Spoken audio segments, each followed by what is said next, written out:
Sound check, sound check. Check 1, 2. Sound check, sound check. Check 1, 2. Am I too loud, too soft? Am I just right? Starting soon. The verdict. Let's see what happens.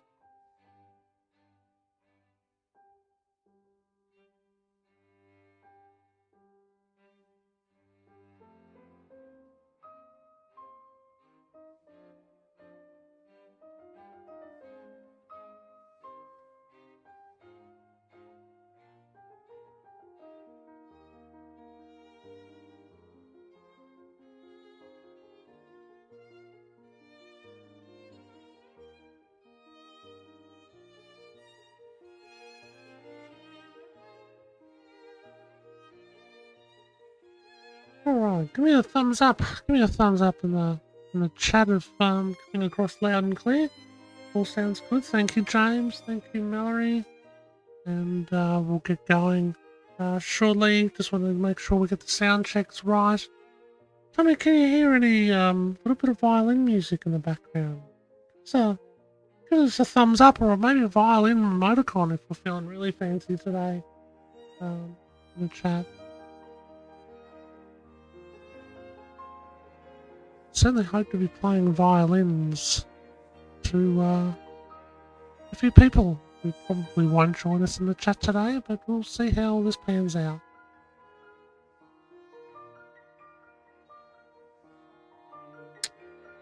Thank you for the thumbs up, guys. Thank you. Crystal Clear says Birdman, thank you. Sound is fine. Awesome, awesome, awesome.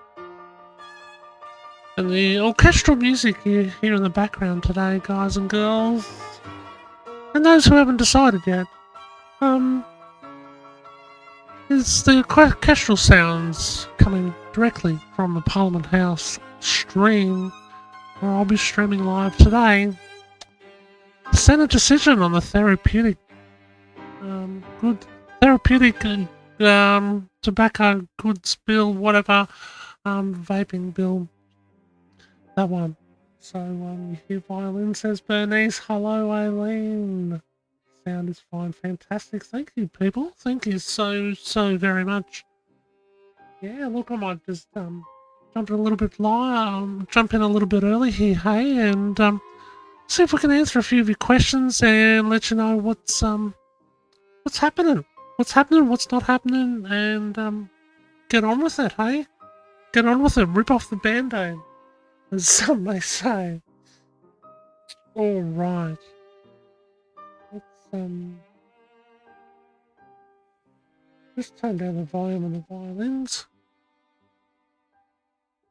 Alright. Well, welcome. Welcome all to Senate Decision Day. I will be your host today. As usual on this channel, I am never perfect. But bear with me. I'll be doing my best to cover the Senate decision today. As I lose my voice early already. Yes, I'll be doing my very best to cover the decision for the Therapeutic Goods and Other Legislation Amendment Vaping Reforms Bill 2024, where a final decision will be made whether all goods will be removed from sale by July the 1st, all vaping goods, well, legal sale, let's just say, unless via a prescription from a doctor. Yeah, whether, what will it mean for us? Will it mean that our current goods that we've got are gonna be illegal? Is that, you know, is there a certain volume restriction that hasn't been made clear since the hearing? Yeah, we're gonna find out, hopefully, a little lot more about that today. And just say hello to Mr. Coils. Chad, thanks for covering. No worries. Thank you for joining me. Without us as a community, we are nothing. We are nothing. Let's show off my ugly head. Hello and welcome. I apologise. This isn't my choice of music, guys. This isn't my choice of music. I want to put you in the picture here for just a second. I'm going. That's the Senate now. They've actually just stopped the music just as I clicked over. How about that? So this morning, guys, I've got to kind of keep my ear out, because they'll be going through this session, pretty quickly, covering a lot of stuff except for what we want to know. And we'll probably get there in about half an hour or so. So till then, I'll kind of just, yeah, mix it up maybe a little bit.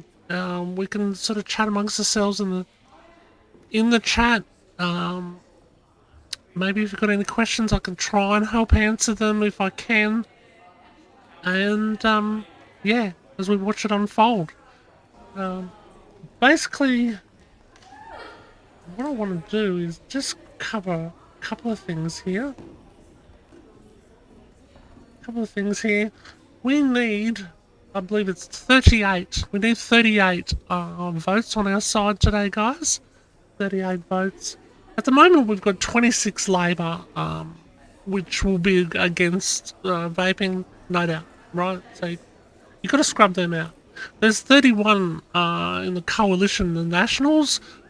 I suspect maybe one or two may not vote against the bill, because of course we want them to vote the bill down. So that leaves us with, say, 29. Now, let's leave the Greens till last. We've got then Pauline Hanson's One Nation. There's 2 definites, no problem at all. So that brings us to about, say, 31. Hopefully we've got one there from the Jackie Lambie, make, say, 32. United Australia, 33. So we kind of really need the Greens to get us over the line. So it's really a test for the Greens whether they stand for prohibition or not. The President. Let's see if they're going to say anything early here in the Senate as they open the Senate for the day. And Ngambri peoples who are the traditional custodians of the Canberra area, and pay respects to the elders past and present of all Australia's Indigenous peoples. Senators, I invite you, as I read the prayer, to pray or reflect in your own way on your responsibilities to the people of Australia and to future generations. Almighty God, we humbly beseech thee to vouchsafe thy special blessing upon this Parliament, and that thou wouldst be pleased to direct and prosper the work of thy servants to the advancement of thy glory and to the true welfare of the people of Australia. Our Father, which art in heaven, hallowed be thy name. Thy kingdom come, thy will be done, in earth as it is in heaven. Give us this day our daily bread, and forgive us our trespasses, as we forgive them that trespass against us. And lead us not into temptation, but deliver us from evil. For thine is the kingdom and the power Get in and the Lord's glory Prayer there a little bit, and guys. ever. I'll just fill you in. I did speak to the Parliament House directly this morning. They advised that the bill would be probably voted about at about 10:30. Are there any proposals for committees to meet during the sittings of the Senate? President, committees have lodged proposals as shown at item 4 of today's order of business. If there is no objection, the meetings are authorised. Let me know on the chat whether you can hear the I Senate. table the certificate of choice by the Parliament of Victoria of Lisa Darmanin to fill the vacancy caused by the death of Senator Linda White. President, Senator Darmanin representing Victoria. Admit the Senator.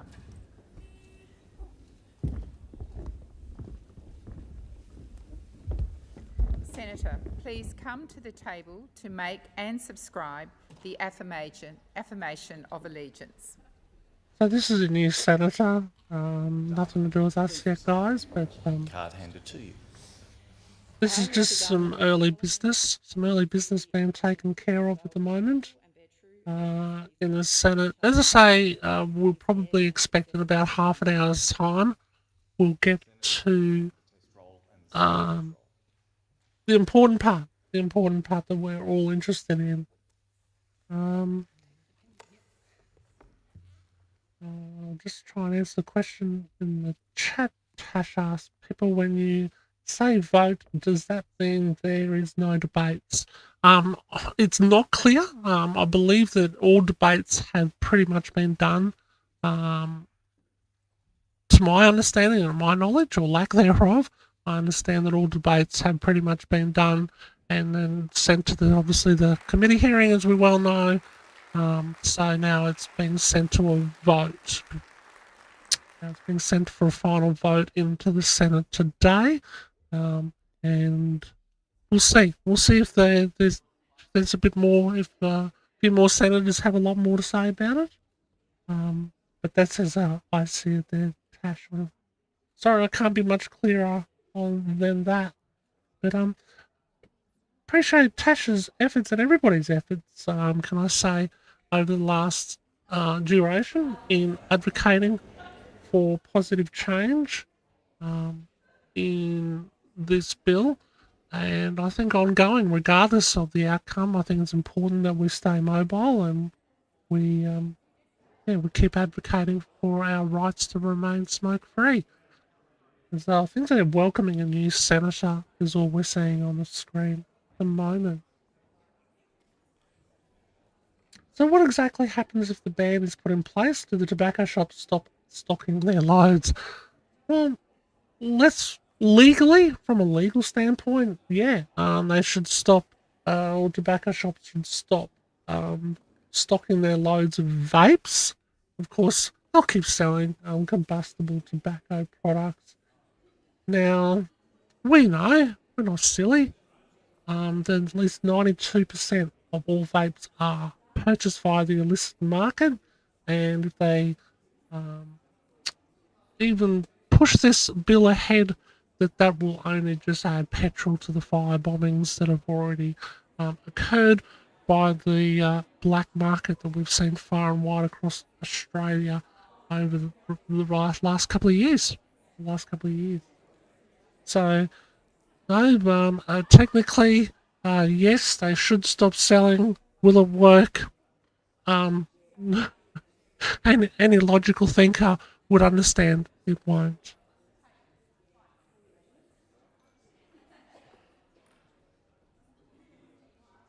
Thank you, Ash. I just do what I can, and it's been a pleasure to bring together a new movement. If we've got a chance, I'm not meant to promote anything here, but look, regardless, we're not at the pointy part of the live broadcast here today, but the Alive movement, if you haven't seen pop up yet, you soon will. You soon will. A lot of us may have heard about us.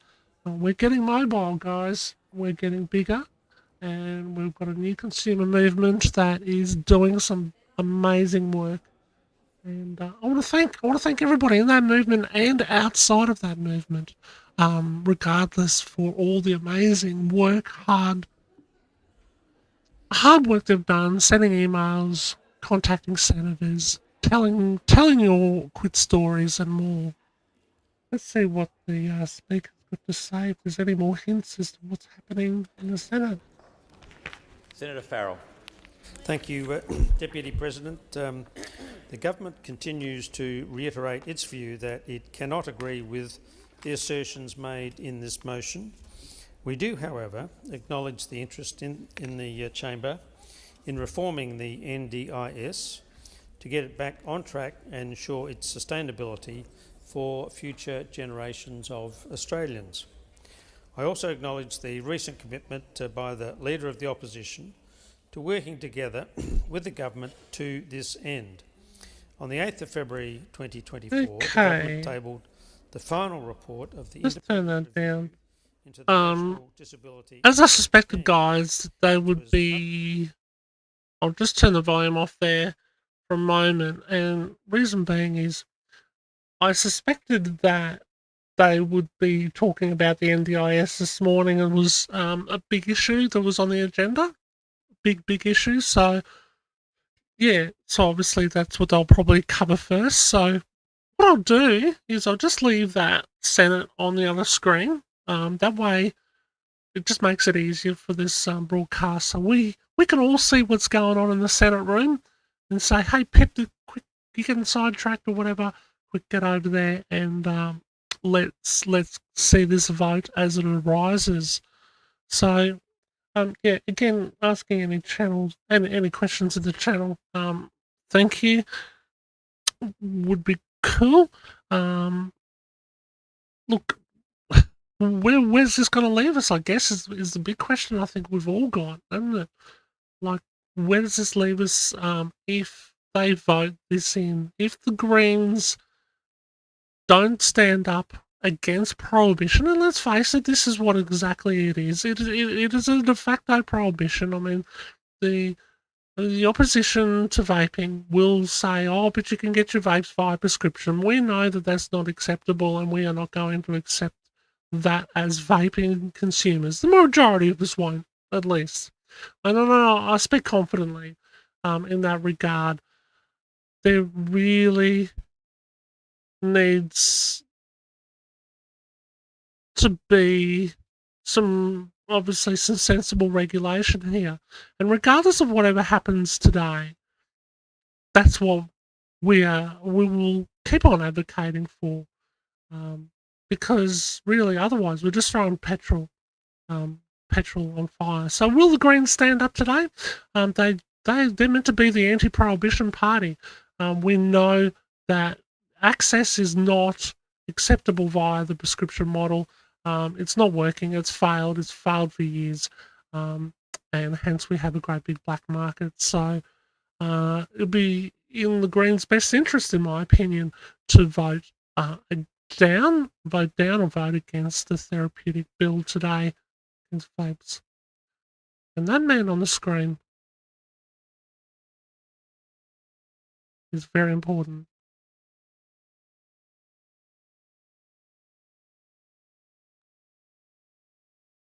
This guy, sorry, I've got him in my ear, but I've silenced him from you guys so I can keep up with what's going on in the background. But the guy you see on screen at the moment, speaking of the Greens, Senator Jordan Steele John, is been very, very integral to what the outcome of the decision will be today, regarding whether this will become a shit show with a petrol bomb on top, or whether will it be watered down. I don't want to get people too excited too quickly because we just don't know what's going to happen to their vote. But I have seen some indications from the Greens that the bill might be watered down, and they've all been very, very coy with their responses. As I know there's many in the chat that will attest to who have contacted senators and whatnot. Welcome to Sam and welcome everybody. Thank you so much for joining us in the chat today. Yep, sorry, I've had to make a subscription only in the chat. It's not to try and just jump up the numbers of the channel, yeah, good and well, but it also does help filter out any of the trolls, and it worked really, really well during the Senate inquiry. So only the good people are here, which is really, really important. So welcome. And I understand this is Simon Chapman's favourite channel as well, so big welcome to you, Mr. Simon Fenton Chapman. Not sure if you saw my last tweet. You congratulated, no, you didn't congratulate, you promoted somehow via your blog about Alive reaching 100 Twitter followers. But if you could kindly update it to 150, that would be fantastic. And if you'd like to follow the Alive for All movement on Twitter, please do so. Better known as X these days, of course. But yeah, big welcome to Simon Fenton Chapman. I know he loves this channel. I know he does. Anyway, what do you guys got to say out there?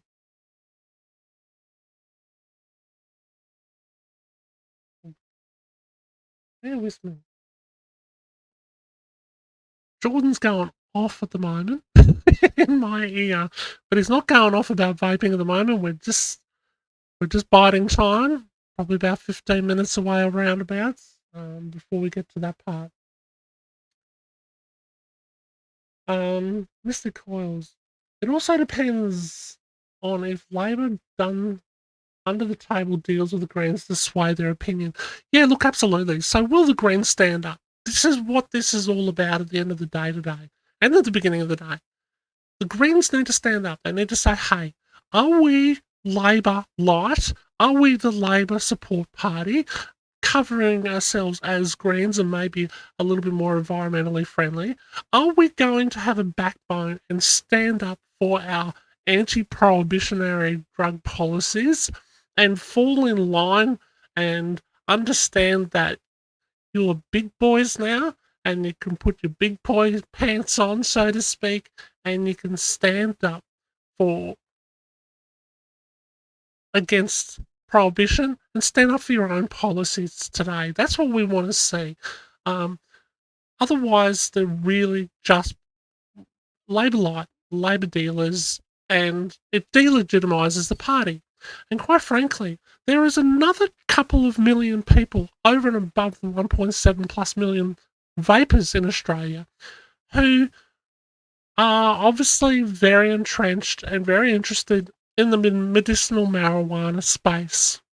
Now, because a lot of the vaping devices cross over into the medicinal marijuana devices, and the use of medicinal marijuana requires similar mod devices that vapes use, it has affected those people as well.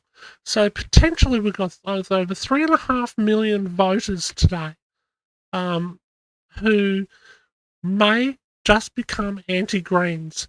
In fact, the most voters who are vapers are Greens.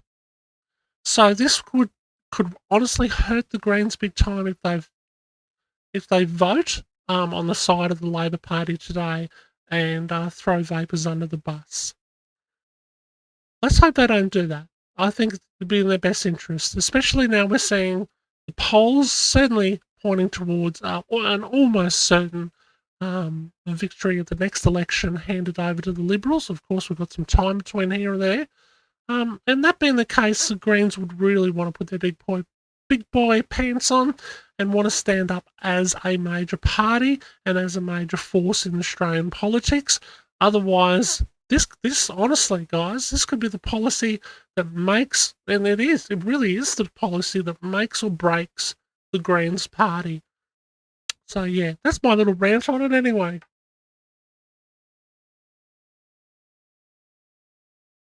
Yeah, look, and that's a very, very important point from Mr. Coyles, is it's not only the vapors themselves who are voters. Of course, there are lots of supporting families across Australia. So, yeah, you might as well round that up to a couple of mil when you say 1.5 or 1.7, because I think all of us, as former smokers who can celebrate being smoke free with vaping, have made our stand with our families and said, hey, this is what works. And they've had time to maybe digest our experiences and our real life journeys and understand how powerful this technology is and how well it works, as opposed to maybe the general public who may have just heard a little bit of clickbait on a fake news story or an exaggerated news story. So there is that. Interesting that Holly Hughes is on screen from the Liberal Party. She'll definitely vote down against the bill. She's a vapor herself, and yeah, she's certainly been tarred unfairly, I think, as well as being a big tobacco stooge. Also on the Spotlight program last year, or however long ago that wasn't that long ago. Interestingly enough, the 7 Spotlight program who tried to frame Dr. Colin Mendelsohn, who many familiar with, had to retract and apologise in a very, very public and embarrassing statement once again to the Spotlight 7 News production team this week. So that was very interesting too. Anyway, we sort of stand by and thank you for joining me and having a company. You're probably not here for me, and I get it. It's okay. I ramble a bit. But thank you so much for joining in. And this broadcast, very, very important. And as soon as I get an inkling, in this ear here that they're about to vote, or start talking or breathing about talking about therapeutic bill that we're also interested in today, I'll be switching us straight over onto the full screen. All right. But look, meanwhile, let's have a little vape.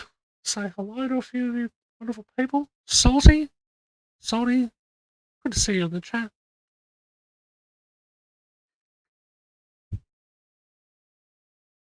Yeah. So, what constitutes having the legal vape after today? Do we want to talk about that? I mean, that's not that may not be legal. Well, you can't legally buy it. Possibly after today, if they get their way. Instead, if I can even find it.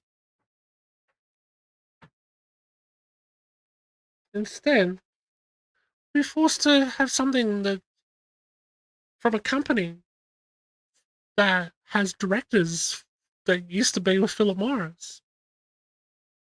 Are we forced to get something that is just not substantial, that just doesn't help you quit smoking? Something like this, just so that way you don't have to fear you having a target on your head, you know? Is that what we've got to do? Although that might not help me quit smoking, because maybe there might be only 3 months' supply, is what they were indicating during the Senate inquiry. Maybe only 3 months might be the most that you're allowed to possess. So, does that mean that any other spare vaping equipment we've got might be illegal? Will be made illegal today? There's all these questions to be answered yet that just weren't answered during the Senate inquiry. Not only that, of course, there were many, many submissions made, including my own, that just weren't heard. So, interesting times. I look forward to your questions in the chat while we kill a little bit of time. Well, they're talking about the NDIS at the moment, and hopefully towards around about 10:30, they'll get past this part and get over onto the therapeutic goods bill that we're so interested in finding out which way they're going to go with it. But this one, did you hear that? I'm not sure if you got that on mic. It's just pops. It's a draw switch thing.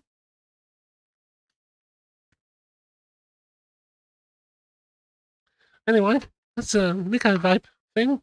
And to refill it, the cost of it just isn't cost. Oh, the taste of it is awful. Like it's a mint and it's just awful. It's like a tobacco mint. It's yuck. It's really, really unpleasant. And like, seriously, do you make an alcoholic drink beer to like light? Just have some zero alcohol beer or something, you know? Like seriously, what would you give a smoker something that tastes like a tobacco? Sure, I get it. Some of you have quit smoking by using a tobacco flavour, but you're inside the minority there, and it's cool. It doesn't matter how you quit as long as you do, but geez, all the flavour options, they need to be on the table. After today, if they get this shit show through, yeah, say goodbye to flavours as well, guys. Say goodbye. We already pretty much have. Um, yeah, and for those who understand a bit about my background over the last 6, 7 plus years, would understand that I have had a lot to do with developing flavour profiles for e-liquids and whatnot. And yeah, the fact that we can't even import flavours at the moment is pretty devastating.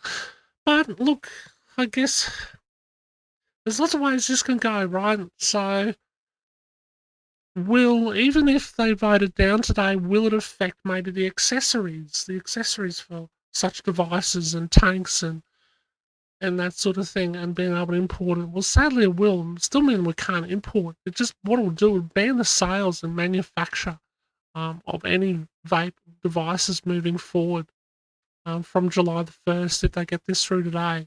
But if they don't get it through today, it's going to make it look ridiculous that they couldn't get this final piece of legislation through, and it will make the government look at reeling things back. And as I said before, we want the Greens to show that they've got their big boy pants on today, and they are going to stand up for their own strong policies against prohibition. So that's what we're looking forward or hoping for today. Um, Meanwhile, still got my ear out, seeing what's going on over there. They're talking about the NDIS at the moment, and as I said earlier, I did ring up Parliament House this morning, and I was advised that yeah, it's hard to predict these things, but probably about 10:30 is when they'll look at voting on the therapeutic goods bill that we're all here to see and not to necessarily hear me rabble on. But thank you so much for your company here, guys. All right. Just have a read through the chat, see what you guys have got to say. Oops, sorry about that.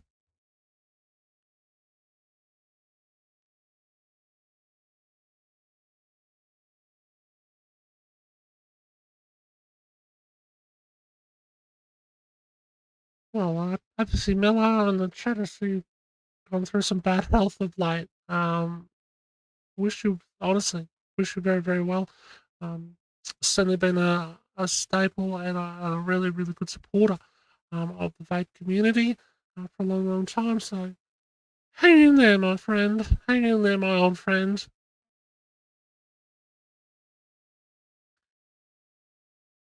Um, the Coils asks, can I post a link for Al to see approved devices? Look, at the moment, unfortunately, I can't allow any links to the chat to any device or to approved devices. Well, there isn't such thing as an approved device. I've got to be kind of careful because of advertising rules and laws, and I'm also broadcasting under some other tight laws, um, which I've probably broken 2 or 3 of so far. But anyway, in broadcasting a stream from the Senate, um, honestly, I haven't broken any that I know of at the moment, but I do know that I can't put links to anything other than the government situation. So sadly, Mystic, I can't reach out to Al through me if you like, and I can link you up on the social medias on that.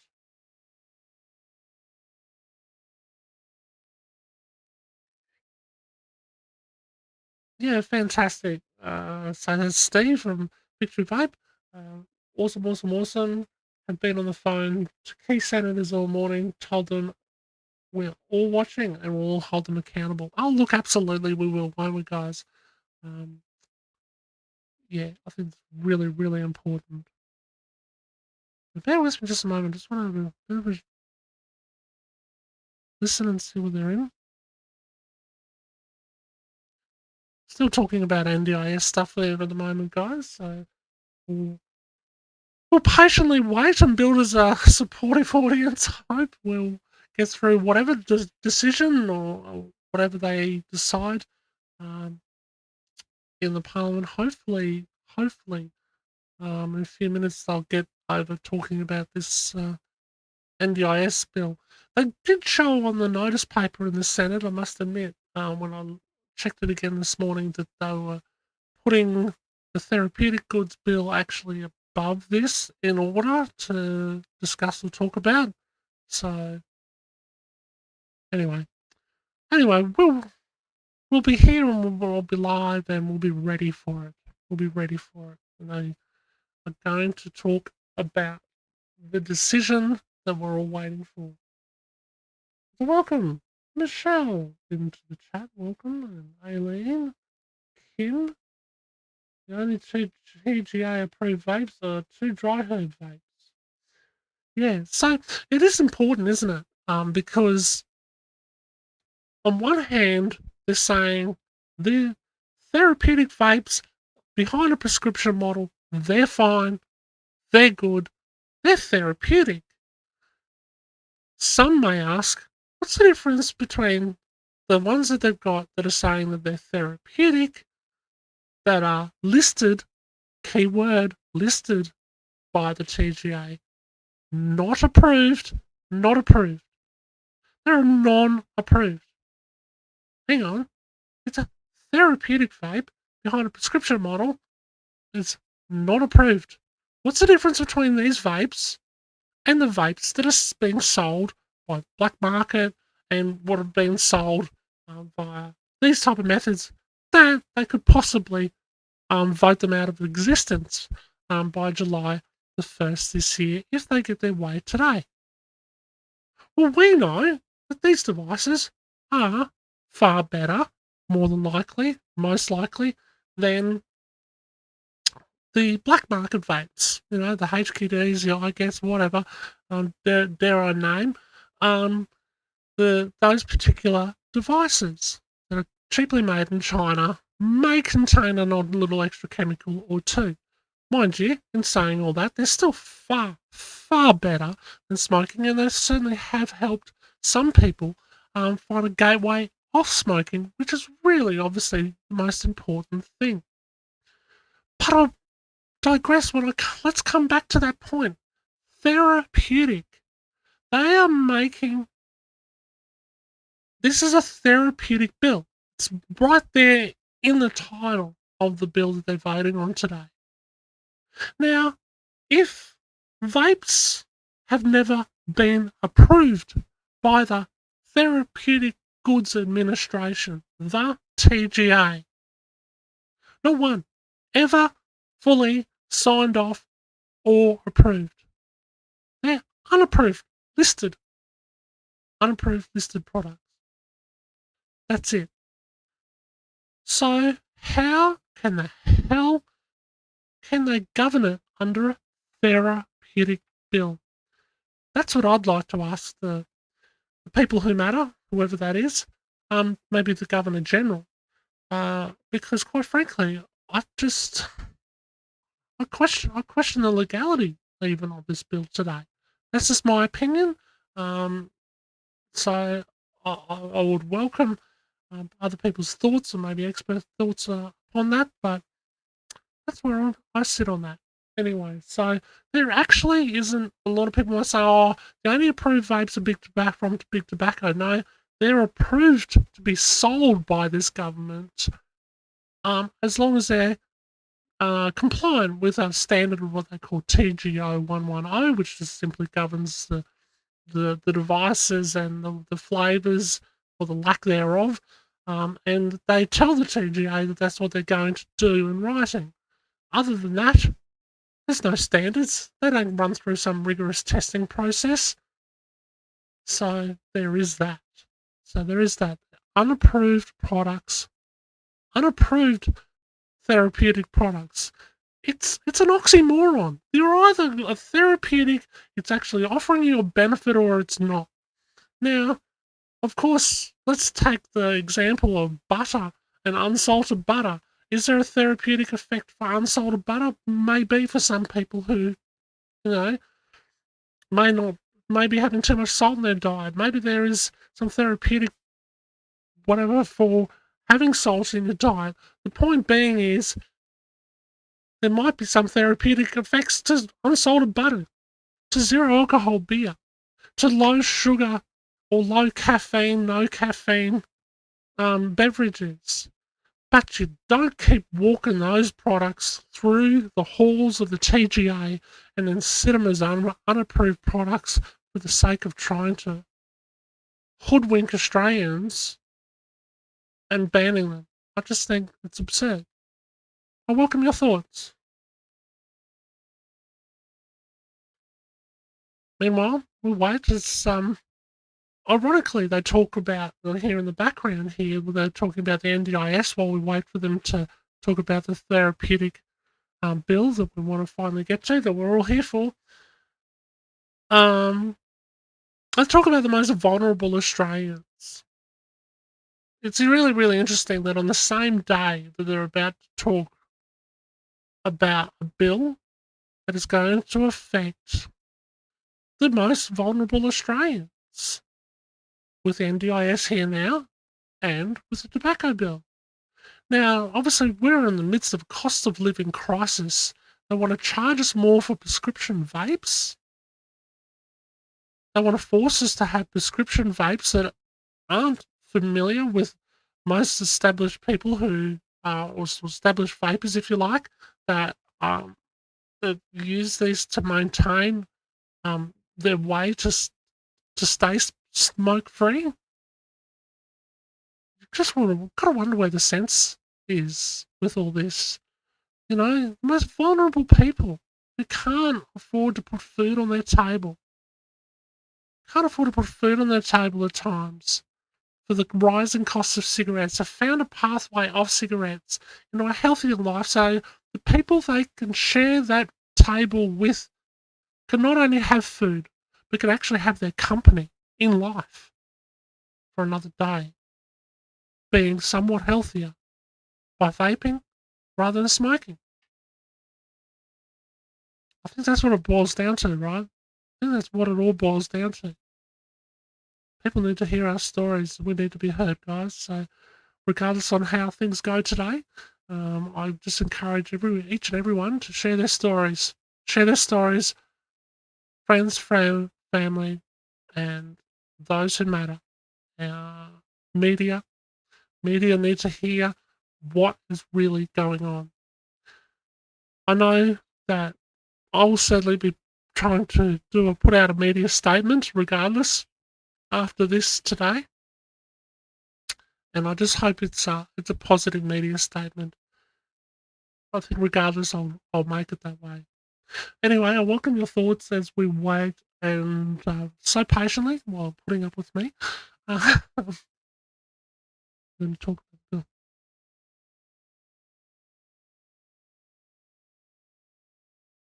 Hang on. They're talking about. Just put you in the loop here, guys. They're talking about the NDIS stuff. And be now read a first time. And I'll put the question that bill now be read a first time. Those of opinion say aye.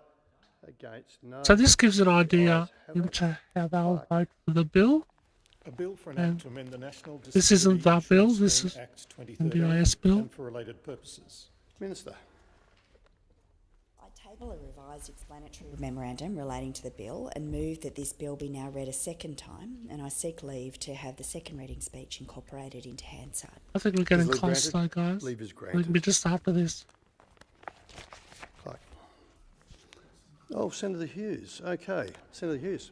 Thank you, Mr Acting Deputy President. Will I rise to speak on the National Disability Insurance Scheme Amendment, getting the NDIS back on track, number 1, Bill 2024. All right.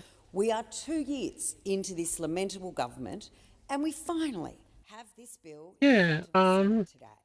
sort of saddened, I must say, by losing Holly Hughes. Unfortunately, she won't be a senator after the next election. So she's certainly been a great advocate of vaping. She didn't mean to be. She thought she'd just give vaping a try after many years of smoking, and did a little bit of research and tried to vape, and what do you know, she became smoke-free. But she's certainly been a fantastic, great, honest Australian contributor who has copped way too much flack. Some may say that comes with the territory, but she's just copped way too much based on falsehoods in her time in Parliament. But look, regardless, Polly, if you're watching this, I want to thank you on behalf of all Australians, and particularly Australian vapers, for standing up for their rights in Parliament, and understanding the power of what it means to be smoke-free, and being able to let others know about that in and around the parliamentary chambers over the recent years. Underinvested in by the Labor Party. Of course, we've got a few months to go, but we're certainly very, very grateful for that. In that time, however, the coalition did often make Yeah, the point absolutely. of I how concur much there. the Samantha state says, well, sorry to that the scheme has to see be Holly being sustainable sidelined, and the passionate, scheme's very future for people and with a great disabilities speaker. and their Yeah, families will rely on absolutely. the scheme remaining. Fantastic. If you've got We spoke a about chance, government. guys, I see Absolutely Steve's agree initiative out there in the by chat. then opposition He's putting to up talk some about phone numbers for some accountability. Green senators. It's In never opposition, the too then late minister stood in the way, to dialed off contact their the offices. Look, coalition attempts because to put the scheme on a here's the thing: sustainable when footing. senators are Now, Minister, accusing in there, the in that coalition of red room creating right funding now, for they're always bootleg getting meetings, texts, claiming always. And NDIS you know, was if we're cheap lighting and up their just as phones, predicted. they A, might be the getting a coalition text was from their highly office saying, dysfunctional "Bloody as hell, well. the vapors are going The crazy. Shadow Minister, he also You've said, got to, you you've can't got to do walk this or along you've got to do that." corridors of Possibly, Parliament in hey, Canberra no without harm in whether trying, a guys. So, coalition minister was really, right. really The scheme is appreciate that, Steve, unsustainable. popping up the I'm numbers here to tell you for us today to that that chat, looks a lot. to talk Another quote from to the minister. our senators He spent his as time soon as in possible. opposition blocking Would every be a single good thing attempt if from the you're in former coalition a government position where you do can some do of the that. work That would be now really, really contained in awesome. this bill. Let them just He hear went to your the final election saying say. none of that's Hey, necessary. The I've scheme quit is on smoking by track. vaping. It's I hear this tracking as bill's about to predicted. go down today. What's Plus, going on? Are you voting on for it or not? sustainability issues. Because, It's hey, just if those I've terrible got to go back to the words. smokes, it's on your head. Then, But the be minute he polite was as much as elected, possible. the message Um, changed try and overnight. keep the foul All of a language sudden, and the anger out of it as much as possible. just as Just predicted, let them know that you Minister exist, you matter, was you on count, you're sustainable here footing because you are to smoke trade free. in. And So thank you now to we vaping. find ourselves here today. All right. Further, in the lead up to the election, the minister tried to argue that the former coalition It's an interesting point as I just have a look through the chat. we know you Um, can't trust I'll what just women talk about. I'll just take the chitter chatter from Holly as much as I love her off in the background. Milan says, I believe more people have died from overdose on paracetamol and caffeine than vaping in Australia. We don't ban those products. Absolutely. What an awesome point. What a great point. You know, not only do teens from age 12 legally able to purchase berry flavoured Nicorette sprays from from an ankle height in a merchandise with the way they're merchandised in chemist warehouses and supermarkets. Not only is that a legal thing, but somehow the nicotine turns ugly when it's in a vape. Don't get me wrong, I'm not condoning kids vape for a second or go and use nicotine. They don't have to. You know, I understand there are some therapeutic effects that can actually help with some uh, conditions, but please see a doctor if you're under 18. But when there's more overdoses on paracetamol, which is available obviously off the shelf here, there, and everywhere in Australia for as low as $1 a box. For as low as $1 a box of 12 or whatever from Woolies or Coles. And there are more people dying from just slamming those down their throat. Don't do that. Don't do that. I'm sorry, I didn't mean to suggest it, but don't do that. But yeah, there are more people dying from paracetamol overdoses in Australia than there is from vaping.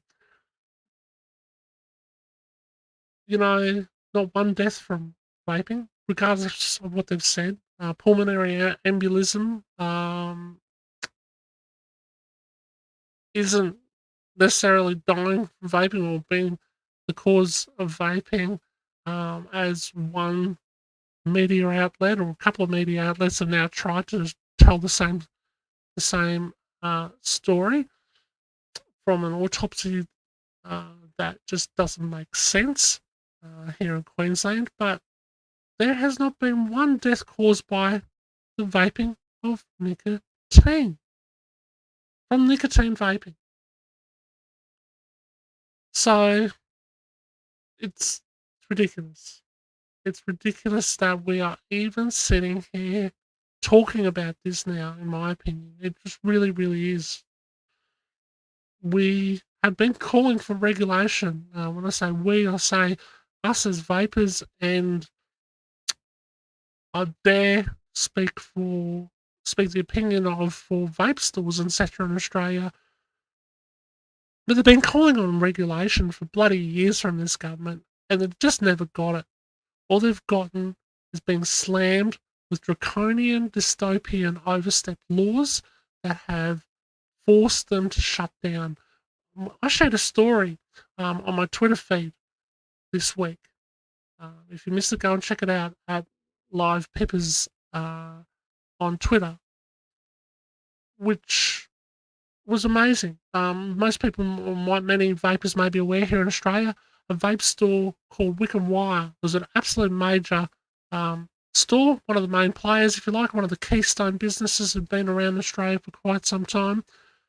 Forced to close down their final store, I believe, in Nunawading in Victoria, only to see directly next door a black market vaping convenience store open up. That's when we know there's something wrong. A black market store can open up next door to a decent, proper, legal vaping specialist store and be virtually be put out of business purely because they can't legally sell nicotine products. It is absolutely insane. And what makes it worse is obviously this therapeutic bill, or the first two stages of this year, have not helped the situation one iota.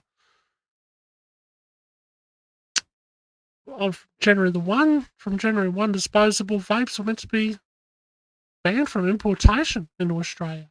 We know that's not happening. They are everywhere. They are everywhere. Anyway, I digress. Call your senators if you can today. Great point there, Milan. While we wait patiently, hopefully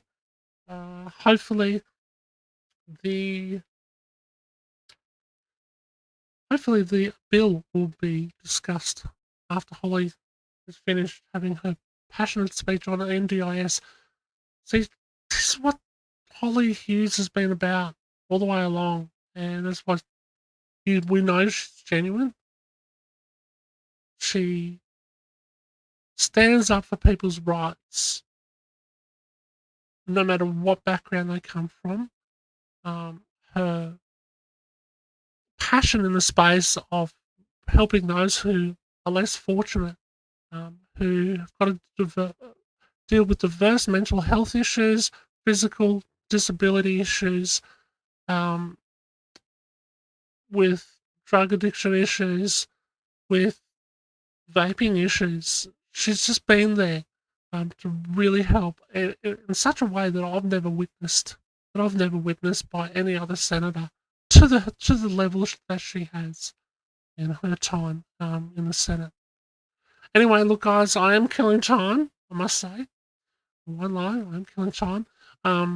As we wait patiently a lot longer than I was hoping for, till we get to that final determination where they'll vote on the bill. Will the senators have a bit more to say about it?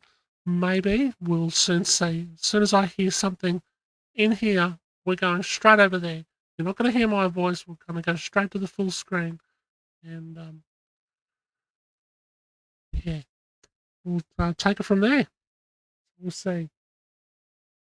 Meanwhile,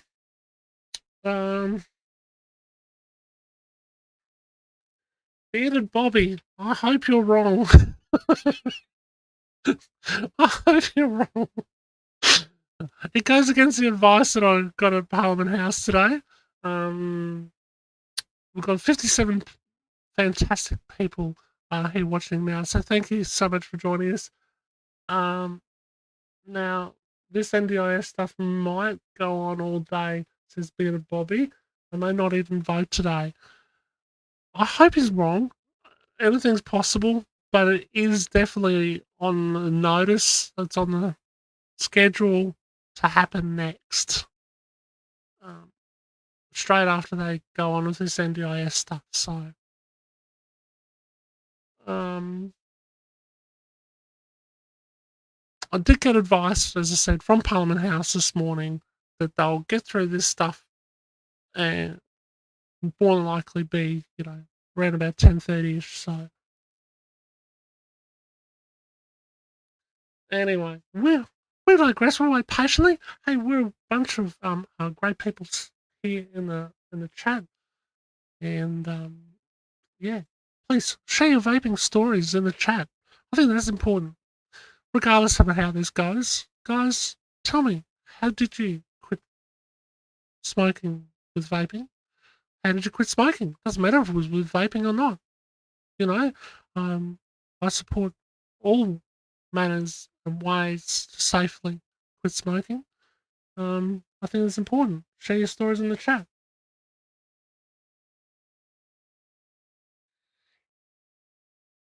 Thank you, Sam. I only wish I had set it up so I could have maybe brought other people in, but I guess I just wanted to keep the stream just as simple as possible. For those in the Alive movement that are watching, yeah, we might have a bit of a get together afterwards. For those who are interested in learning more about the Alive movement, which is an Australian advocacy movement, which is about us consumers being able to remain independent, advocate in our own ways, but exchange best thoughts and ideas from a wonderful collaborative of the best people across Australia. It sounds like something you might be interested in, and yeah, being a part of to be able to help us swing this right around. And I mean right around, regardless of what happens today. Yeah, let me know. Look me up. I'm not difficult to find. Send me a message on social media, on Twitter or X is probably the easiest way to get me. Yeah, and yeah, we'll talk about it. We'll get you into to where it's all happening. In fact, I think I've been trying to contain it for a bit. Actually, we've only been going for a couple of months, and we've already got quite the passionate crowd. Quite the passionate crowd doing lots of amazing work behind the scenes for all of us vapers. So, to all those in the live movement, bloody well done. Awesome, awesome, awesome.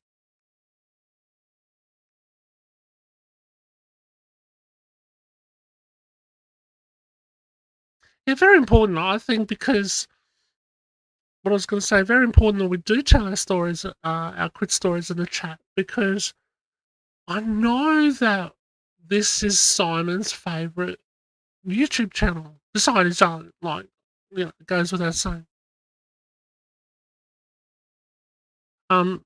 Simon's favourite channel besides his own is this one.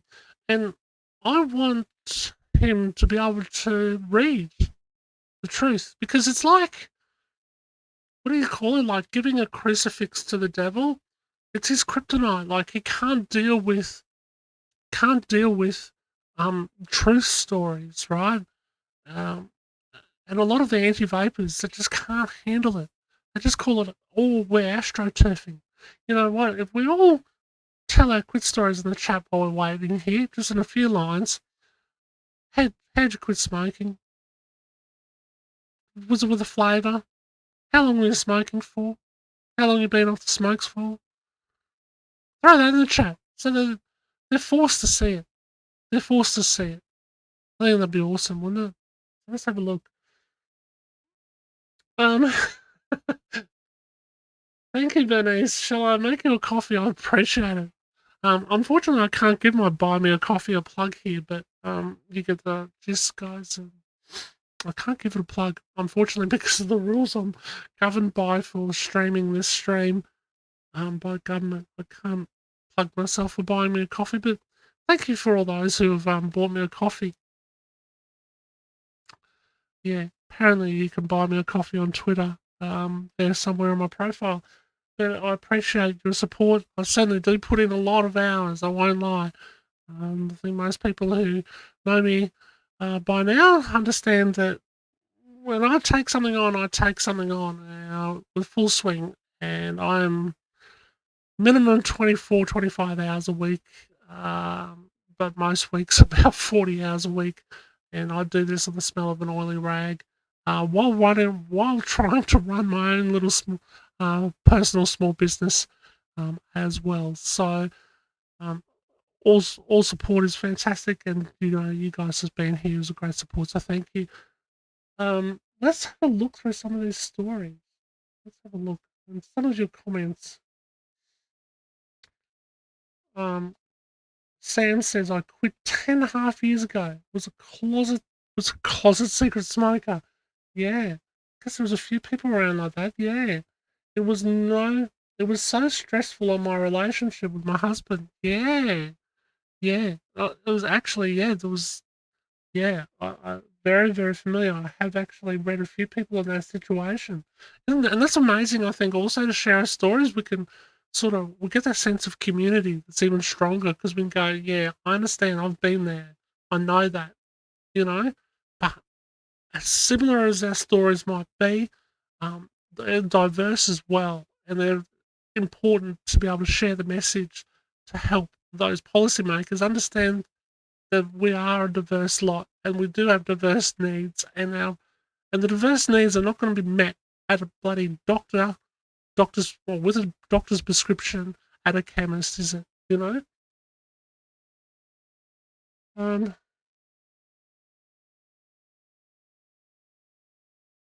All right. So what's Charlie saying? Just oh gosh, bear with me. Jordan's going off in the background. Hallie, what are you saying? This was true 10 years ago when I quit smoking with vaping, and it remains true for me today. The government will take away my life-saving vape when they pry it from my cold, dead fingers. Strong words, real words. I've had a good chat with Charlie of late. This is as genuine as they come. He's from the OG school, if you know what I mean. And I think it's important that we can advocate with as much passion and learn from people, our OGs, if you like Charlie. Um, much to be learnt. Much to be learnt. Um,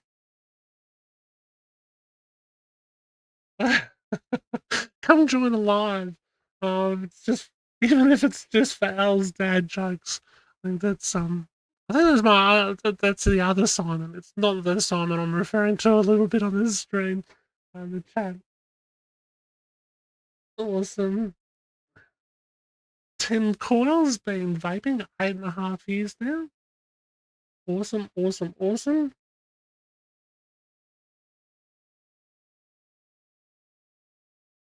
Can someone tag me in Discord if this ends up coming to life?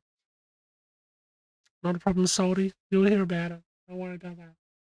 You will be kept in the loop.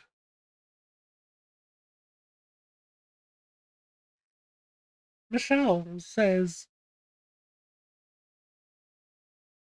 strawberry cheesecake was let me quit easy and eliminate 43 years of smoking in 12 hours. Wow. Oh, that's massive. I was thinking about it. 43 years.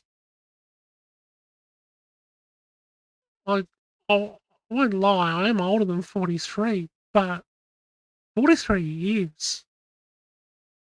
To knock out over a habit for that long, that's massive. And to turn that around, picking up a vape and trying and going, yeah, that does the trick in 12 hours. That's amazing. Thank you for sharing, Michelle. Absolutely amazing.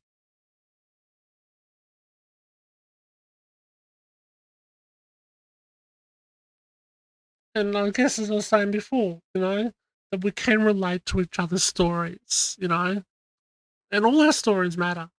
I don't care if a lot of people think, oh, people don't want to hear my story. It's boring. It doesn't really matter. There's so many more people worse off than me. You'd be surprised. You're exactly the person who needs to share your story and needs to be heard. And we need to be heard collectively in mass. Everybody needs to be able to share their story and understand that their story is what matters. The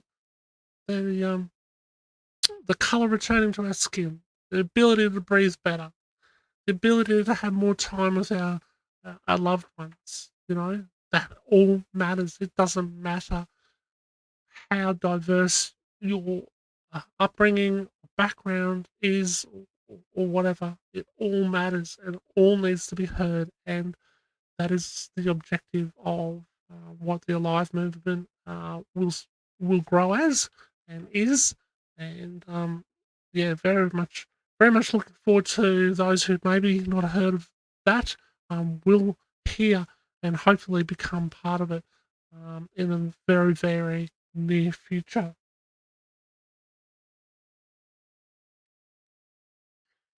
James says, my vaping is one thing. I'm most proud of saving both of my brothers and sisters' lives.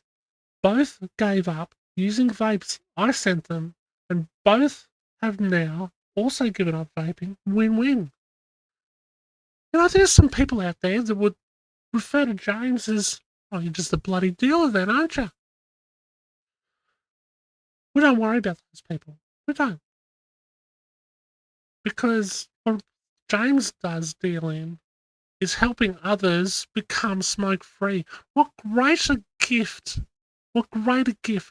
is it to be able to put something in somebody else's hands that will give them a bloody good chance to have an extra day, a week, a month, a year spent with the ones they love the most? What greater gift is there? I can't think of anything. Honestly can't think of anything that can do that. Sure, it might be an opportune moment somewhere in life to be able to do that, but geez, they don't come along too often. Advocating for vaping is that chance. Cynthia says, vape for 12 years, which is awesome. And so here's the thing, a lot of people, of course, many of us would have heard from our opposition, oh yeah, but you're just switching one habit for another. Well, we know that's bullshit. It, we're switching dangerous chemicals that could kill us to non-dangerous levels of chemicals that won't kill us and aren't killing us. And nicotine is a very, very powerful thing. And nicotine, we're all born and created with nicotinic receptors. We're all born with it. There is a reason why we have them in our system. That doesn't mean we've all got to smoke, we've all got to vape, of course, because of course there's various amounts of functions that happen in our body, can generate from vitamin B3s to, you know, from the nicotine that happens to be in our nightshade family of plants, like potatoes, tomatoes, and eggplants and stuff like that we ingest.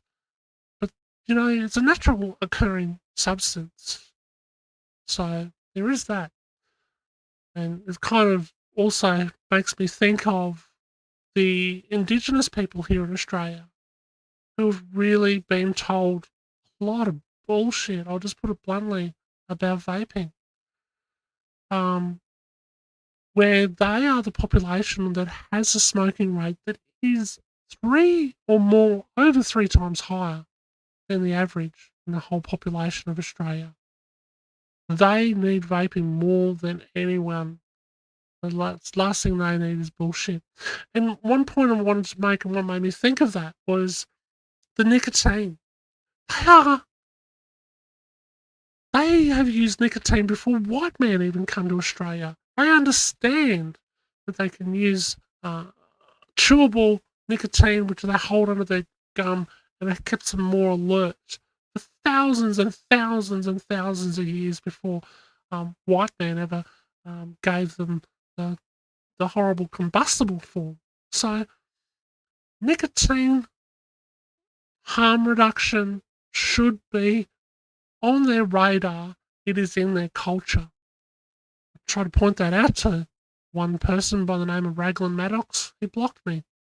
I wonder why. Was it because there wasn't anything to be benefited by not answering my question in regarding to whether he had acknowledged that history or not? Interesting. All right. I am rambling, but I am hoping that this NDIS bill will finish. It's obviously going a lot longer than what I anticipated. Hoping that they'll switch over so that way we can get to what we're all here for today, which of course is the therapeutic bill, the vapes bill. And yeah, so thank you so much for joining us. As soon as I hear a whisper, out of my ear that they're finishing up talking about this NDIS bill, and they're getting over to the vaping bill, if you like, I'll be switching straight over and shutting up, and all you'll hear is from the Senate. So thank you for your patience, guys. Sorry they haven't gone as early as what best advice that I got from Parliament House staff this morning. But hey, doing my little old best here anyway. So yeah.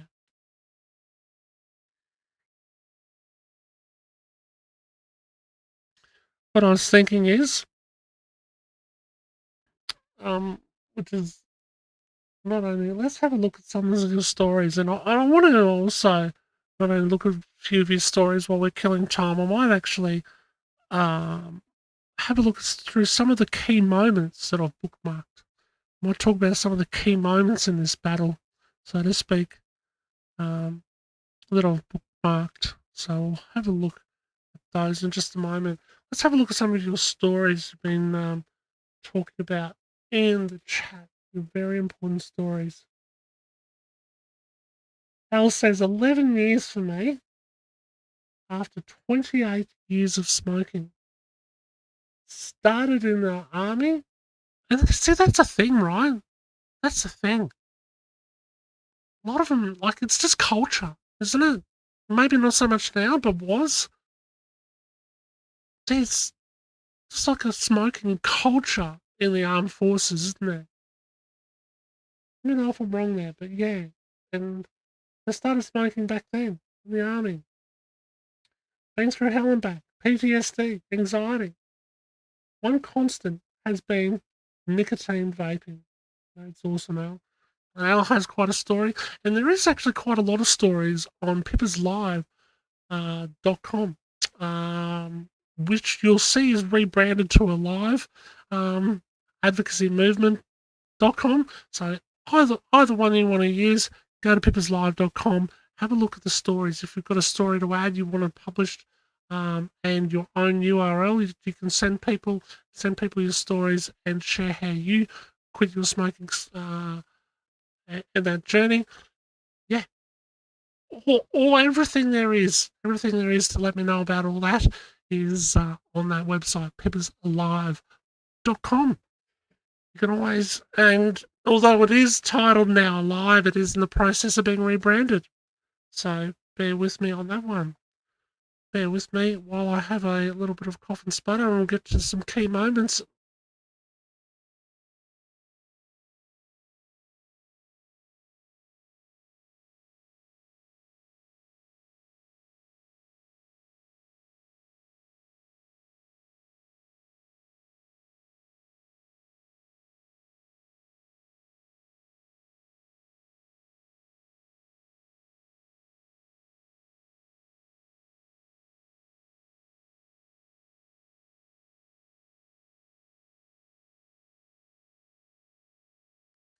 Alrighty. We're not ready yet, unfortunately. They're still rattling on about the NDIS, and I'm still having a bit of a cough. That's all right. a bit of vape, that'll fix it. Apparently. That's not a therapeutic claim. That was a tongue in cheek. Right, now, while we're waiting to hopefully get them to finish babbling on about the NDIS bill. No, in all seriousness, it's obviously a very important situation and bill that they've got going on there. We're not here for that, I guess. Most of us in particular. We're here for the vaping reforms bill. So the Therapeutic Goods and Other Legislation Amendment Vaping Reforms Bill 2024. So I wanted to talk about a few key moments, and I've covered talking a couple of them there already. I think it's kind of interesting, and I'm taking notes from what I've got down below me, so I won't be able to share screen as such. I'll just sort of talk about it, but it's really interesting that they honestly think that they're going to be able to ban vapes. I'm looking at an advertisement from a Chinese company who are literally guaranteeing to be able to keep bringing in vapes via air freight. So you know, there's just no way they're gonna be able to stop the dispos. Short of regulating appropriately, right? So there is that.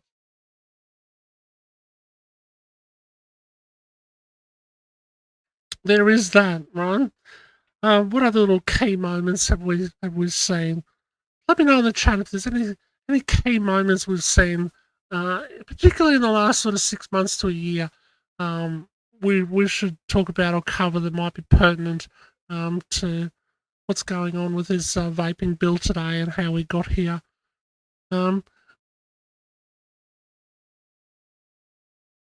Yeah. There was a very interesting one I did with Grok, which is the AI server for X.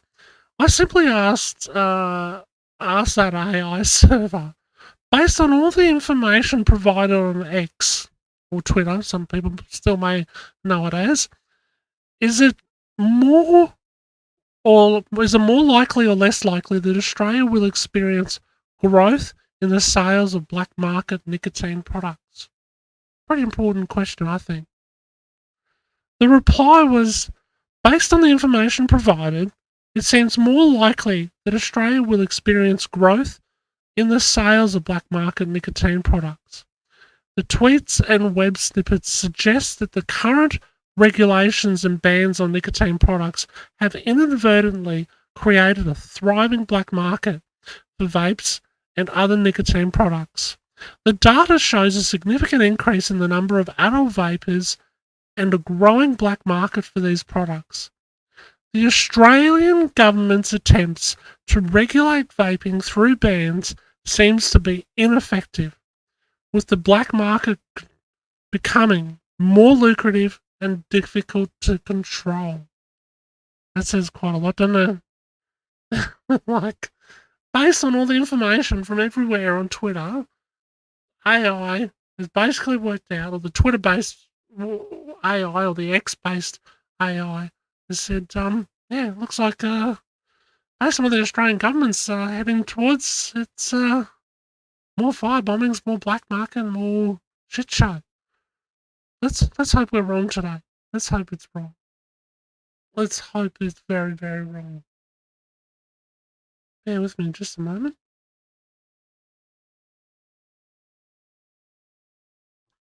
Hey guys, thank you so much for joining us today. I do apologise that it is taking time to get to the part that we are all here for, interested to hear. It's an integral moment that we're waiting on. It really, really is. It's going to be history for the Greens, one way or another. They're either going to be voted for or lost in the next election, or they're not. They are going to be hated by a lot of people if the Greens don't pull their weight when it comes to the therapeutic bill. If you've just joined us, look, we haven't heard yet what the decision is yet.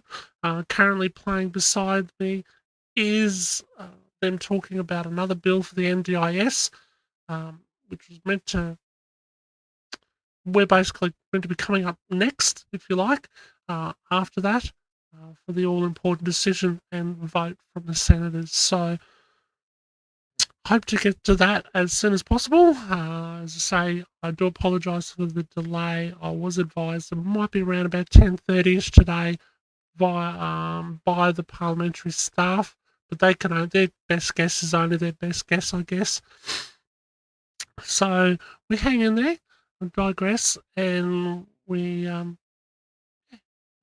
kill some time to have some fun here anyway until till they get rolling, till they get rolling about it. Thank you, Al. Thank you for the kind words.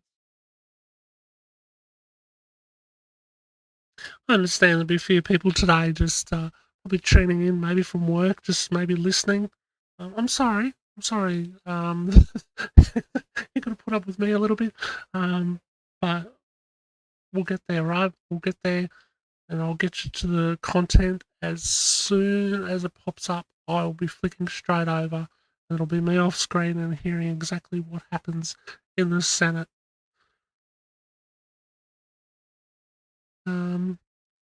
I think there's a few little anecdotes that sort of tell a story about what's really, really happening out there at the moment.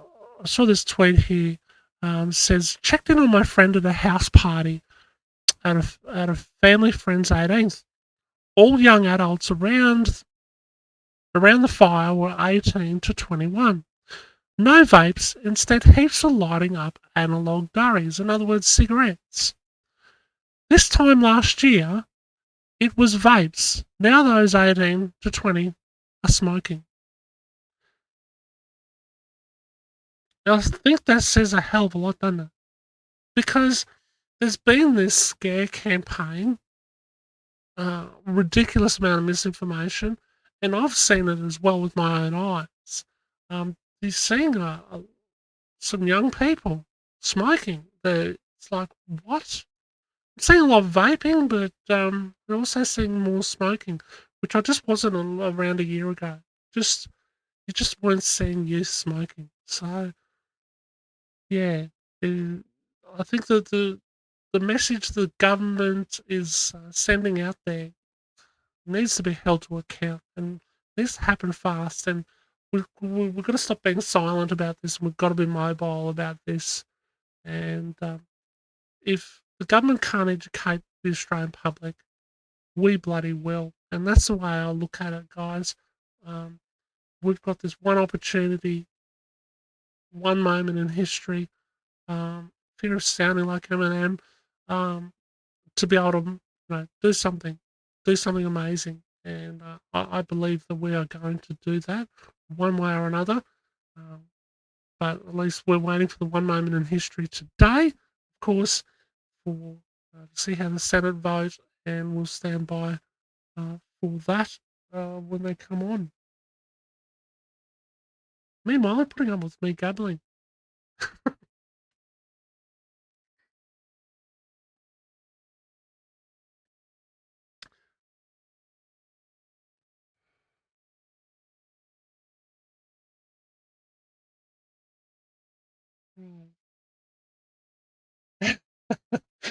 Yeah, I wish I could be entertaining somewhat. I'm a bit dry after a while. Anyway, you get that. Um, thank you. Thank you for the good Simon in the chat. The good Simon. Yeah,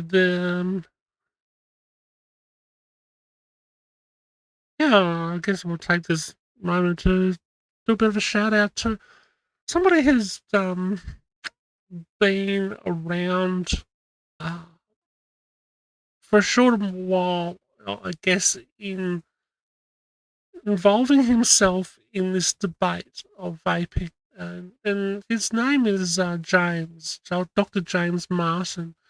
he's certainly is a criminologist, and I don't know much about him. I'd really like to actually meet him, find out more.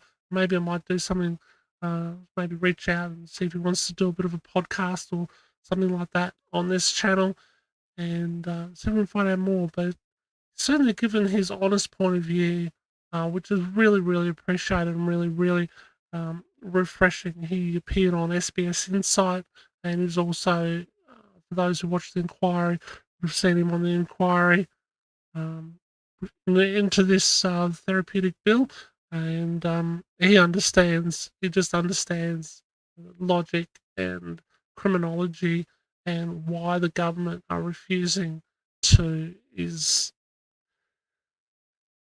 yeah is hardly it's hardly beyond belief.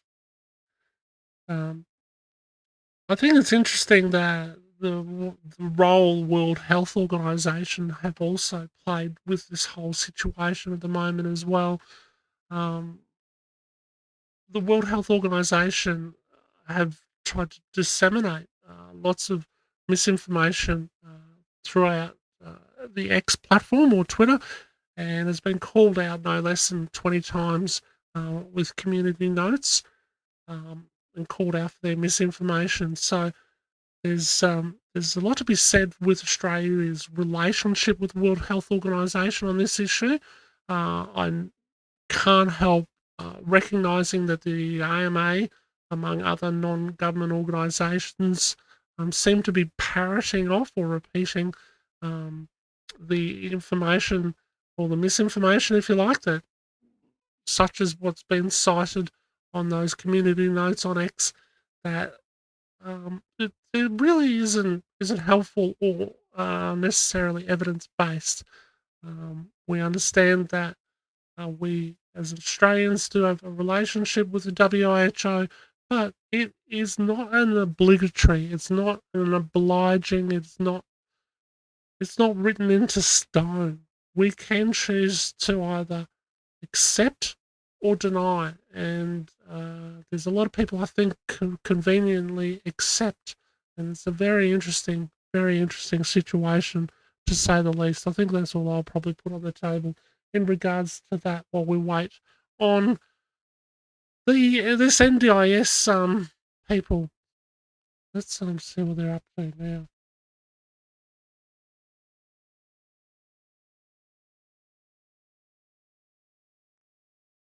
Bear with me.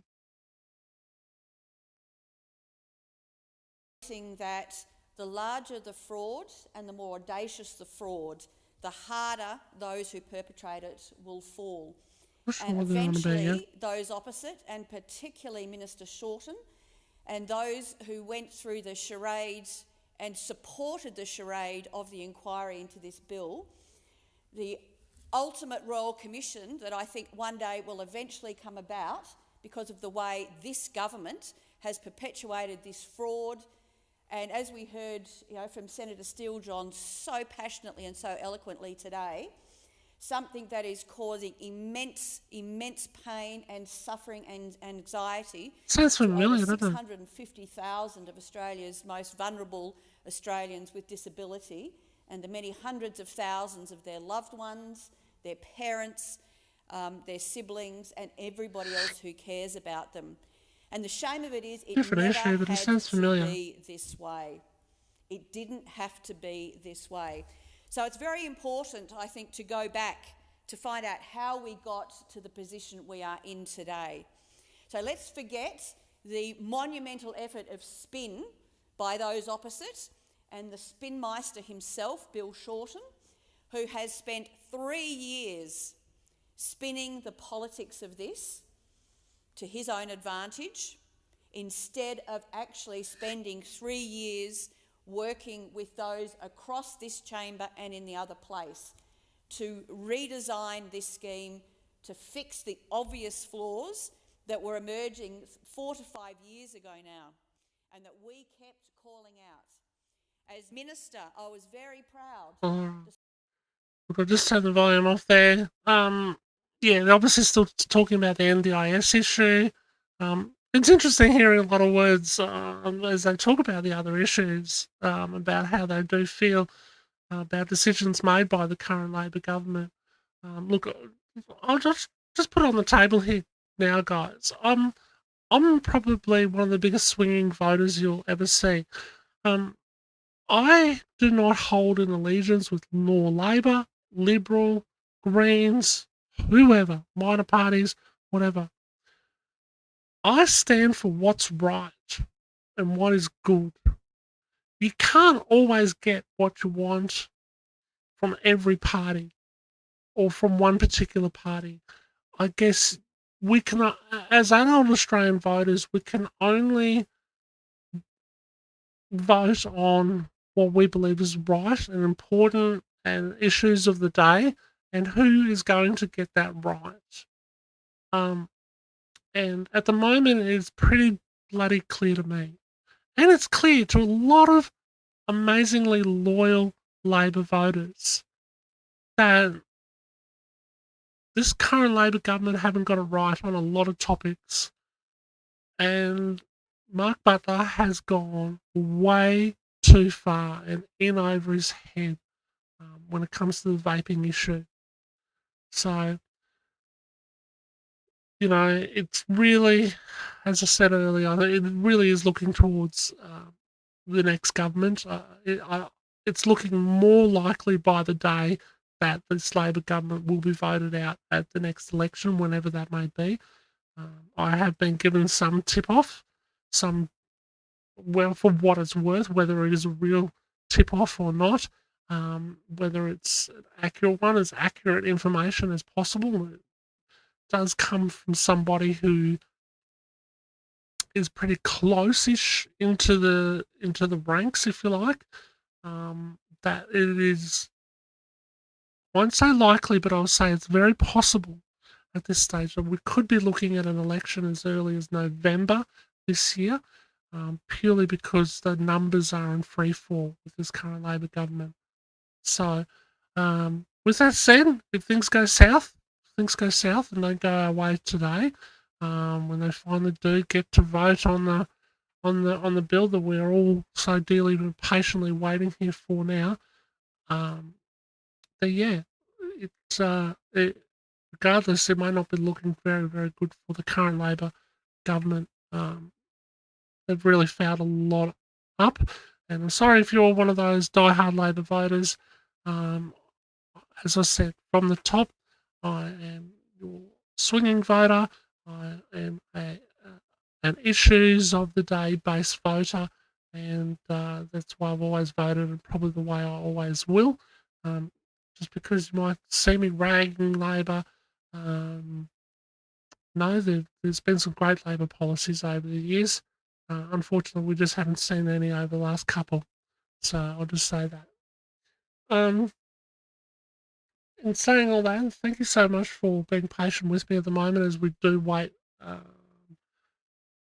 extensive amount of time that I didn't expect for them to talk about the therapeutic bill, and to hopefully for us to see a Senate decision today.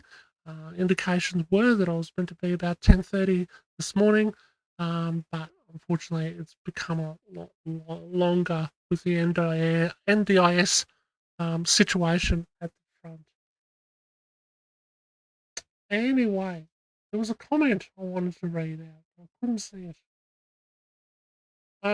There's probably a few out there, but I've got to be careful that I don't read it as well. So, Tash agrees, yes, Butler gone way too far. Powers he needs as part of the bill are too much, yeah. This is like waiting for the doctor. Oh, Kim. It's a really interesting analogy, isn't it? It really is. Um, yeah, I think it's more like waiting for a dentist. Like, maybe there might be some teeth pulled, but just hopefully the teeth won't be. I'm sorry, that's probably a worse analogy.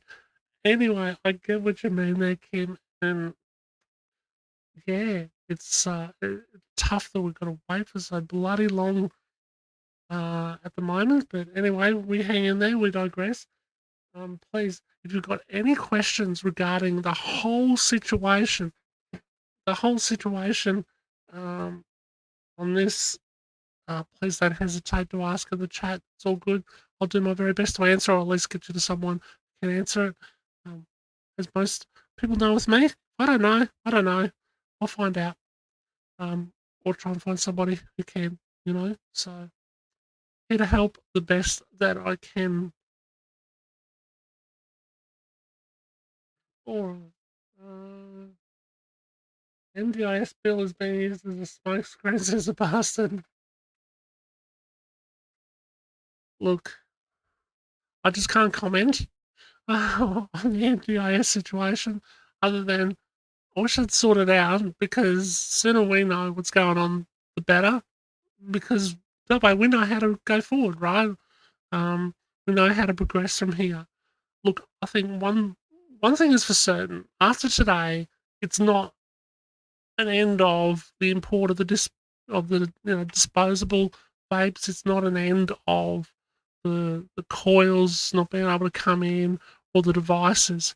What today is about, it will, if they get us through, it means that the sales of those products will be on the brakes as July 1st. It means that potentially, subject to what we hear and what gets laid out, is that vapors could be criminalised. Now they're denying that. They're denying it. But by possession, they hinted, the TGA or the health representatives during the inquiry hinted at 3 months supply for holding within an excess of 3 months prescribed supply of vaping goods, that we could be, yeah, at the mercy of these new laws. And I've read through them, and they're not good. There is some big fines. So criminality is real, and this is prohibition. You can't sugarcoat a turd. Well, you could, but it's still a turd. And you can't sugarcoat this as not being prohibition, because you can get something that isn't really that suitable from a chemist, but it still is prohibition. Because if if you like oranges and you don't like apples, but all you can get is apples, then and you're banning oranges, and you say, look, or you can go to a chemist and get apples. Well, how does that fucking help anyone? So seriously, that's what it is. So it is prohibition, and as I said earlier, it is up to the Greens today to put on their big boy pants and show us that they are a real major force in Australian politics. Otherwise, it looks like they will, put themselves in a really precarious situation, with, I would say, up to 4 million voters. That's massive. Up to 4 million voters. I don't think that they would want to risk that, but they're walking the tightrope. They're walking the tightrope on this issue. So let's just hope we can get something um, that's of some sensibility from the Greens today. But look, thank you for your patience. I see the crowd is building, and it is really awesome, and I'm really, really grateful for your presence here. I'm really, really sorry that they haven't come out yet, and talked about the therapeutic goods bill that we're here for. But I intend to be here when it happens. I was suggested it would be an hour ago, but we're still here. And, just like us vapors, we'll always still be here. So there is that. Anyway, with that said, gonna have a little drink and a little minute to myself, if you don't mind.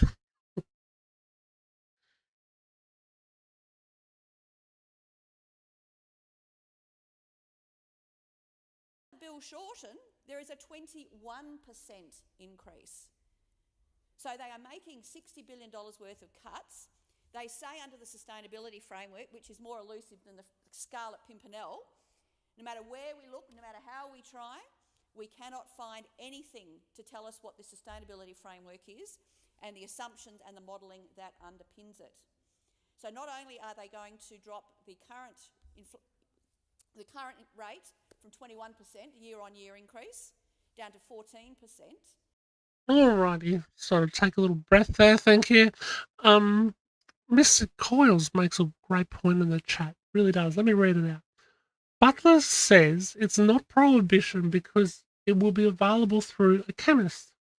Chemists during the prohibition era in the USA, you could also get alcohol from a pharmacy. There you go. That was a fun fact that I only really learnt over the last year. That the great Winston Churchill, look it up. You can easily find it. You can Google it. Winston Churchill alcohol prescription will come straight up. That he had to get a prescription when visiting the US, so he could have a drink. So there is that in there. So what do we know that era as in the US? Was it the prescription era? No. It was the prohibition era, and there's no different to the current shit show, if I can call it that, in Australia. So yeah, there is that. Great point.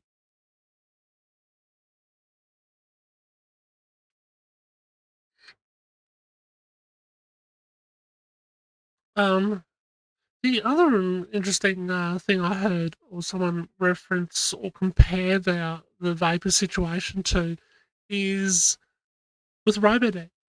And it really is that serious. I mean, people were losing their lives during Robodebt because of just debts and depression and stuff that they just couldn't deal with regarding that. And what a horrendous situation in Australian history Robodebt proved to be. Everyone knew that it was and proved to be. And there's really a lot of parallels to be drawn with this vaping situation. Um, people have already been forced, either by geographic location, by their routine, whether they work night shift or whatever, where they live, convenience, all the rest of it, or just couldn't be bothered because it's too hard to legally vape anymore in Australia. I've already gone back to the cigarettes. One really sad anecdote that I have is that there was a good local vape e-liquid manufacturer here in southeast Queensland, and to see him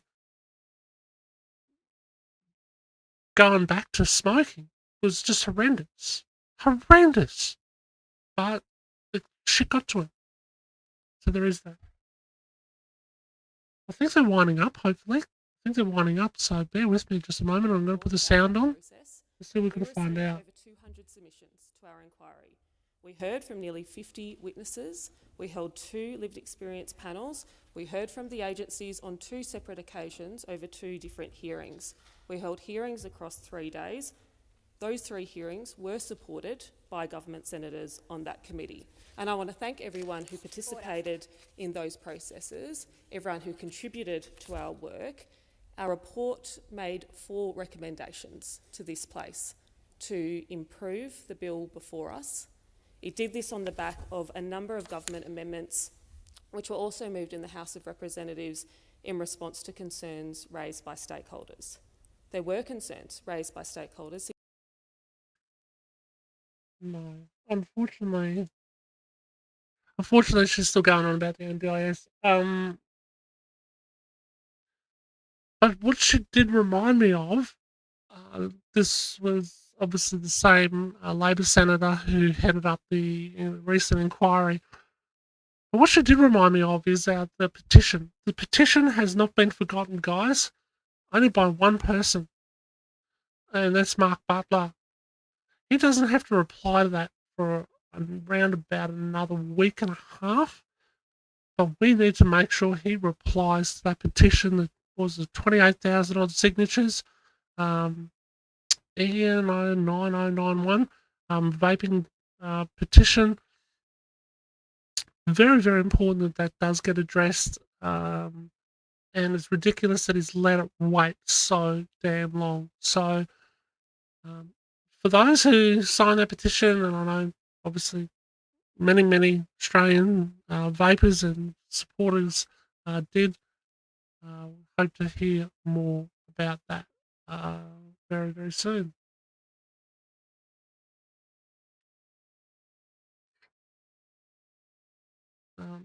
So if you've just joined us again, thank you. Thank you for joining me. Sorry you have to be a subscriber to chat in the channel today. Sorry that we're still waiting on hearing them talk about therapeutic bill. As soon as I can hear here, we're gonna flick straight over to the sound, go over to the full screen, and we'll hear more about it. I'm hoping now that this being the Labor person, will be is winding things up now. I'm really hoping to be next. We're more than an hour overdue. So again, thank you for your patience, guys, and putting up with this little old me, if you like, for the last hour or so, hour and a half. So we don't miss a thing.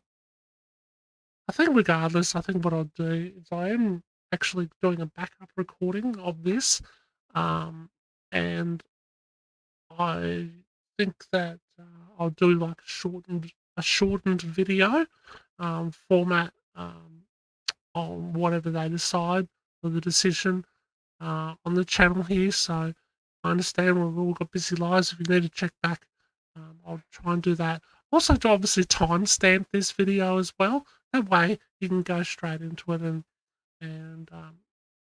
see where the important timestamp is. Might even chop off all the front end with me rambling rather. Gambling, no, rambling. Yeah, so I might do that as well. So thank you anyway. Trying to see what you guys are sort of saying through the chat, and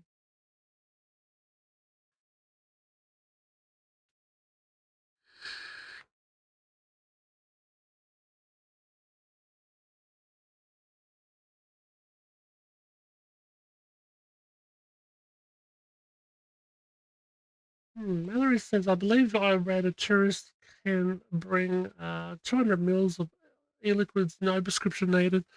Yeah, they can bring up a certain supply in. Will I? Yeah, I made a big thing of that last year, and I think that they obviously heard, and they needed to make some provisions for allowing people in from overseas. I think they were allowed a limited amount, but look, if you're travelling to Australia, please check with our appropriate authorities before travelling into Australia. Make sure you're not fined or forced to hand over some goods at the airport on arrival, because they don't like vapors here in Australia. They'll only let you have a little bit at the moment, which is horrible. It seems to be like they like smokers more, but that doesn't mean you should start smoking. It means mustn't agree with our current government, who are clearly not working off an evidence-based platform when it comes to vaping. Yeah, so there is that.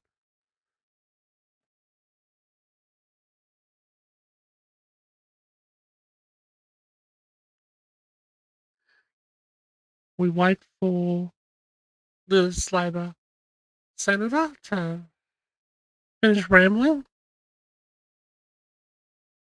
so that way I can stop rambling, so that way we can um, get on with it and rip the band-aid off, so we can hear what is going to happen. What is going to happen?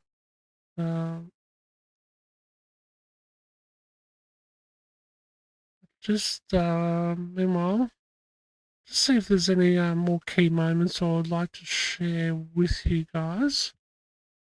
Maybe some great vaping points. Might go through some great vaping points.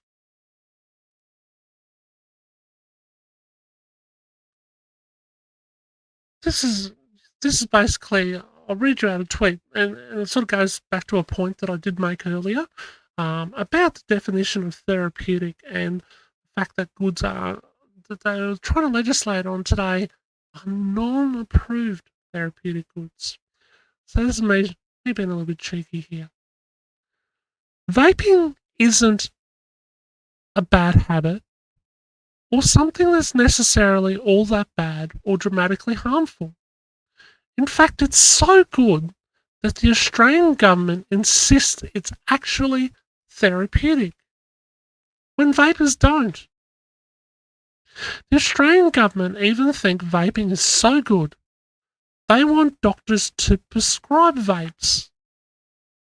They also believe big tobacco companies have changed for good, so much so they approve them to sell vapes in chemists. What's that? The health minister says vaping is a big tobacco ploy to hook a new generation to nicotine. That's true. He did say that. Yet he approves and encourages big tobacco vapes to be sold in chemists because they are so good, they are therapeutic. Can someone please explain how this makes sense? Because it just doesn't to Australian vaping consumers.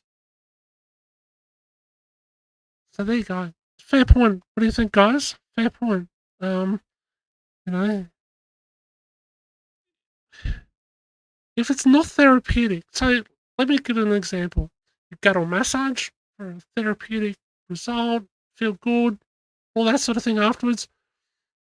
You go to somebody who smashes you on the back with a hammer full of nails if you don't want to feel so good, right? And therefore it's not therapeutic. Maybe some people swear by that. Maybe, the people who swear by laying on a bed of nails or whatever that might be. Yeah, it might be non-approved therapeutic. It's either therapeutic or it's not. And the whole point is that this government can't have it both ways. They can't say vapes are therapeutic, but then they're not. They can't say there is recreational and therapeutic. Vapes are vapes. They contain PG, VG, flavourings, a little bit of nicotine. That's it. Doesn't matter whether you're buying from chemist, dare I say the black market. Not much different. There's not much difference. Just got to decide whether we want to regulate them to keep them as clean and have the best flavoured ingredients possible. And then maybe some of the El Cheapo disposables that may have the odd yucko, not so good chemicals added into them outside of that basic range of PG, VG can be regulated. So it makes sense to regulate sensibly. In saying that, that's what we're waiting on today. We're waiting on to find out whether they want to proceed with this bill in a risk proportionate, sensible manner, or whether they're going to go the whole hog and be ridiculous about it and ban all sales of all vaping products and accessories and the manufacture of, unless via a prescription, a prohibitive access to a prescription by July the 1st, in just over a week. So, or in a week, yes. So we stand by, we wait for them to finish talking about the NDIS, and we'll try and move over to that as soon as I can. And well, thank you for being patient. Thank you for hopping in to see if they've finally made a bloody decision about it or not, or whether I'm still rambling. Sadly, I'm still rambling.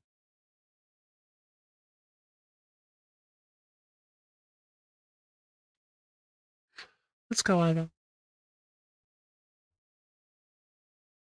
Opportunity to speak on this piece of legislation, getting the NDIS back on God's track. sake. bill. But it's worth noting that this government has now been in office for 2 years, and prior to the election, the minister... Senator David Chalmer, I know, is on the side of sensible regulation of vaping, incidentally, but he's still talking NDIS. If this goes on all day, I don't know. I think Bobby, who was in the chat earlier, put the mockers on us.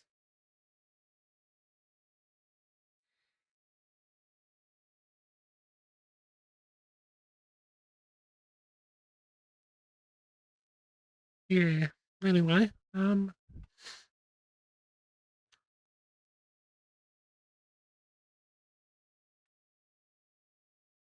so bear with me, what I might do actually for a while, so I'm not, you don't having to put up with me rambling or whatever, is I'm going to flick it straight over to the full Senate screen, where you can be able to hear them talk.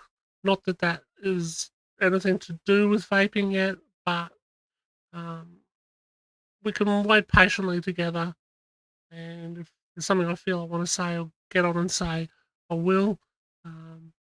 But meanwhile, I think I'll just I'll pop it over to the Senate. That way we know we're getting it as live as possible. And we're in readiness, okay? I hope I just made sense.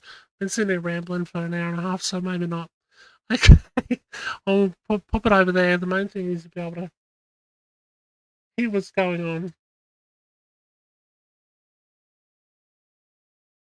Scheme. If the public is to retain faith in the integrity and the worthwhile purpose of the scheme, but more importantly, if taxation is going to be able to continue to support the scheme, then it must be put on a fiscally sustainable pathway. Now, just 2 weeks ago at Senate estimates, we heard from officials who represent the scheme about the high incidence of fraud in the scheme, the high incidence of claims for items that no taxpayer in their right mind would expect would be funded under the NDIS. The scheme is at a point of crisis, not only fiscal crisis because of the growth in costs, but a continued erosion in public trust and faith in the scheme because of the rampancy of fraud, because of things being funded which no right-thinking Australian should be funded under the scheme, and because of the minister's unwillingness to date to grapple with this reality or to prepare the public or the community for some of the hard decisions and difficult compromises that will need to be taken. This legislation supposedly puts the scheme onto a more fiscally sustainable pathway of 8% real growth in expenditure per year, but provides no detail about how that is going to be met. Are the number of participants in the scheme going to be capped? Is the growth in the number of participants going to be capped? Are payments going to be capped or reduced? Are certain conditions which are supported by the NDIS currently going to no longer be supported? These are all things that the community who benefits from the NDIS, but the broader Australian community as well, deserves an answer to. But this legislation and this minister has not provided that. Now, soon after we heard concerns raised by experts who run the NDIS in Senate estimates, you would have thought that the minister responsible would have bunkered down, got to grips with this issue, reassured the public that there were steps in place to address it, reassured the public of his resolve to combat fraud and other abuse of entitlements within the NDIS scheme, and reassured the public that there was indeed a pathway to put the NDIS on a sustainable footing. But instead, the minister found himself on a plane, flying to Switzerland, a 5-star resort, Lake Bergenstock, I think, from memory, in Switzerland to attend a Ukraine peace summit. Now, I'm a supporter of peace in Ukraine, peace on the right terms, and I'm a supporter of Australia attending the Ukraine peace summit, but quite why the minister with responsibility for the National Disability Insurance Scheme is attending a Ukraine peace conference in Switzerland when the National Disability Insurance Scheme is in disarray is beyond me. You would think that we would send the Prime Minister, perhaps. You would think we might send the Foreign Minister, perhaps the Defence Minister, perhaps indeed any minister who sits on the National Security Committee of Cabinet. But whilst I know this government has an unconventional approach to who sits on the National Security Committee of Cabinet, I'm almost certain that the minister with responsibility for the NDIS does not.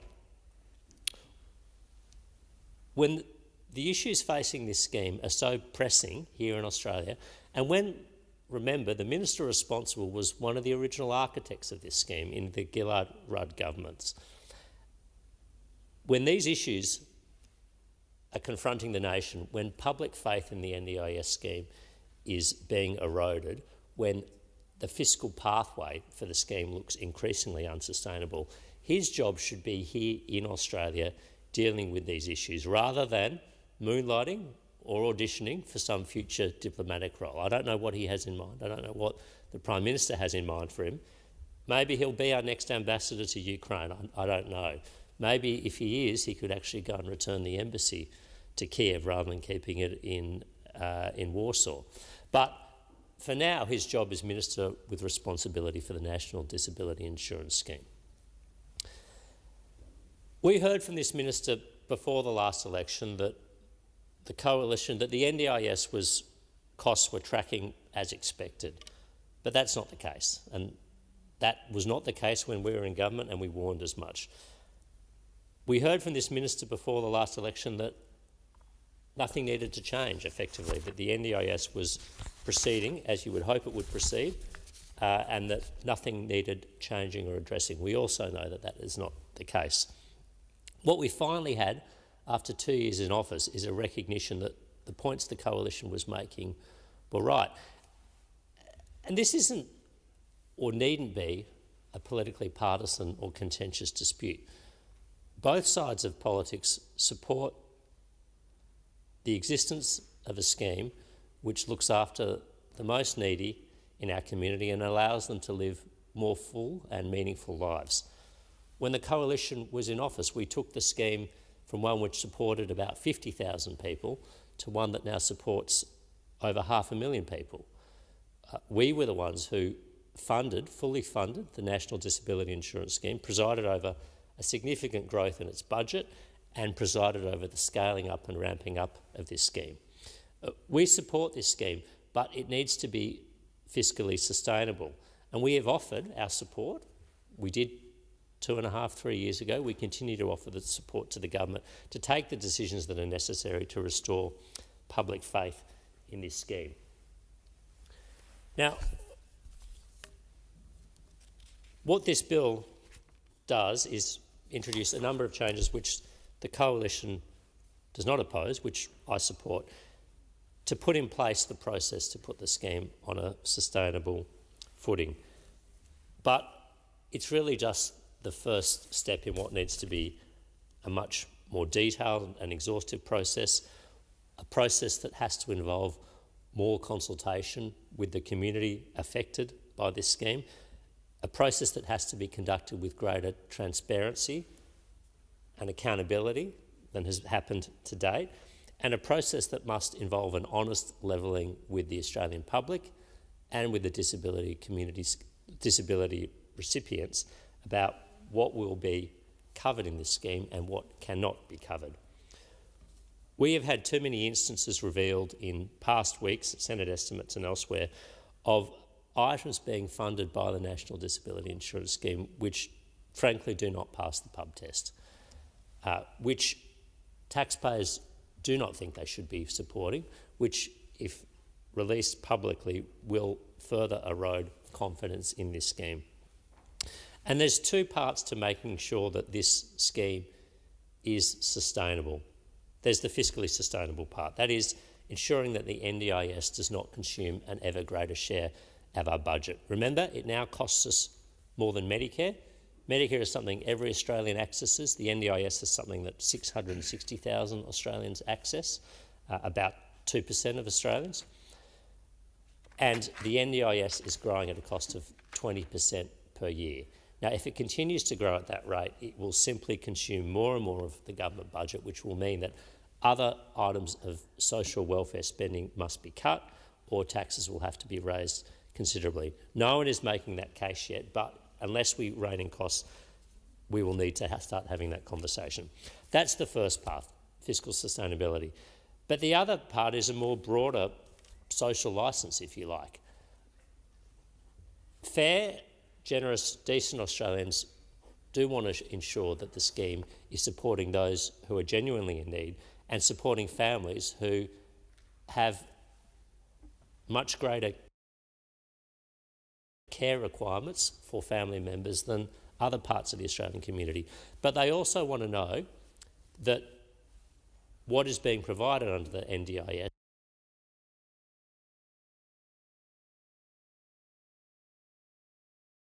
is to people who are genuinely needy, and that what is being provided are things that help them live fuller and more meaningful lives. So not holidays overseas, not new cars, not streaming services, not massage therapy, not any number of other things we've heard about which no one expects government to pay for, whether you're on a disability support pension, whether you're on unemployment benefits, when you're on the aged care pension. The expectation is government, as a social safety net, will provide and fund for some of the basic necessities of life to allow you to live a life of dignity and meaning, but everything else is rightly on you or your family, discretionary spending. The government and the NDIS should not be supporting discretionary spending. To conclude, Deputy President, this bill is an important step forward, but it has come far too late, 2 years too late. It has involved insufficient consultation and transparency with proponents, supporters and beneficiaries of the scheme, and it has come from a government and a minister that has been in denial about some of these issues which we've been seeking to raise for the past few years. There is a lot more work to do to put the NDIS on a sustainable footing, and what has been done to date is insufficient. Thank you. Senator Waters. Thanks very much, Deputy President. I rise to speak to the National Disability Insurance Scheme Amendment, Getting the NDIS Back on Track number 1 bill of 2024. And it's clearly on the wrong track, because this is a terrible bill that will cut $14.4 billion out of the NDIS, and that will make huge changes that will result in significant harm to the 660,000 people who rely on the NDIS. Now, it got sent to inquiry for 3 months, where there were 3 hearings held and over 200 submissions.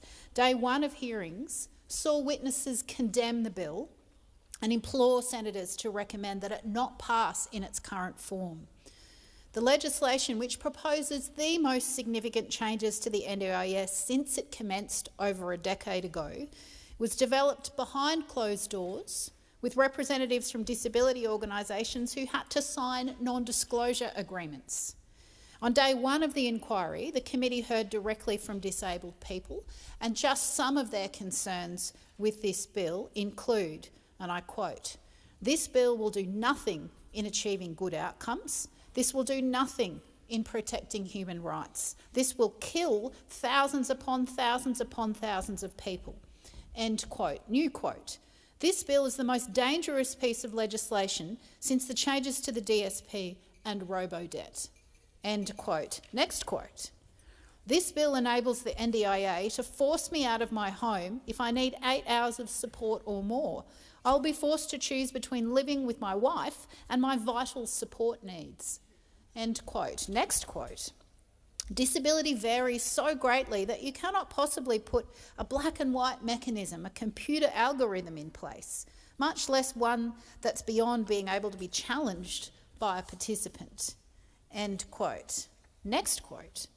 "Fundamentally, this bill ceases to be fit for purpose because it does not understand what it seeks to achieve, unless all it seeks to achieve is to save a bunch of money at the cost of very many lives." End quote.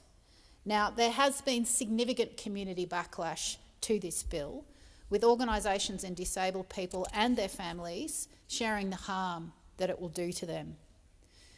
The budget included a cut of $14.4 billion from the NDIS that will be achieved by this legislation. In a cost of living crisis, this Labor government is choosing to remove $14.4 billion in funding from the NDIS that will lead to disabled people not getting the support that they need when they need it. This government has taken the active decision to abandon disabled people. They've abandoned NDIS workers, and they're passing the buck to the millions of Australians who undertake informal caring roles, mostly on an unpaid basis. The Labor government have decided that it's more important to fund billions in handouts to weapons manufacturers than it is to support the disability community and the many disabled people that rely on the NDIS to live happy and healthy lives. It is clear that there is not an essential service that Labor won't cut to fund nuclear submarines and fossil fuel subsidies and handouts. This government has done nothing short of betray the disability community, and they should be ashamed of themselves. And I sat listening to my colleague Senator Steele-John when he gave an incredibly impassioned speech opposing this bill, and I implore people in this chamber to think carefully about their position on this bill. I think I heard the opposition say after complaining that actually they'll support the bill, so it's going to be rammed through with the support of both of the big parties in this chamber, and the disability community have every right to feel deeply betrayed by both of your parties. Just on the process, the bill has been created behind closed doors and it's now being rushed through, and as I mentioned before, in order to even be consulted about the bill, disability organisations had to sign a non-disclosure agreement. Now that is not standard practice, and it's very disturbing. And it comes off the back of the public revelations that the government spent $600,000 on a speechwriter for the NDIS minister. They also spent $400,000 on a Redbridge-commissioned focus group with messaging to help them manipulate community sentiment. Yeah. The Redbridge work provided the government with the messaging that they needed in order to reach a level of community acceptance that would allow this bill to not be questioned. And I'm going to quote from the Redbridge report. It's report number 4. It's very disturbing, and it says, I quote, "When we presented rorts, fraud and unreasonable pricing as posing an existential threat to the NDIS, we were able to create an environment in which respondents were amenable to reforms designed to counter those things." Informed by the Redbridge messaging work, the government has been talking about fraud, dodgy service providers and participants spending money on things like holidays and alcohol to distract the public from this terrible bill. A bill, I might add, that does nothing to address any of those concerns if they did have any validity.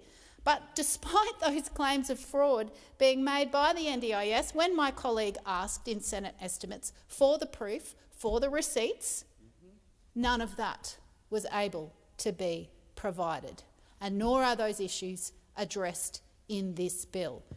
Those issues were a dangerous distraction to help this bill sail through. So let's come to the substance of the bill. It sets up the framework for pushing people off the NDIS and into supports that the government says will be provided by states and territories. Well, reality check, there is no possible way that the states and territories can provide those supports in time, in a way that's nationally consistent and that would guarantee no disabled person becomes worse off. Removing people from the scheme to services that don't even exist yet is outrageously poor planning with obviously harmful consequences. This bill would also make it easier to prevent people from accessing the NDIS. And it would make it easier for bureaucrats to remove people from the scheme. The bill is set to prescribe specifics of what you can and what you can't get from the NDIS. Now, this is a blatant attempt to control the choices that participants have, until this bill might pass, been able to make for themselves. Choice and control is meant to be one of the central pillars of the NDIS, and removing it in this way makes it clear that the government prioritises their bottom line over the well-being of the disability community. This bill would see a restriction of supports available through the scheme. It would limit people's ability to have NDIS plans that are based on their individual needs, And it would replace reasonable and necessary with a new single definition of NDIS supports. Now, this new NDIS support list would only provide funding for supports that meet a narrow definition as defined by the politicians holding the NDIS's purse strings. Be afraid. This bill would also allow bureaucrats to demand that NDIS participants undergo mandatory psychiatric or physical examinations within 90 days in order to make a decision about whether their scheme access should be revoked. Now, not only would this traumatise and re-traumatise so many participants and could result in people getting unfairly kicked off the scheme, but how is someone meant to get an appointment within 90 days with a psychiatrist to undergo an assessment when the wait lists are over a year in some areas?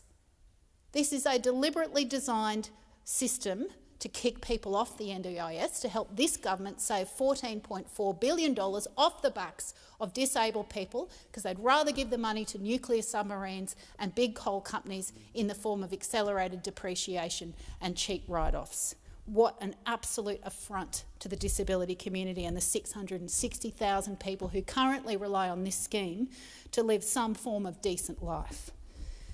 There are so many methods and processes mentioned in the bill that haven't even been defined, including the method for turning an assessment of support needs into a budget. These vague references to methods that calculate budgets are a recipe for robo-debt too, and the Greens cannot stand for that. We will not allow it. We won't sit for it and we won't roll with it either. This bill would enable the minister to make significant changes to the scheme in future without further community consultation. Now, there used to be a phrase, nothing about us without us, and it's a crucial phrase that should be applying here with a system that is designed to support and assist the disability community. And yet, the bill enables the minister to make changes to the scheme without further consultation with the disability community or with anyone in the community, for that matter. I am struggling to find an example of executive overreach that has such paternalistic damage associated with it in any other piece of legislation. Imagine if a minister could just snap their fingers and remove a life-saving support from anyone's life. That is what this bill is proposing to do. It is an extreme executive power that should be resisted with every fibre of the being of this chamber. My office and my wonderful staff provide a lot of support for people who already have some challenges accessing appropriate support under the NDIS scheme.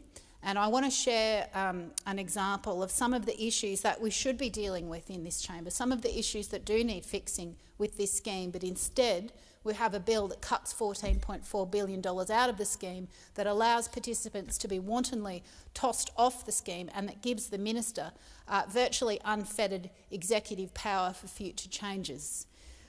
So I want to share some details of a family whose daughter, an NDIS participant, has faced some seriously egregious delays that have threatened her well-being, her carers and her parents' safety and well-being, and of course I have permission from her family to share her story.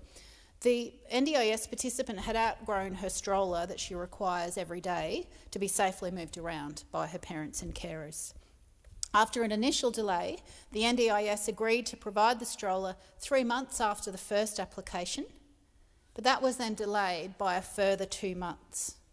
It took 5 months for the NDIS to approve a simple and straightforward assistive technology request. The lack of a suitable stroller during that time, that 5-month period, meant that not only was the participant deeply uncomfortable, but she risked falling out of the stroller and sustaining serious injury. This is totally unacceptable, and I'm sure it's just one of thousands of similarly heartbreaking cases. Now, this is the sort of issue that this chamber should be seeking to address and to fix, not this dangerous slashing of a scheme that has been supporting so many people. Sure, it has its flaws. Yes, we need to address those, but this bill does none of that. It is a wanton attack on the disability community that was staged in a super dodgy way, requiring organisations to sign non-disclosure agreements, and that gives the minister an open chequebook for any future changes without having to consult with anyone, least of all a person with a disability or their family or the organisations that support and represent them. So this bill absolutely should not pass. It needs to be sent back to inquiry to give the community a decent amount of time to make their concerns known, in the hope that someone in this chamber beyond the Greens might actually listen to the community. We need to make sure that this bill and the amendments proposed therein are properly scrutinised, and disabled people and those who love them and anyone who cares about the integrity of government social services should have that opportunity to make their feelings known about this bill. $14.4 billion raised off the backs of people in the disability community, when you instead want to spend money on weapons of war, on subsidies for fossil fuel extraction. This Labor government is so deeply disappointing, and I don't even understand why you wanted to be in government if this is the sort of policy that you come up with. Senator Polley. Deputy President, I rise to support the National Disability Insurance Scheme Amendment, getting the NDIS back on track number 1 bill. I'm very proud to be part of 2 Labor governments which have presided over the NDIS. That first Labor government founded the NDIS, and now the Albanese Labor government is getting the scheme back to where it was intended to be, to help those people living with disabilities and those people that are caring for them. In the years before the NDIS was established, Australians living with disabilities were left.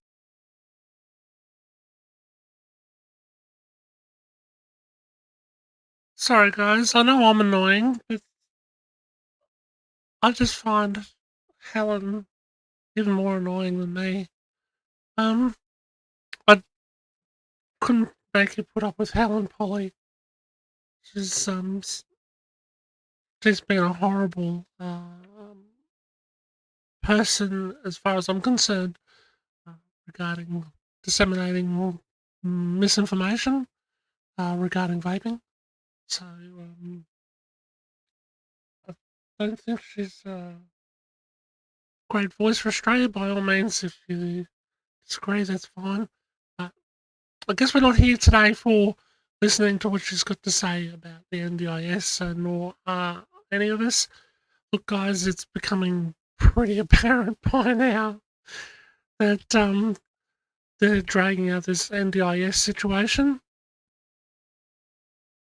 and it probably is going to not be till after lunch. I think in the ease of things, to keep things as easy as possible, I think I'll still continue this stream regardless. I don't mind if it goes 8 hours or whatever. I have it on a backup recording as well, so I can do a shorter version of when the final decision is made regarding the therapeutic bill for vaping. So yeah, I can do a shorter version or whatever later, but I think it's important maybe to stay live, so you guys, yeah, get it here, get it now, get it first, and still have a chance to have a good chinwag in the chat and that sort of thing. So yeah,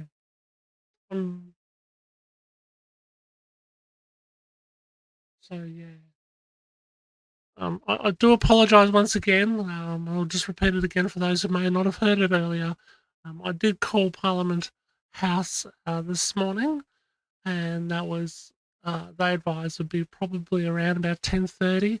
But unfortunately, they bumped this NDIS thing forward. Although the therapeutic bill was meant to be done first. So for that reason, we're left waiting for a few hours of torture.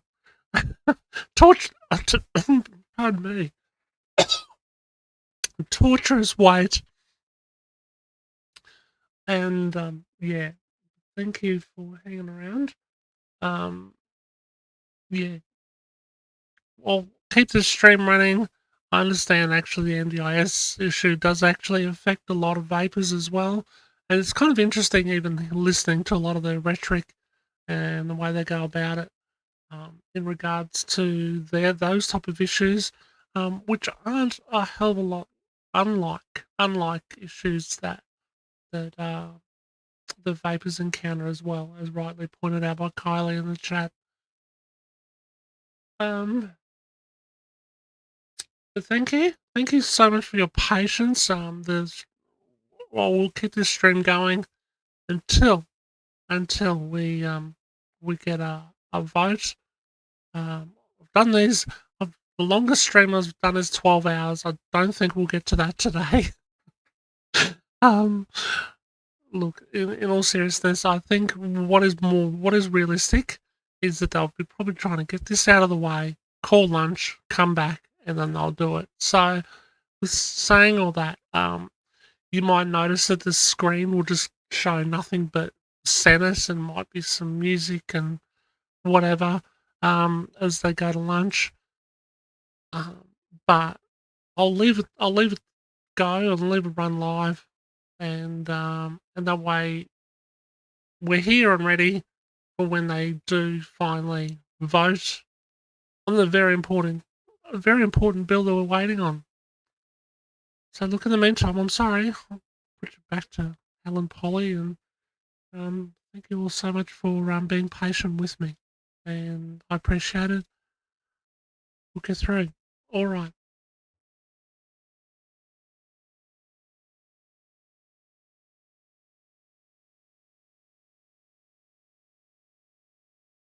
After all, the formation of the NDIS was always about the people.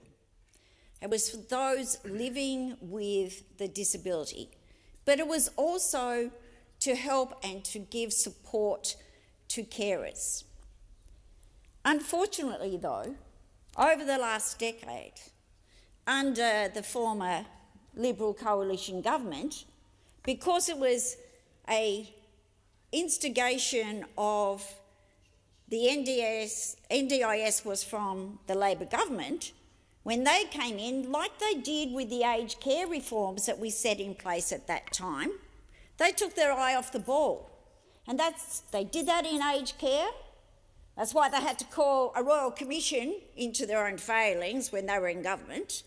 And with the NDIS, they lost focus.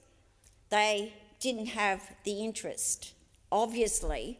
Otherwise, we would not have seen the deterioration of the prime focus was always about providing support for those with a disability. They lost focus of that because basically they don't have the same commitment.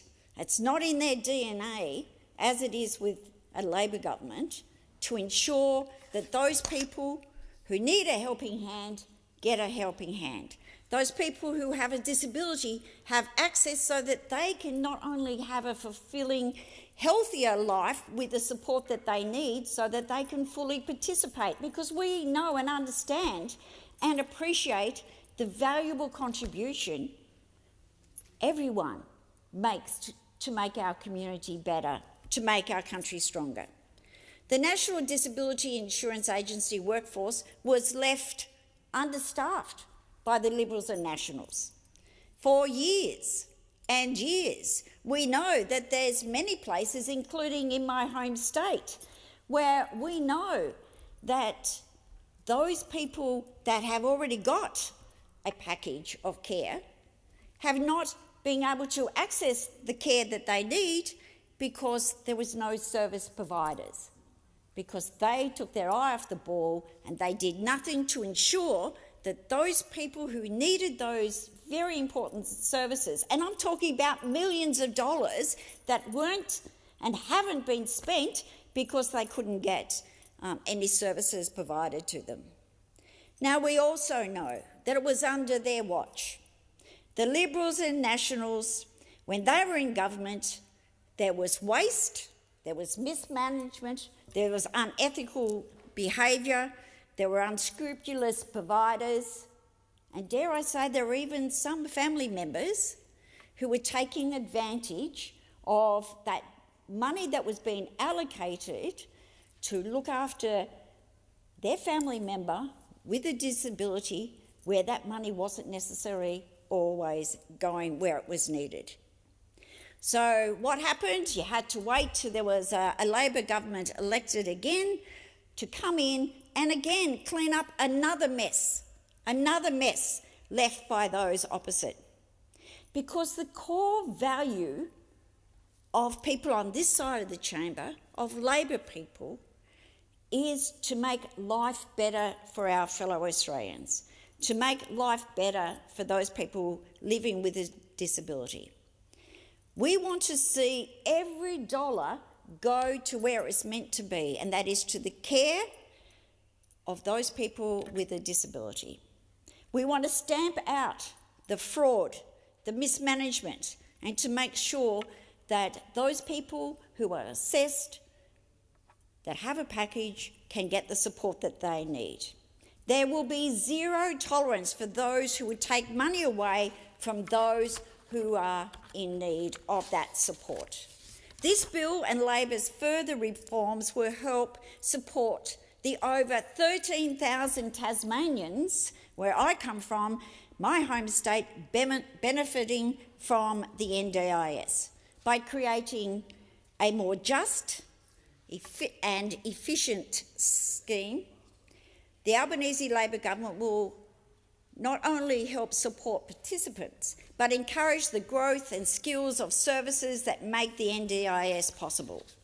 These will create many opportunities for Australian workers, from direct support roles to medical specialists. In that way also, the NDIS reforms will help all Tasmanians thrive. And just one other way that we're helping to support the NDIS and people with disabilities is we are help funding a community care project in Launceston, where they're building a respite centre that will be a respite and training centre for carers, whether it's in the aged care workforce or in disability. And I'm hoping that will go on and be a project that can be emulated around the country. I will always stand in this chamber and elsewhere and support and advocate on behalf of Tasmanians living with disabilities. I'm very proud to be part of a Labor government which truly cares about all Australians, not just the lucky few, not just the wealthy, not just the big end of town, but we actually have empathy, respect and compassion are all our key core Labor values. It took a Labor government to introduce Medicare. It took a Labor government to introduce the NDIS. And it takes a Labor government to manage these programs correctly.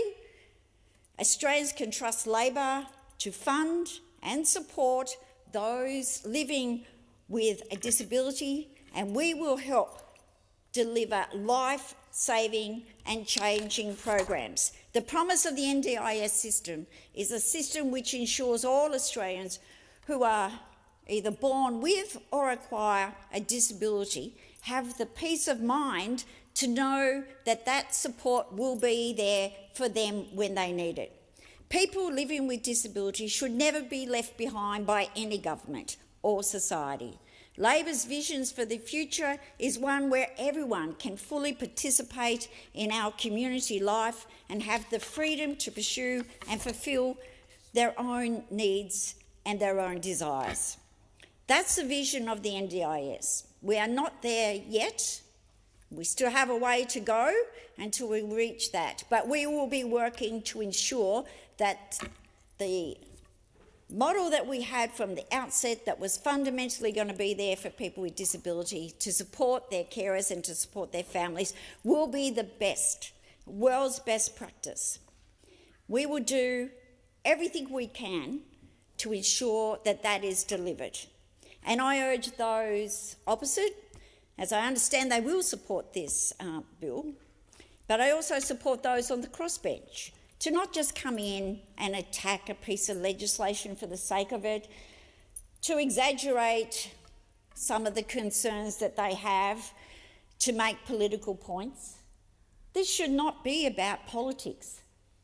It should not be about politics. It should be about providing the support that people living with disabilities should be able to expect in a country as rich as ours. So ultimately, this amendment is the first step in a long journey of changing the NDIS for the better. Progress, as I said, will not happen overnight, and amending the scheme fully will require cooperation between the states, the territories, and most importantly, the community. While we have a long way to go, this amendment is a welcome move in the right direction. It is a step that will deliver better outcomes for those with disabilities, those who are caring for them, those working in this sector, and importantly, it's a step in the right direction for the Australian taxpayers, and I commend the legislation. Senator Kovacic. Oh, thank you. I have to take a moment. I'm speaking to the National Disability Insurance Scheme Amendment Bill, getting the NDIS back on track, which is quite a misnomer, and I'm a little bit confused by Senator Polley's speech, which talked about not politicising when the entirety of the speech was a politicisation of what we were talking about. Discussions about former governments are irrelevant when the current government is presenting a bill upon which they did not choose to adequately consult. So I think we need to stop and reflect on that. As a member of the Senate Community Affairs Legislation Committee, I've spent the past few months scrutinising this legislation, and we have hardly got through the tip of the iceberg with what this bill will do to NDIS participants. It is, after all, the participants of the NDIS, as Senator Polley said, that we need to keep in mind throughout this debate. But while we keep them in mind, we actually don't engage with them and we don't let them participate in discussions around the bill. We just keep them in mind and think about them. That's extraordinary. This should be about the people who need the services. That's what this should be about. And I'm sure, like many of us in this chamber, our inboxes have been filled with participants and their families asking us not to support this flawed piece of legislation. Because what it is doing, it is focusing on making it harder for participants rather than looking at those that are exploiting the system. Why? Why is that what we're doing? We all want a sustainable scheme. It's a universally held belief that the scheme needs to be arranged so that the right supports reach the right people.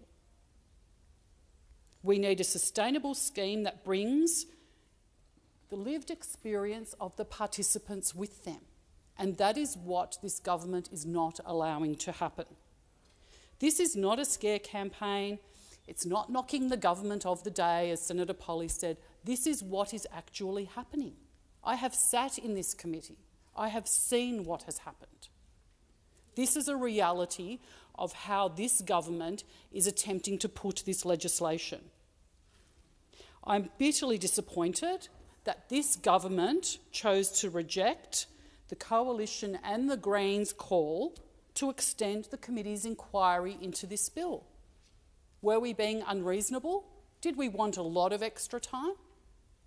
We wanted an extra 4 to 6 weeks to get information from key stakeholders and participants so that we could ensure that this legislation and the changes would properly reflect their needs.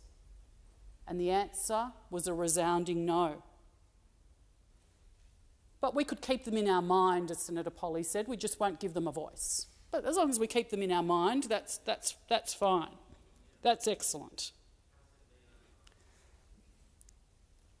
And the other thing we need to remember is not only did they not allow us an extra 4 to 6 weeks, this is despite new amendments to the bill being dropped on the first day of hearings and inquiry.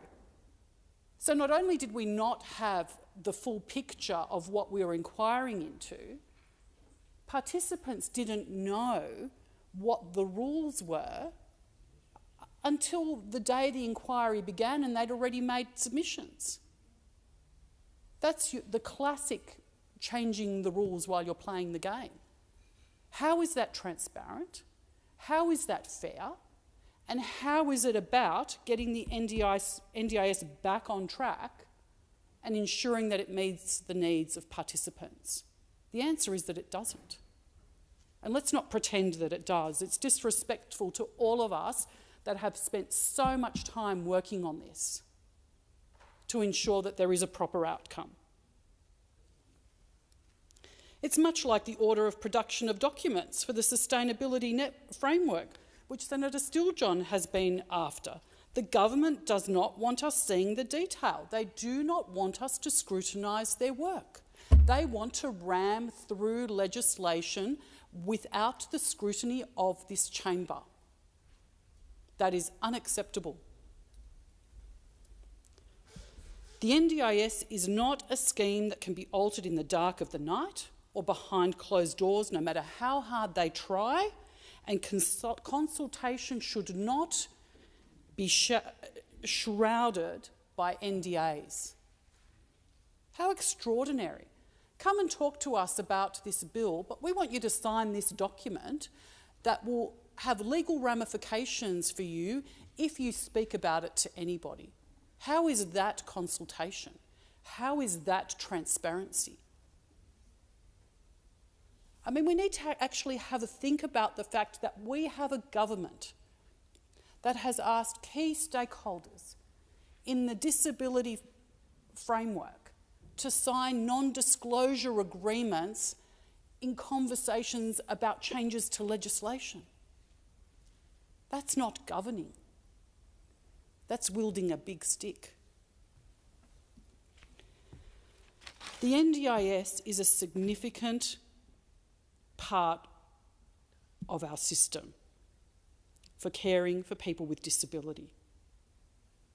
It needs to be dealt with transparently.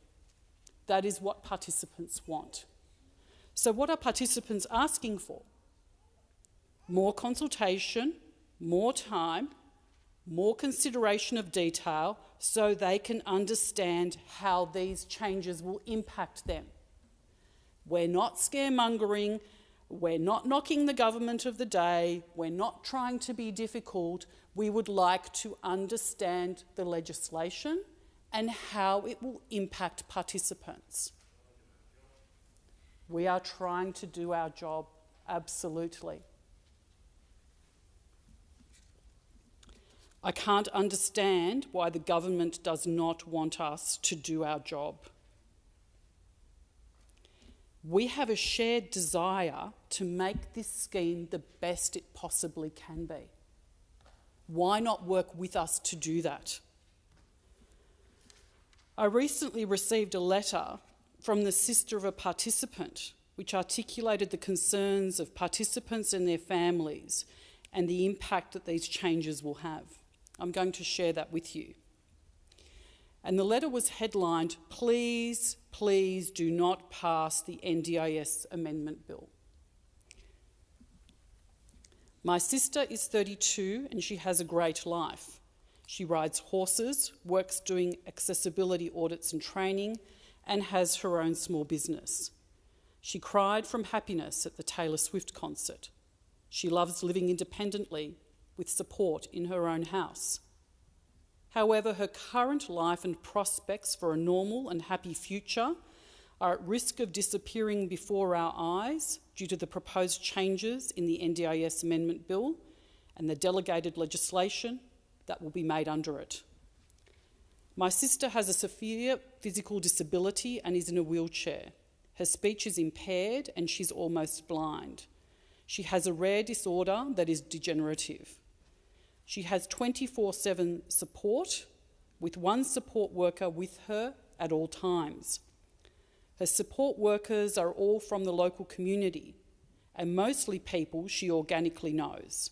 Almost none of them have ever worked in disability before working with her.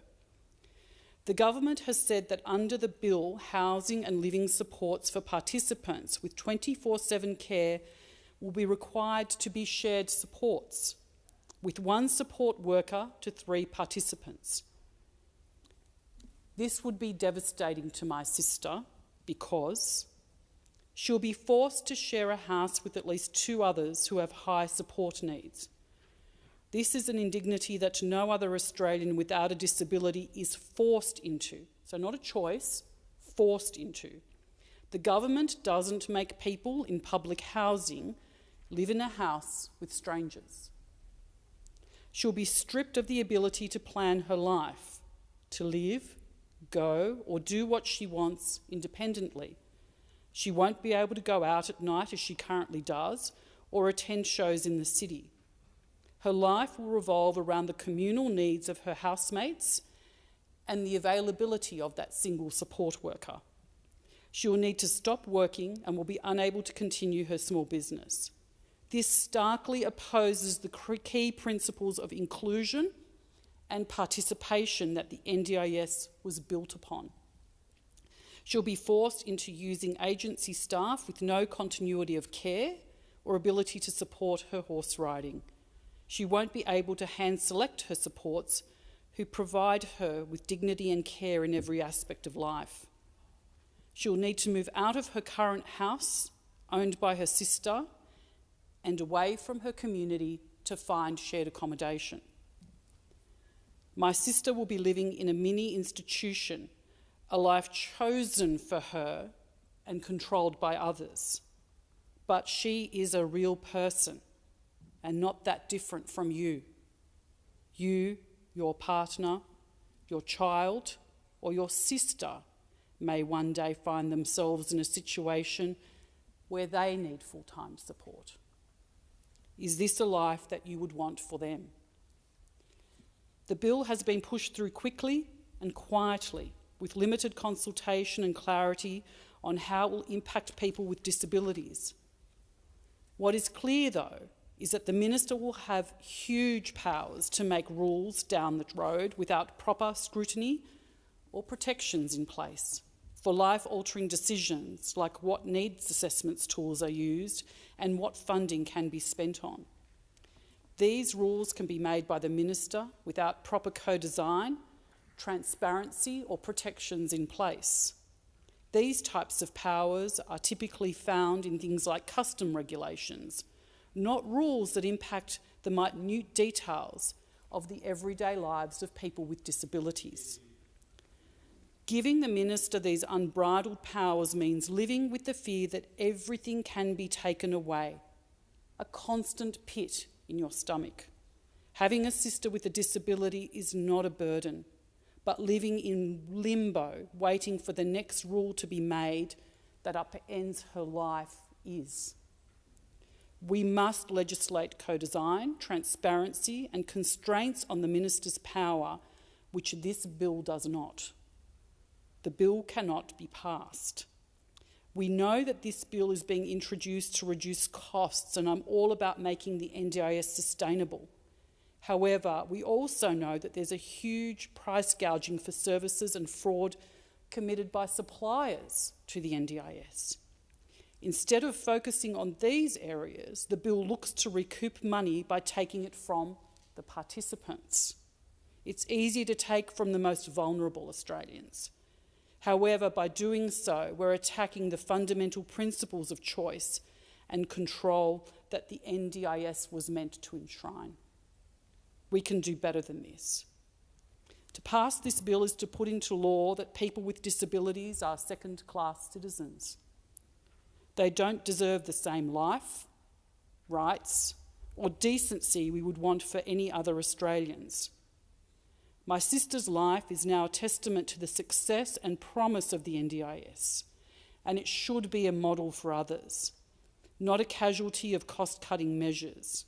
It's not too late to get the NDIS back on track with what it was set out to do, to provide people with disabilities choice and control over their lives. That's the letter from the sister of an NDIS participant. And if that doesn't move us to think and to consider why we are trying to ram something through, I don't know what does. But this story is shared with the other 660,000 Australians who are on this scheme, many of whom are concerned with what the changes will mean for them. It is entirely unacceptable for a government to treat some of our most vulnerable in this way. And doing so in the face of multi-partisan support for reform just shows how immature and careless this bill is. I say it again, the name of the bill is actually a misnomer. Senator Polly said three things were the core Labor values or key values: empathy, respect and compassion. How does this bill in any way demonstrate empathy, respect or compassion for people living with disability? It doesn't. Labor was elected to government on the back of their promises of transparency and empathy. Where is that today?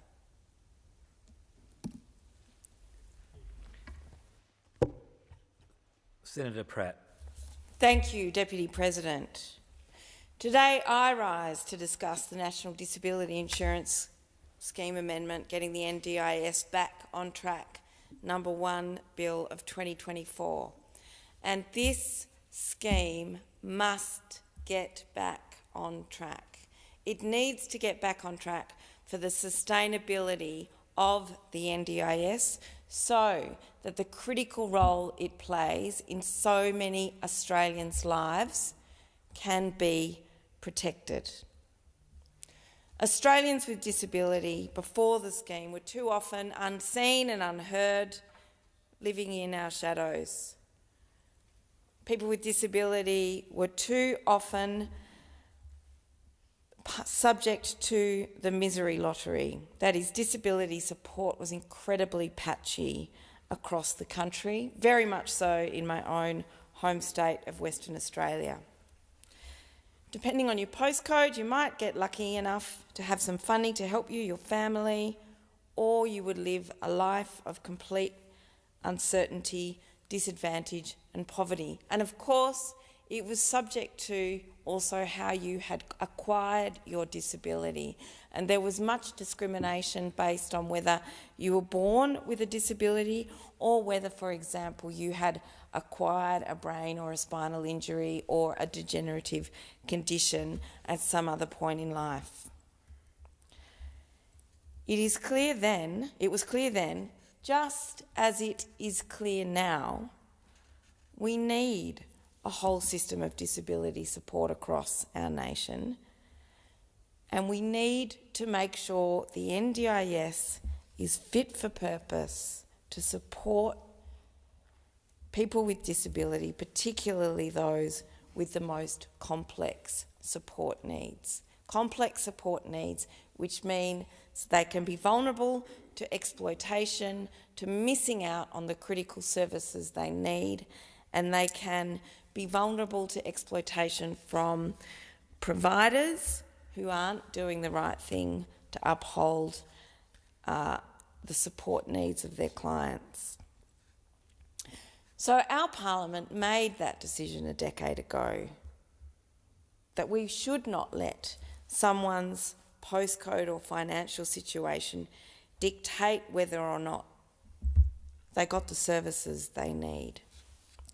But today, and this sits behind the legislation that we are debating here today, there are new lotteries emerging for people's NDIS support based, for example, on whether you have an ethical or unethical provider.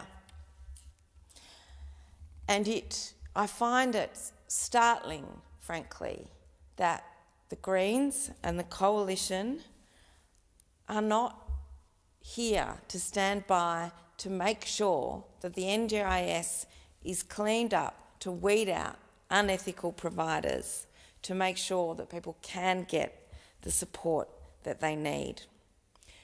The 10 years of NDIS that we've had has fundamentally changed Australia.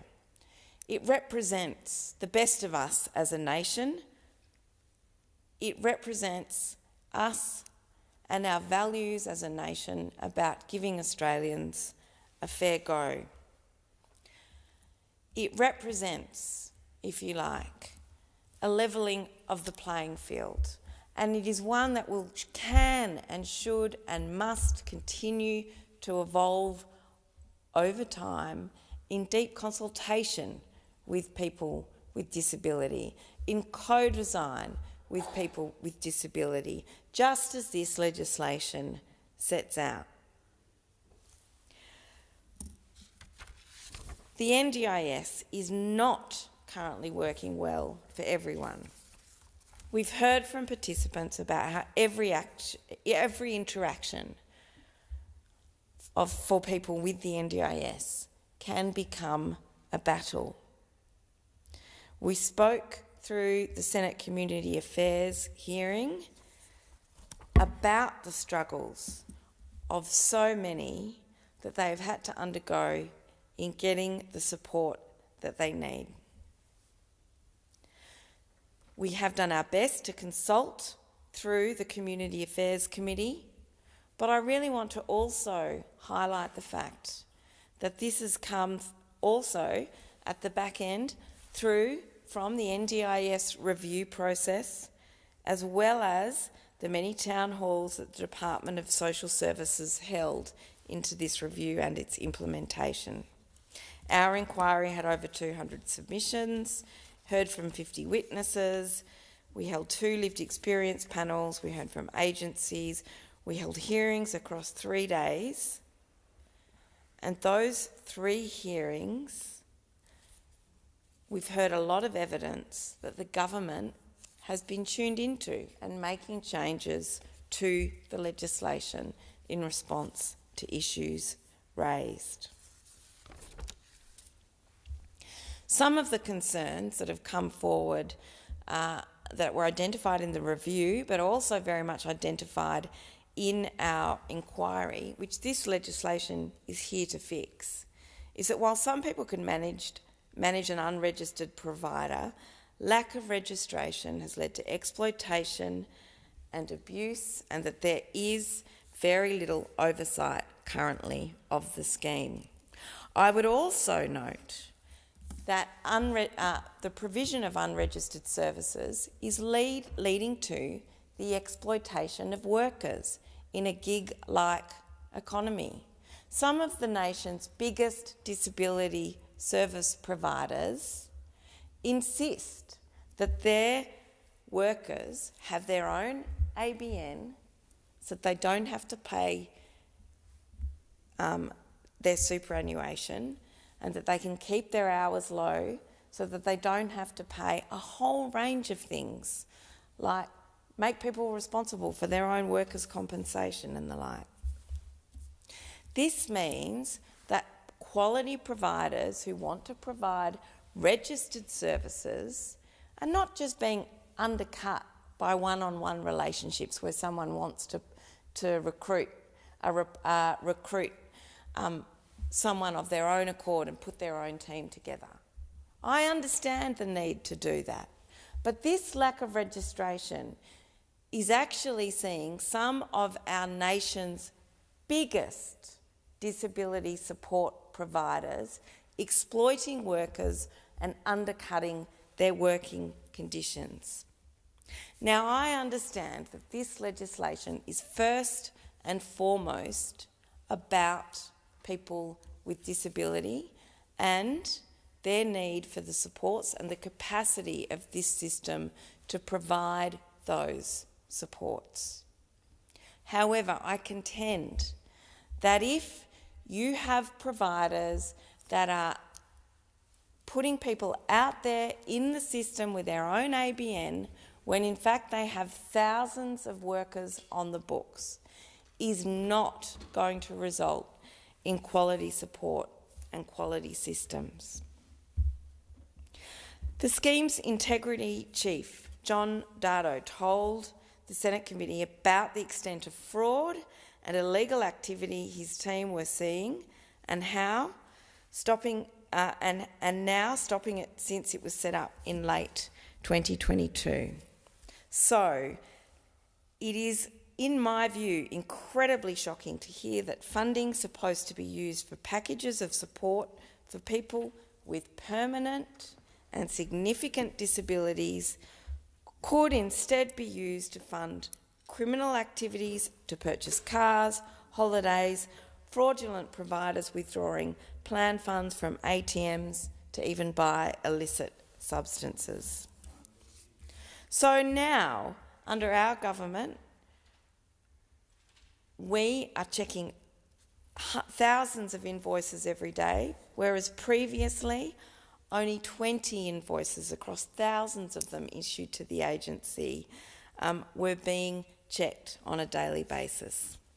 Previously, if you put in a claim, it was just paid. This is why, as part of this reform process, we are making sure that we're able to clean up the scheme, to catch crooks, so that people with disability get the money spent on them and their support needs, their primary support needs. Ever since Labor was elected, we've invested a mammoth fraud clean-up job, including $126 million in funding over 4 years to establish the Fraud Fusion Task Force. And in February of this year, we announced funding of the $83.9 million program to improve the integrity of the NDIS. But improving this integrity fundamentally means also needing to change some of its regulation, because it is the problems in the underlying regulation and law that mean it is too difficult to clean the NDIS up without the law reform that is before us today. We want the NDIS to continue to be able to change lives for the better. This is an investment in people. It is an investment in our nation.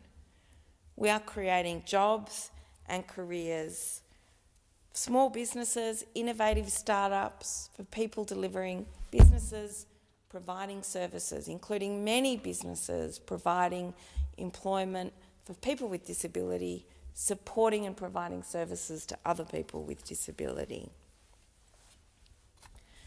But it is too important to politicise this issue in the way that it has been, to not take the opportunity to get it right and to fix it for the future. This Labor government is absolutely committed to getting the NDIS reform right. We're committed to co-design, hearing NDIS participants and protecting this scheme now and for future generations. Senator Scarr. Thank you, Mr. Acting Deputy President. The NDIS is one of the most important schemes implemented by the Commonwealth Government to assist Australians with a serious permanent disability.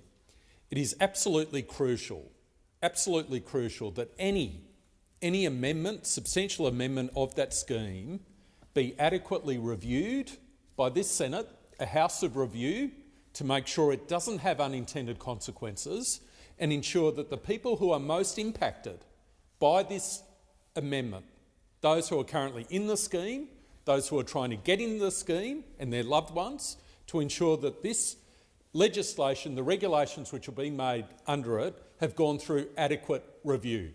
And that has simply not occurred in this case. It has not occurred. So we have a situation where my fellow coalition senators who have spoken in relation to this amendment bill and who are passionate about this scheme, delivering for the people it is intended to support, and hundreds of thousands of people who are supported by this scheme. We have a situation where the coalition senators on the committee were forced to provide additional comments of 1 page. And this is what they said. I want to put this on the record. The Coalition is unable to provide fully informed commentary on the National Disability Insurance Scheme Amendment Getting the NDIS Back on Track No. 1 Bill due to the government's unwillingness to grant an extension to the committee for further scrutiny on sensible and necessary measures for the sustainability of the NDIS. So the Coalition sought a very modest extension of the timetable to enable not so much the senators in this place, but the people who will be directly impacted by this legislation to have their say. To have their say. That's our job. That's our job. We're a house of review. So when the other place, the lower house, passes legislation, it is our job to closely scrutinise that legislation. So even if it is introduced with the best of intentions, that we make sure it does not have unintended consequences affecting, in some cases, the most vulnerable people in this country. And this place has been deprived the opportunity to have a proper, fulsome process of scrutiny in relation to this legislation, and that is deeply concerning. I want to continue reading from the additional comments of the Coalition senators in relation to the committee report. 1 page. 1 page, they wrote, because they simply didn't have the time, didn't have the information to provide any further discussion.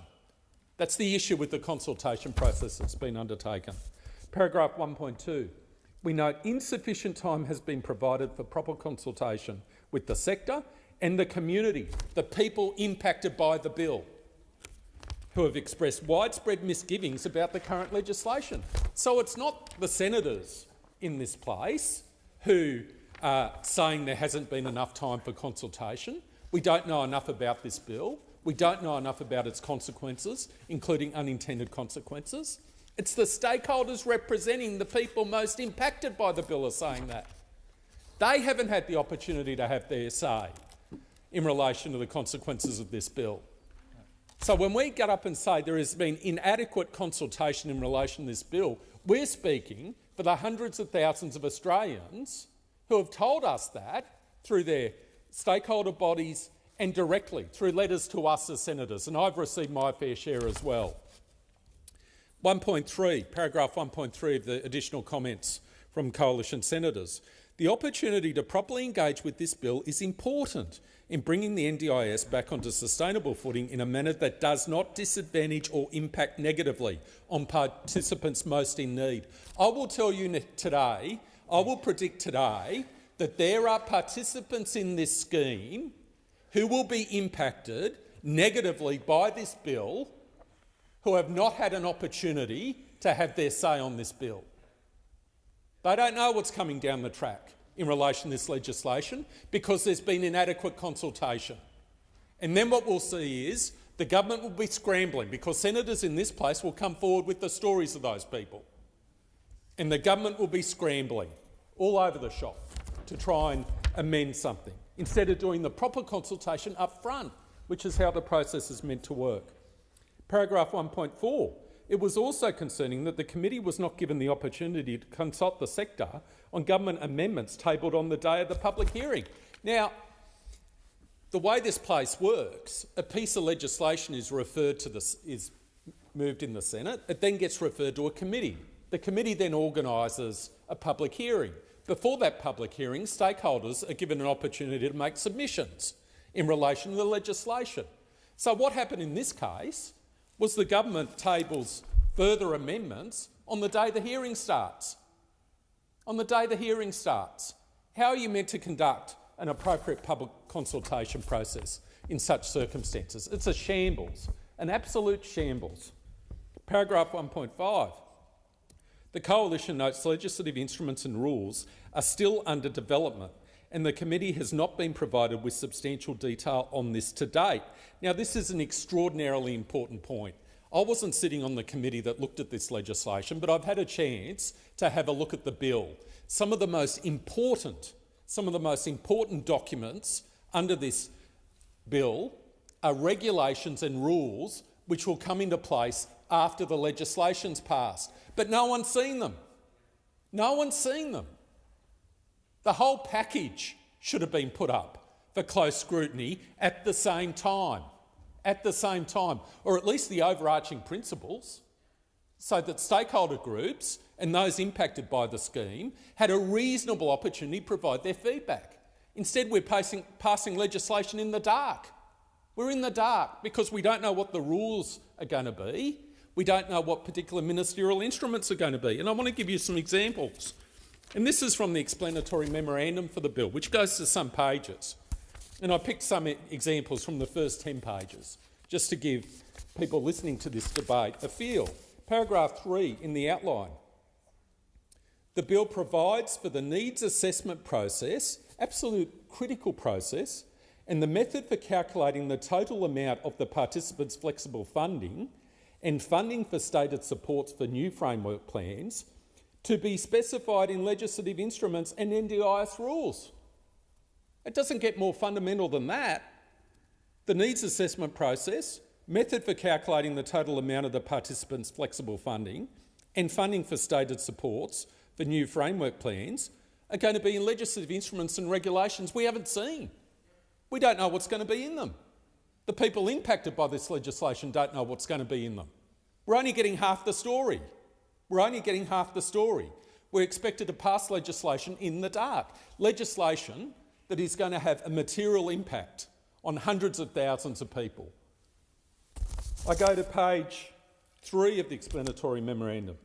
Proposed new paragraph 10b provides that a support is an NDIS support, and this is a key question as to whether or not something's classified as an NDIS support, for a person who is a participant or prospective participant if the support is declared by NDIS rules to be a support. Again, we don't know we haven't been given the draft rules. We don't know what's going to be in them. Passing legislation in the dark. The next paragraph. Proposed new paragraph 10c provides that a support is not an NDIS support for a person if the support is declared by NDIS rules to be a support that is not appropriately funded or provided through the NDIS for participants. Again, it's all in the rules. We haven't got the rules. We're debating this in the dark. I go to page 5 of the explanatory memorandum, which states, the amendment provides the statutory foundation for the future early intervention pathway, which is an extremely critical pathway, especially if you're dealing with young children who perhaps have autism or some other disability. And it says this, operationalising this pathway will require the establishment of, guess what? Category A NDIS rules. Do we have the rules? We don't have the rules. We're debating legislation in the dark. Page 6, in relation to subsection 25.3. A second note to the subsection alerts the reader, well, I'm going to alert the Senate and everyone else listening to this debate, that NDIS rules, again, may be made under section 27 that are relevant to the consideration of the early intervention requirements. Again, the rules, which we don't have. Page 7. This item repeals and substitutes section 27, which allows the NDIS rules relating to the determination of any matter for the purposes of the disability requirements and early intervention requirements. Again, we don't have the rules. Similar to the existing section 27, proposed new section 27 will allow NDIS rules to prescribe methods and criteria to be applied or matters that must or must not be taken into account for relevant purposes. And then it gives an example. And this sums it up. So this is an example of someone called Kim. Kim applies to the NDIS based on an impairment which results in psychosocial disability. Kim's disability is highly episodic in nature, in that its impacts on her life fluctuate from time to time. There is currently a great deal of ambiguity about how some access criteria should be applied to Kim's circumstances. This is the explanatory memorandum, so this is how this new scheme relates to Kim. Quote, this new power enables a rule to be made, clarifying how certain NDIS access criteria should be applied to Kim's unique circumstances. As a result, Kim and her health professionals have a clearer idea about whether Kim is likely to be eligible to access the NDIS, what information is required to make an access request, and Kim's access decision is able to be clearly explained to her, end quote. Except it can't be explained to Kim and her health professionals because we don't have the rules. We're expected to pass the legislation without having the rules. We're legislating in the dark. This new power enables a rule to be made. Well, where's the rule? What's going to be in the rule? Where does Kim and her health professionals have an opportunity to provide feedback in relation to the draft rule so that we as a Senate have an opportunity to consider that feedback and discharge our obligations as senators to closely review this legislation?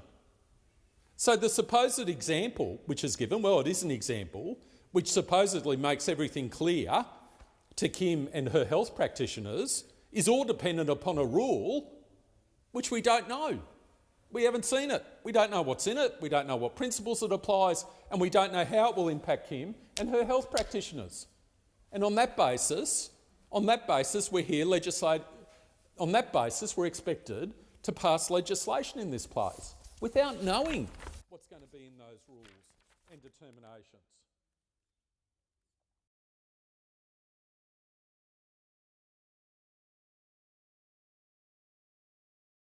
Yeah, hi all. I'll just have a chinwag in just a moment. Just turn that down for a moment. Yeah, hi all, and once again, thank you all for your patience today. It's been a big test for all of our patients right now. Waiting out the NDIS chit-chat while we wait patiently for the announcement of the Senate vote and hopefully reaching some sort of a decision today regarding the therapeutic goods bill for vaping and other products. We all know what we're here for. I do apologise that this is really, really, really dragging out. I have some information that leads me to believe that this could go on for some hours. Yes, but it's not firm information. It's the best information I can get in the background, that this could go on for a few more hours yet before we get to the bill. I'm hoping not. Regardless, I'm going to keep this stream flowing. So that way we'll be able to get as soon as it happens, we'll be here. Or there'll be an open stream where people can check in and see what the hell is going on. Alright. In the chat there, I put a link there for Demand Green Support Vaping. Guys, at the moment, we've got a little bit of a window of opportunity. If you're in a position to this afternoon, I need to ask us all who are pro-vaping, if you like, because I understand there's a couple of people who stealth watch my channel who aren't.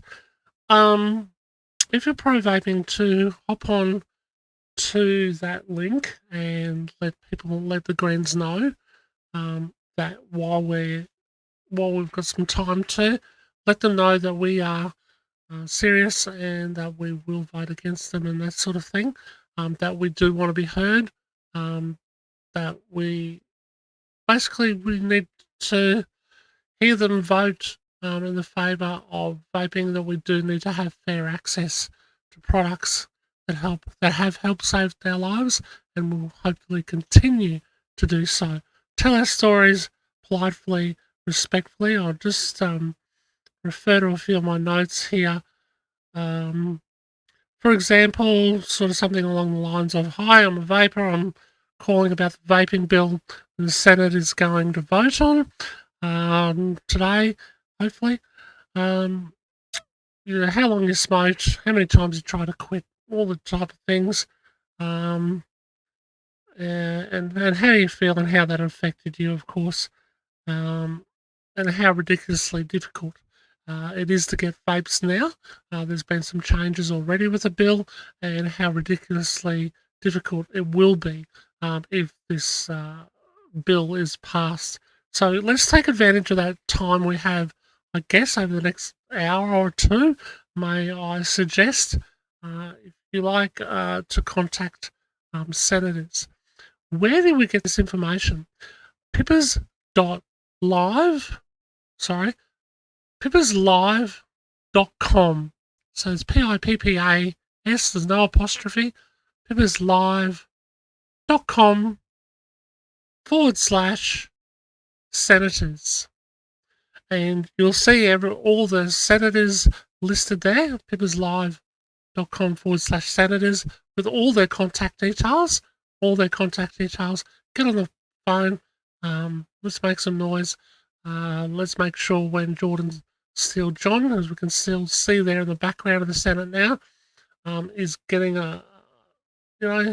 annoyed as he is from his helpers in his office and across from the other Greens offices as well, that hey, we're making some noise, we're watching, we're waiting, and we're expecting you to do the right thing. We're expecting you to put on the big green senator pants today and stick up for what is right and say no to prohibition. So that's about where we're at. I don't know what time it will come on. This is obviously being dragged out. Has it been on purpose? Who knows? You can only speculate. Unfortunately, this has been bumped forward unexpectedly. Sorry, guys. I do my best to make sure that nobody's time is wasted here. Another initiative maybe this afternoon, if you're keen, if you'd like to. I just put in the chat earlier, you could personally message me on Facebook or on Twitter/X, and with your phone number, which I'll keep private, with your private phone number, or if you're on the Discord group, and those who know who are on that Discord group, let me know if you're keen on this as well.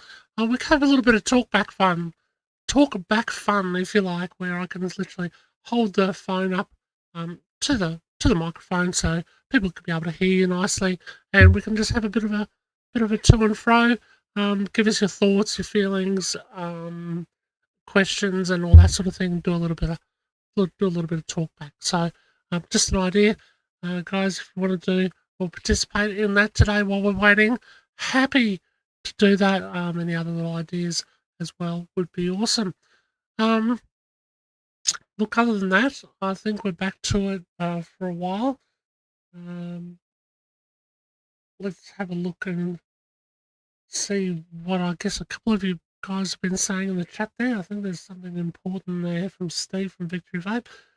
Finally got through to Banth's office. They were not answering earlier. Gave them an ultimatum, oppose or watch Green Party die at the next election. Right? Pretty hard words, but I guess it is kind of true.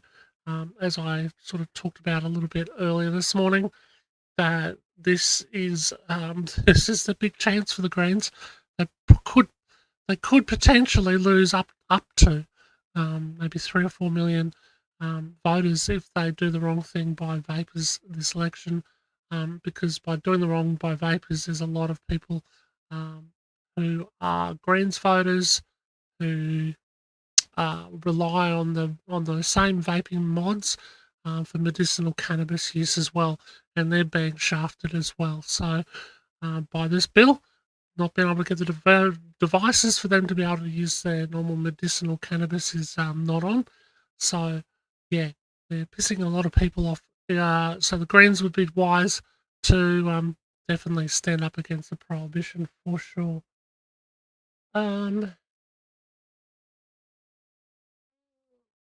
Yeah, thank you, Tim. In the background, I've been waiting patiently. Oh God, yeah, we'll probably have dust and mothballs required soon, and yeah, it seems to be taking that long. So, sorry, there's nothing I can do about it. Obviously, look, I'm still my best. So that way, we've got a platform where we can sort of community, if you like, to be able to watch the proceedings here as they happen when they happen. I was advised this morning when I rang Parliament House, I rang the good people of Parliament House, they said to be about 10:30. How wrong they were. Maybe they didn't have the advice that this NDIS situation had been put back to the front of the queue. Earlier in the week, it was at the front of the queue. Then then the therapeutic goods bill was next, and then I got an updated notice paper that I looked up yesterday. We were bumped up first, and that seemed to be still the same situation this morning. But obviously, last minute they changed the order on us again. There's nothing we can do about that. So let's just hope that something happens today. Otherwise, we could be back here again tomorrow. I'm sorry. It'd be like one of those really, really painful grand final draws where people finally get to the grand final and it's a draw and they're back the next week. But no, we could be back again tomorrow. It's possible. I don't think it's likely, but anyway, we'll see. So yeah, let's have a little bit of talkback fun anyway. In the meantime, personally message me on Facebook, Pippa Star, or on Twitter at Live Pippers, and I'll give you a call and we'll have a bit of a chinwag, do a little bit of live talkback. That'd be a little bit of fun, wouldn't it? Open other ideas, of course, but let me know if you like to want to participate in that, and we'll go live. Simple as that. I'll give you a call, and it'll be that easy. Hold the phone up to the microphone, have a bit of a chinwag, and provide a little bit of content, hey?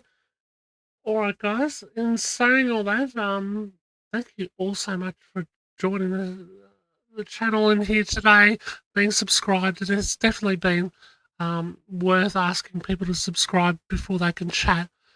Because it really keeps the good people here, which is great. Thank you to the spanners in the chat who are doing their moderation job, keeping all the good people here. Hi, Victor, in the chat saying hello. Yeah, absolutely awesome. As I say, the stream is not ending. It's got to keep going until we've got a decision one way or the other, until we've got them talking about the therapeutic goods bill. When that will be, I don't know. I hope it's in the next hour or so, hour or two. As I say, the Senate goes till tonight. They're really dragging out these NDIS speeches. Sooner they're done, the better. I haven't got any extra information on who's doing speeches and for how long or what on this NDIS thing. That would give me a clue, but anyway. Let's have some talkback fun. Send me a message. I'm going to sit back and you can listen to whatever's going on in the Senate. I'll go back to a live and I'll watch out for those personal messages. Come on, get involved. Personally message me a phone number. I'll have a bit of talkback fun while we're waiting. Hey, all right. Let's go back to the action in the Senate. Let's go back to the sound. Two sound settings. Also seen how the NDIS has made it possible for them, thanks to their own determination and that of loved ones, to find systems that make life not only bearable but meaningful. This constituent told me, the proposed changes to the NDIS are terrifying for my friends. They are looking at the end of the end of a world where they get control on their own destinies. They are afraid of dramatic cuts to the services that make their ongoing lives possible, particularly where they get to select and train their own support workers. This makes a huge difference to their quality of life. They need support workers who share their values and understand who they are as people. Talking about their friends, my constituent said, support workers who are provided by for-profit companies who are neither well-trained nor well-paid. Both my friends have horror stories to impart, and both of them live in fear of the day when they will no longer have a say in who gets to have that most crucial and intimate relationship with them. Trust and empowerment are absolutely crucial. According to this Victorian, funding for basic services for their friends, like being able to swim or psychological services or being able to take a holiday, are under threat. Small things that able-bodied people take for granted, which require organisation and assistance, make all the difference between well-being and a sense of powerlessness and abandonment, depression and physical ill health. This person told me that both their friends need one-to-one support. They won't survive mentally or physically if they are put into shared accommodation. They said the NDIS may not be perfect, but it has made lives livable, it has boosted the economy, it is reasonable and necessary, and it is for every one of us who needs it. This constituent urged us here in this place to do all that we can to make sure that it stays that way, and that Shorten's proposed changes do not eviscerate it beyond recognition. President, I reiterate that this bill should absolutely not pass. It should be sent back to inquiry to give the community more time to make their concerns known and to enable further parliamentary scrutiny. Disabled people, those who love them and anyone who cares about the integrity of government social services should make your feelings known about this harmful bill. This bill will cost lives and it will set disabled people back decades. The Greens will not support this bill in its current form in the Senate. Senator Chandler. Thank you, Mr Acting Deputy President, and I also rise to make a contribution on the National Disability Insurance Scheme Amendment, getting the NDIS back on track number 1, Bill 2024. And noting that I will be in continuation in about 5 minutes, I wanted to make some initial comments first up about the issue of scrutiny. And sitting here this afternoon listening to the debate on this bill, it is very clear to me that the ability of this chamber to fully scrutinise the impact of this bill and to fully understand the impact that this bill will have on NDIS participants and the community that supports them has been seriously lacking. And I think that that is incredibly disappointing.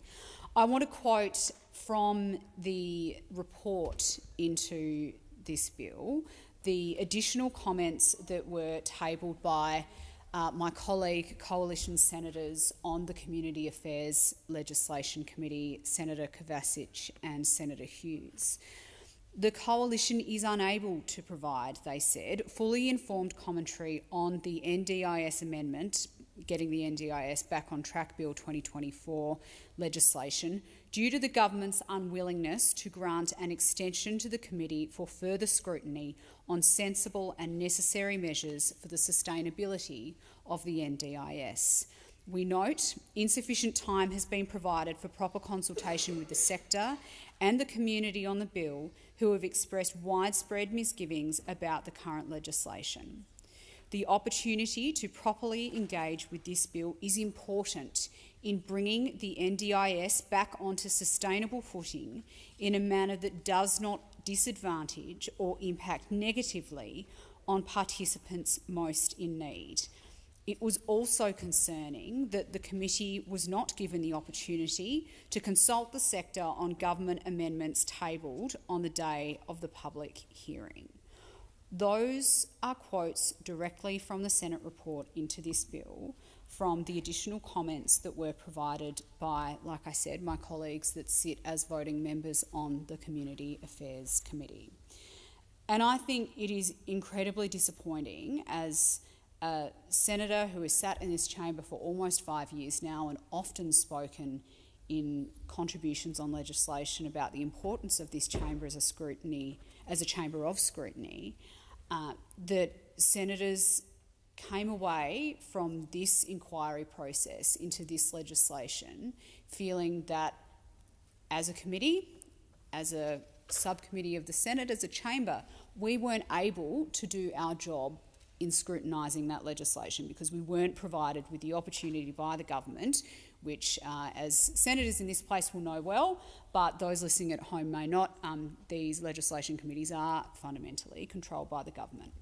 The direction that inquiry takes is negotiated across the chamber, but the government are the voting members that have the final say. And for us to now be considering this legislation here today, and we've had a very fulsome debate on this legislation so far, and I think that that will continue through the coming days.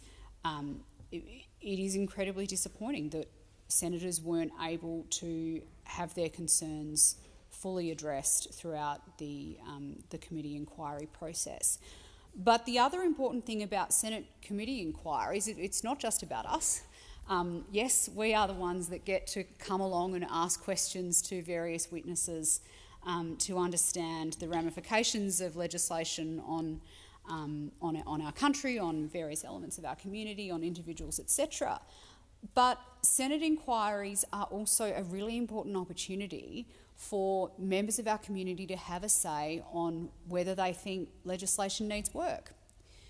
And when we are talking about a piece of legislation such as we are today, in relation to the NDIS, I would have thought it went without saying that individuals on the NDIS, that members of the community that are impacted by this legislation would have been given a very fair and very fulsome opportunity to have their concerns heard by this chamber through the Community Affairs Legislation Committee. And colleagues in the crossbench, we've had contributions from Green senators today, likewise saying that the inquiry process that was initiated into this legislation has not given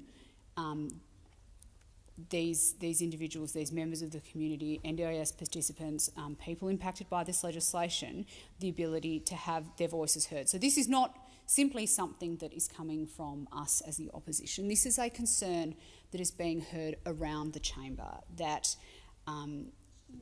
through the inquiry process, the community has not been able to have its say on the legislation, to make suggestions as to how the legislation could have been improved, to understand how the legislation is going to create change in the way that they fairly should, in the way that this chamber is set up to allow, and in the way that I think most Australians in our democracy fairly expect.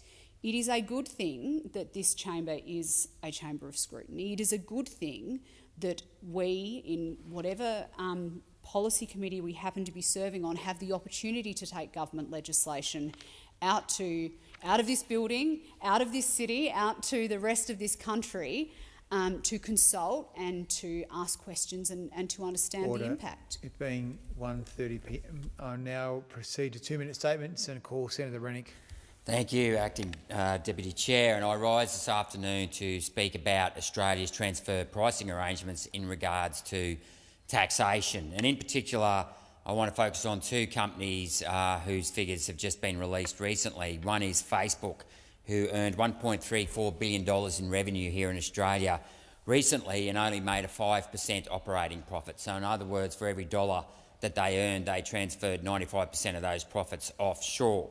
Now, despite that, or when I read that, I went and actually looked up their SEC filings in the New York Stock Exchange, only to see that their worldwide profit ratio was 40%. So you have to ask yourself why it is that Australia is only earning 1/8 of its worldwide income. And another company I'd also like to refer to is Netflix. They earned $1.1 billion here in Australia and transferred 92% of their profits offshore. So I went and looked up their worldwide figures as well, or their consolidated worldwide account figures, and their overall operating profit was 21%. So the question we have to ask ourselves is, why are we allowing big foreign tech multinationals to shift so much profit offshore rather than ensuring that they keep the same amount, or at least a similar amount, of operating profit here in Australia as what they do across their worldwide set of accounts? Now, the tax office has thin cap arrangements in place. For those of you who aren't familiar with that, that's called thin capitalisation. And what that is that they have a worldwide gearing ratio that basically says multinationals cannot load up too much debt in Australia, and that debt is pretty much limited to their worldwide debt ratio. I'm calling on the tax office to have a similar arrangement in regards to profit. and that is that if a company, a multinational, for example, makes 40% profit worldwide, then 40% or a very similar amount of that 40% should be retained here in Australia. Senator Grogan. Thank you, Acting Deputy Chair. I'm delighted to stand here today and update the chamber on a project that I've spoken about here before, which is the Northern Eyre Peninsula Health Alliance Connected Model of Care program. So we know that in some of our regional areas, access to healthcare is very, very challenging, and innovative models are required to enable us to provide the kind of healthcare that people need in different circumstances and in different geographic locations. Now, I've had the pleasure of working alongside the Northern Eyre Peninsula Health Alliance for the last couple of years, looking at solutions. Because what happens out in some of our regional areas is that when the community sees a challenge, they immediately start looking for the solutions. They're not always looking for somebody else to fix their problems. They're actually looking to find the solutions that will work for their own local communities. And that's exactly what the Northern Eyre Peninsula Health Alliance has done. So I was delighted when we got news last week that funding to enable the innovative model of care to go ahead as a trial, and they've been given $1.38 million, which will make a fundamental difference. We know that in those regions, getting doctors, nurses and allied health professionals the opportunity to be there, the attraction to be there, but also to provide them with the kind of support they need to have a fulfilling professional career. And this cluster model that has been designed by the community for the community is exactly what we are going to trial here. And so I'm delighted, and I particularly want to provide a shout out to the Mayor of Kimber, Dean Johnson, who has worked tirelessly on this project. So well done, everyone in the Northern Eyre. Senator Hanson-Young. Thank you. Well, in the last 2 weeks, we've seen Mr Dutton dump climate targets for 2030 and then only days later announce his dangerous nuclear ploy. Now, Mr Dutton clearly is the Mr Burns of Australian politics, but it is much more serious than that.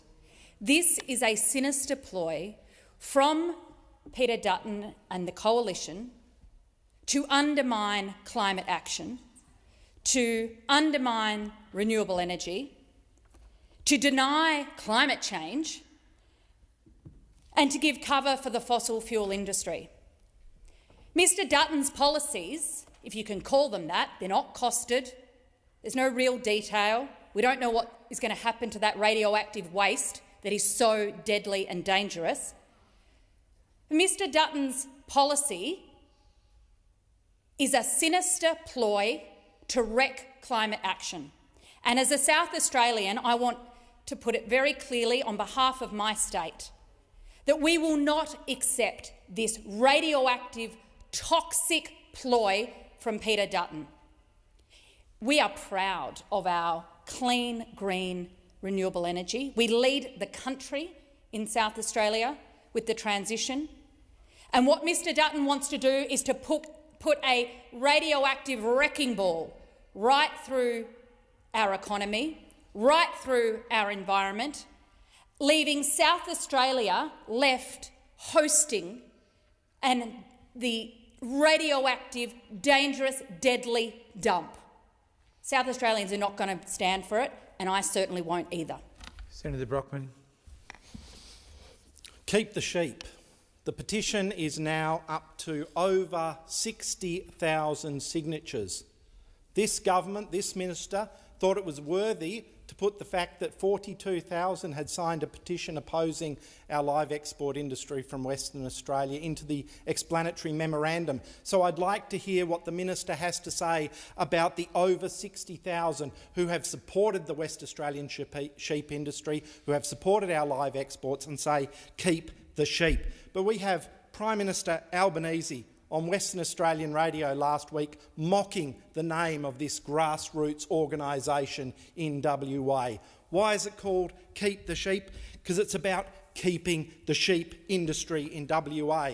It's about keeping the WA truckies on the road. It's about keeping the WA shearers on the tools. It's about keeping the vets in the communities. It's about keeping those West Australian communities alive. And I want to quote from the head of our Western Australian Shearing Association in his submission to the House of Representatives inquiry.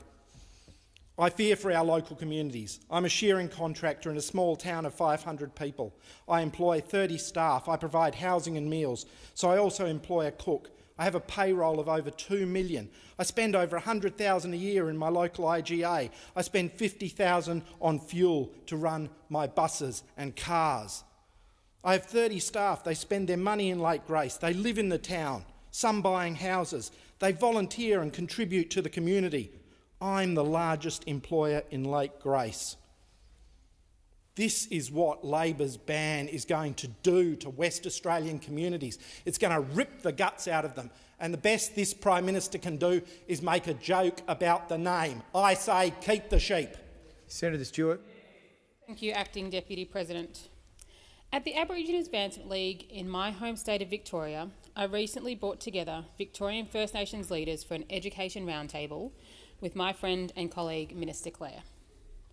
We know that the best outcomes for community can only come by listening and working with mob. Leaders outlined challenges facing First Nations children and adolescents in the education sector, including broad systemic issues such as racism and a lack of cultural safety. I thank the participants of the roundtable for their honest and raw insights and for their stories. As consistently highlighted by many of the mob there, racism in schools is a common experience for our kids, and it is utterly unacceptable. We need cultural safety training in schools, we need more Aboriginal teachers, and we need a curriculum that is based on truth-telling so we have an agreed and shared understanding of our history in this nation. This will go some way towards reducing the racism that Aboriginal children experience in schools. Aboriginal community-controlled care and education centres are leading the charge, working with and developing the minds of First Nations young people in an environment where our babies' identities are celebrated. I thank them for everything they do. Your work is crucial to support the development of the next generation of leaders for our mob. The earliest years of a child's life are the building blocks for their long-term mental, physical, social and cognitive health. We know if we get them right, we can positively shape the future of that child's life. Access to culturally appropriate care and education is not simply important, but necessary to support our children during their formative years.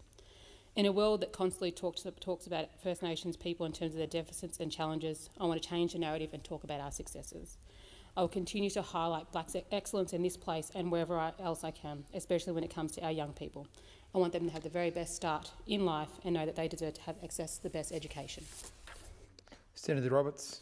Thank you. In the break, Opposition Leader Peter Dutton joined Prime Minister Anthony Albanese to support a uniparty age ban of 16 on social media. When Minister Gallagher introduced the digital ID, she promised every Australian over 16 would need a digital ID and it would be voluntary.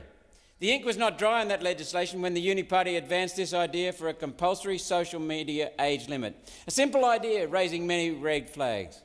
The issue is not who signs into social media, the issue is who's using the account. This requires the device camera to always be on, to check the user's image against their digital ID, to prevent, for instance, someone younger siblings taking over the session. Penalties for spreading misinformation, or opinions as they used to be called, can then be levied against the correct person, with a photo of you making it the post to prove it was you. The Uniparty campaign to stamp out wrongthink on social media will require a camera in every adolescent's bedroom, running every moment their computer, tablet or phone is in use. Hacking into cameras is easy. This proposal will be a pedophile's paradise and increase crimes against children. Using social media in public, cafe, public transport shops will be a nightmare. Social media companies will need to run artificial intelligence to work out which image is the person operating the device and which is someone in the background. To answer the question, is this person over 16, will require every Australian's biometric data. Who knows what else this identification and surveillance AI will do without our knowledge. The Uniparty that introduced this bill under Mr Morrison and passed it under Mr Albanese will produce unintended consequences that far outweigh any benefit. One Nation believes in the primacy of parents over the state. Parents must be free to raise their children as they choose, not as the government dictates. Senator Chandler. Thank you, Mr Acting Deputy President. The Albanese government has abandoned Tasmania by failing to fund critical projects in its latest budget. Even the local Labor member for Lyons told media that he was, quote, blindsided by the Albanese government's failure to fund the Greater South East Irrigation Scheme, a project which is critical to addressing water shortages for producers of high-value agricultural products in Tasmania. The Tasmanian government is investing in this project.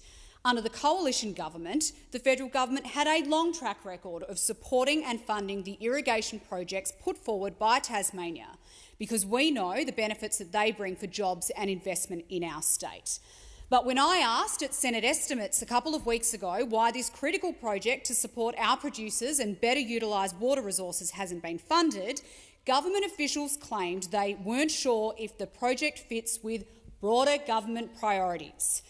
Senator McAllister, the representing minister at the table, said that the government had, and I quote, deferred making a decision on this project at this time, and the project would have to wait for a future budget process to be considered. Well, this is simply not good enough.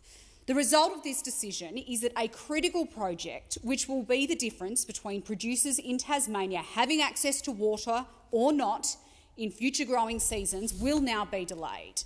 Tasmania is being let down again and again by this Albanese government. And as for its Labor member for Lyons, who wasn't even across the status of the project and has allowed his colleagues in Canberra to brush it off to a later date, I think Senator McAllister said it best when I asked at Estimates how it was possible that the Labor MP could be blindsided by what wasn't in a Labor budget in his own electorate. Senator McAllister's response on behalf of Mr Mitchell, she said his own contribution speaks for itself. Well, we couldn't agree more. His complete lack of awareness that the Albanese government was going to let down farmers in the electorate in the budget certainly speaks for itself. Senator McCarthy. Thank you, Mr Acting Deputy President. I'd like to bring to the attention of the Senate the passing of Reverend Dr Gandara, a prominent Yolngu elder and leader. He was an incredible man, a very strong leader who fought for justice and truth-telling and treaty and advocated for his people and had immense pride in Yolngu language, law and culture. While chairman of the Arnhem Land Progress Association for over 30 years, he created economic opportunities for his community through stores, employment and community services. His legacy is significant and will reverberate across Arnhem Land, across the Northern Territory and indeed Australia. I share in the grief being experienced by his community and I offer my sincere condolences to his family, and I thank his family for welcoming me in their time of grief to join with them as we respected and celebrated the memory of this amazing man. I had visited Galawinku to attend the Yokodokic event, and this was a special opportunity to learn more about the Jackamea project, its achievements, current challenges and future aspirations. First Nations women and their babies experience poorer health outcomes compared to non-Indigenous mothers and their babies. The rate of preterm birth experienced by First Nations mothers is almost double that of non-Indigenous mothers, 14.1% in First Nations mothers compared with 7.9%. We know the importance of community-led and culturally safe maternity care. The Jackamea model of care is an exceptional example of birthing on country. I thank the Molly Wadagugu Institute for the First Nations birth rights within the Charles Darwin University for collaborating with community on this project, and to each and every Jackamea and those who are currently training, thank you for your work, for your care and for your love for our babies born on country. Senator Whitwilson.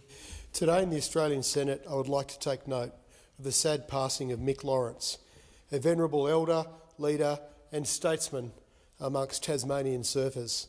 Mick passed away suddenly on Wednesday, June the 12th. He was a proud champion surfer, filmmaker, author, environmentalist, father, husband and so much more. Mick was also an inspiration. He was a surf pioneer, a president of professional sporting body Surfing Tasmania and marine conservation group, the Surfrider Foundation Tasmania. And he was a mentor and true friend to so many young Tasmanians. I first met Mick campaigning against the proposed Gunns pulp mill in northern Tasmania that would have spewed 30 billion litres of toxic waste into the ocean every year. Mick in recent years championed many other environmental causes, including raising awareness of the pollution impacts on our waterways by the toxic industrial salmon farming industry and stopping dangerous seismic blasting and oil and gas drilling in our oceans. Mick's message, his leadership to myself and many others, was that his tribe, surfers, needed to stand up and be counted, needed to be vocal to protect our oceans and our coastlines. My condolences to his wife Robin, family, friends, all those in the community who are mourning the loss of this magnificent man. The Tasmanian surfing community has indeed lost a legend. The father, the king of Groms, Vale Mick Lawrence. Senator Canavan. Thank you, Mr Acting Deputy President. Well, in a week's time, a political commentator in the United States, Stephen Bannon, faces 4 months jail for contempt of Congress. And while this is a criminal charge, it's something that has almost rarely or never led to imprisonment of those who have offended against it. In the last year, another case, Peter Navarro, a former economic advisor to President Trump, has also been imprisoned for the same cause. And, of course, just in a matter of weeks, Mr Trump himself, the major opposition leader in the United States, is facing jail.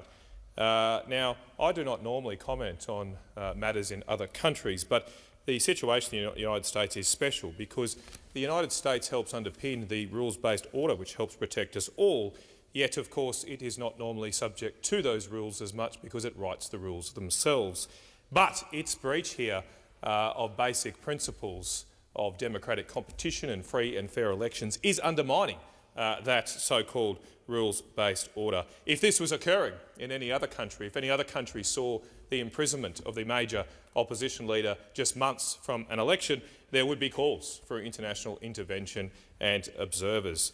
But that is not happening in the United States. And while we are great friends of that country, and I proudly count myself as one of those, I think it's also incumbent on us to warn about the situation that's emerging there. Because far from being a beacon of democracy, the United States is turning into a warning bell for other nations of what not to do and how not to corrupt a democratic process that requires free and open competition of political ideas to allow the settlement of political disputes through that process. I hope there is a free and fair election, a presidential election later this year, and our friendship with the United States can last many more decades further. Senator Reynolds. Thank you very much, Acting Deputy President. Last week I had the privilege of visiting TELUS's state-of-the-art low-level waste storage facility at Sandy Ridge, which is near Kalgoorlie in my home state of Western Australia. This until now has been a well-kept secret that this operational facility is Australia's first commercial geological repository and has a strong social licence from the local community. TELUS's facility offers the safest geological conditions in the world in which to safely store radioactive waste, and currently it's storing waste from Australian mining, oil and gas and health industries. The Sandy Ridge facility demonstrates that Australian companies are ready and capable to lead the expansion in nuclear energy safety measures, including safe storage. So it was somewhat puzzling to me, and I don't understand why Defence has decided to spend tens of millions, probably hundreds of millions, building a new low-level nuclear waste storage facility at HMAS Stirling, when we already have an operational, state-of-the-art facility in Western Australia. In fact, it makes me wonder why they aren't planning to send all of their low-level nuclear or radiological waste to this facility instead of storing it at multiple bases around the nation. As WA becomes the home of AUKUS nuclear-powered submarines from 2027, we have the opportunity to lead the nation not only in new technologies and industries for many decades to come with nuclear power generation, but we can now also be the home in the most geologically stable part of the world, in fact, to store this waste. We're already doing it, it's nothing new, and I would encourage any colleague from this place. Yeah, hello all. Thank you for hanging patient as long as we have. This has been a bit of a nightmare waiting for so long. Look, I won't say who I've been in contact with, but let's just say I've had direct contact with a senator who is involved in the voting for this bill that we're all waiting to hear more about. The senator basically let me know that that they said don't think we will get to a vote today. Sorry, let me read. I'm trying to be careful because I don't want to blow whoever this person is. Don't think we'll get to a vote that early, or maybe even not today. So I did get this earlier. I wish I had seen this earlier. Things may have changed a little bit since I got this message a couple of hours ago, which unfortunately I didn't see till now.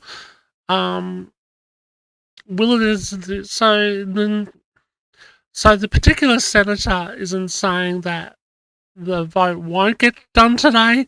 It might get done today, but it might be tomorrow as well. So, the nightmare. So, look, I'm going to give that particular senator a call and speak to that senator directly, see if I can get some more updated information. I will keep this streaming live for as long as possible because it seems to be like they're getting through some orders of business fast enough now. They might get to it. So, as I say, I'll come back with a further update as soon as I've reached that particular senator to get some more updated information and keep you all posted. Meanwhile, sit tight and we'll go back to the Senate room. All right, thanks, people.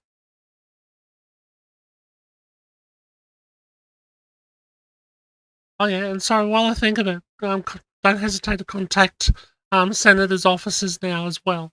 Please don't hesitate to contact them. Might be a last chance. Okay. What am I doing? Going from there.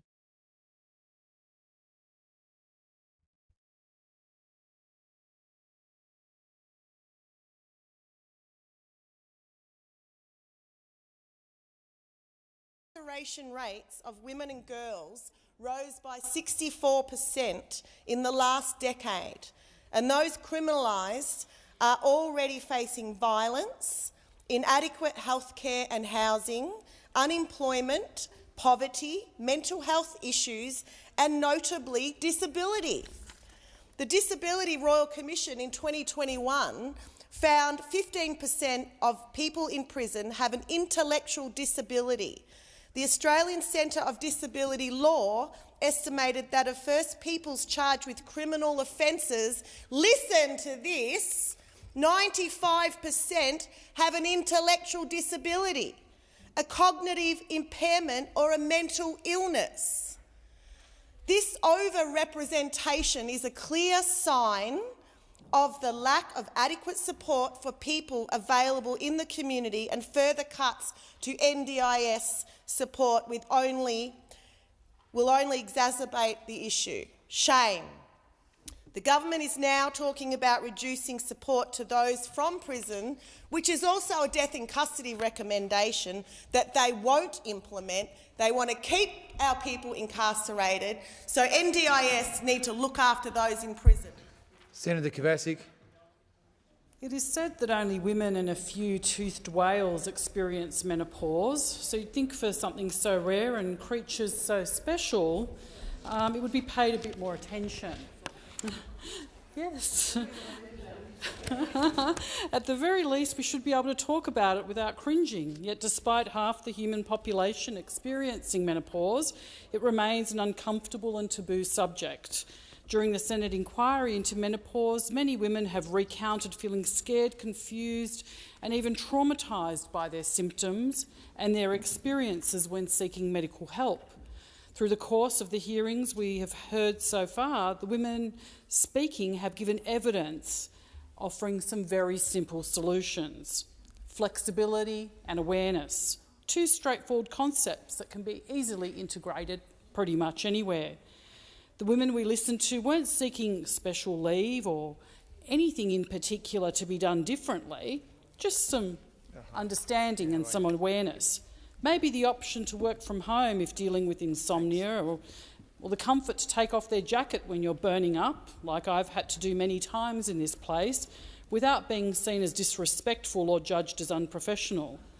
We want GPs not to overlook the possibility of symptoms of menopause or perimenopause. The topic of menopause shouldn't be doom and gloom for women. Menopause isn't the end of useful life for women. It is a stage of life. I sincerely believe that through this Senate inquiry and broader societal awareness, menopause will get the attention it deserves, and the 50% of the population who experience it in the future will have a better experience than the generations before us and my own generation. Thank you. Senator Kavasic. Senator Polley.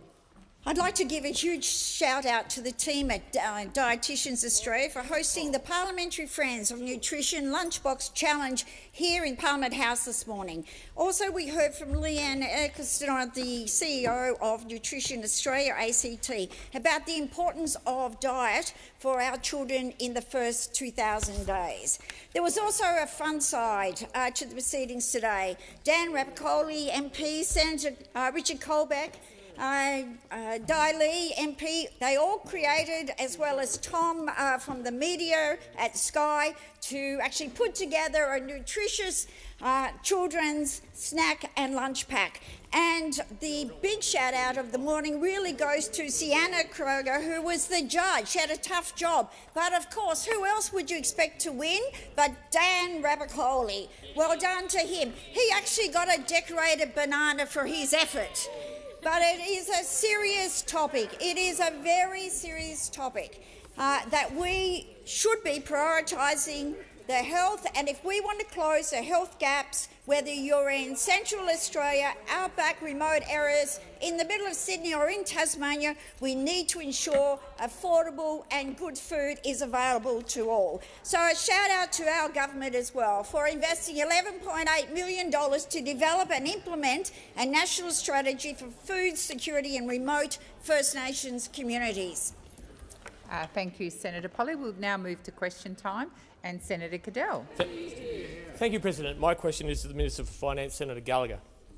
What is the total system cost of achieving the Anthony Albanese Labor government's 82% renewable energy target by 2030?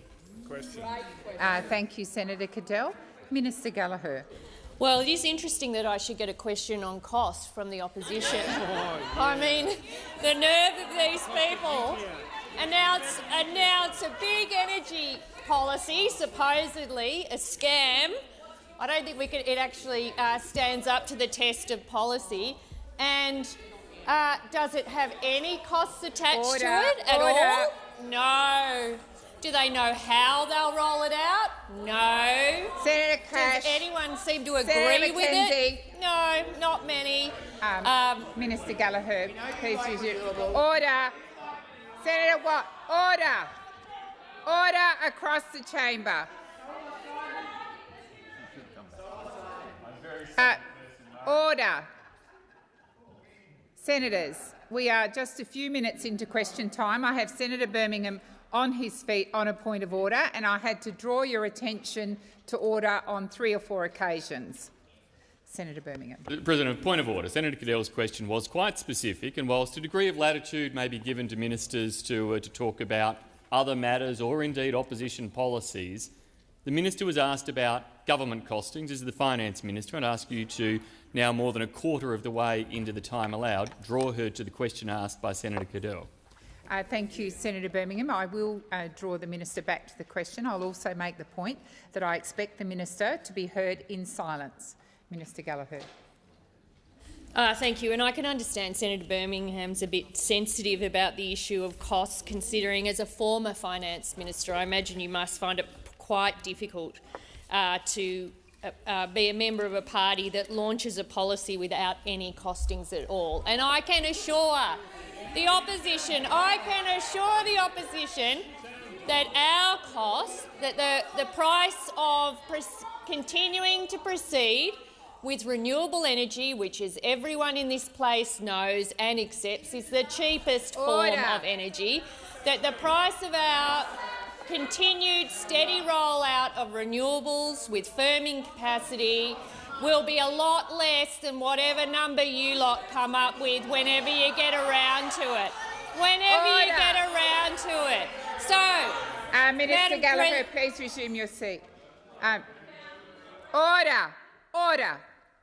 I've already had to draw the Senate back to order, particularly on my left. I asked for silence. That is what I expect. Minister Gallagher, did you have anything further to add? And I will add that the figure that's being peddled by those opposite, including by the Leader of the Opposition, of $1.5 trillion, they can come up with a figure for something that's not their policy, but they can't come up with a figure for theirs, is completely false. Completely false. You are not telling the truth. And I would refer those opposite to the Integrated Systems Plan, where the ISP, which has looked at the costs of rolling out our plan to 2050 and have come up with a figure of $121 billion. Senator Cadell's first supplementary. Okay, we'll come under. Not being able to give the answer to 2030, I would say, how much will your government be spending on loans, subsidies, equity and underwriting of renewable energy projects and enabling the infrastructure across Australia to achieve 2030? Thank you, Senator Cadell. How much? Minister Gallagher. Minister, please resume your seat. Order across the chamber. Order. Minister Gallagher. President, wow, they are a little bit sensitive, aren't they? And wouldn't it be good, Senator Cadell, if you'd brought this forensic line of questioning to your own policy? I'm sure you did. In that quick phone call in the party room when people just dumped this plan, unthought through, no costs, no idea how to deliver it. Did you stand up and go, how much is this going to cost as we roll this out? I can refer senators to the funding that's in the budget. In this budget, we are investing an extra $22.5 billion over the next decade to help make Australia a renewable energy superpower, including $3.2 billion for ARENA to promote clean energy innovation, $1.7 billion for the Future Made in Australia Innovation Fund, $6.7 billion for hydrogen production tax credits. There's funding for the Hydrogen Head Start, the Capacity Investment Scheme, and this is in addition to the investments, the sensible investments we made in the last budget. Has expired. Senator Cadell, second supplementary. Thank you, President. Minister, given you haven't been able to give a total system cost, aren't you being hypocritical? Aren't you? Order on my right. Order. Senator Cadell, please continue. Aren't you being hypocritically applying a different standard to opposition policy than you are on your own?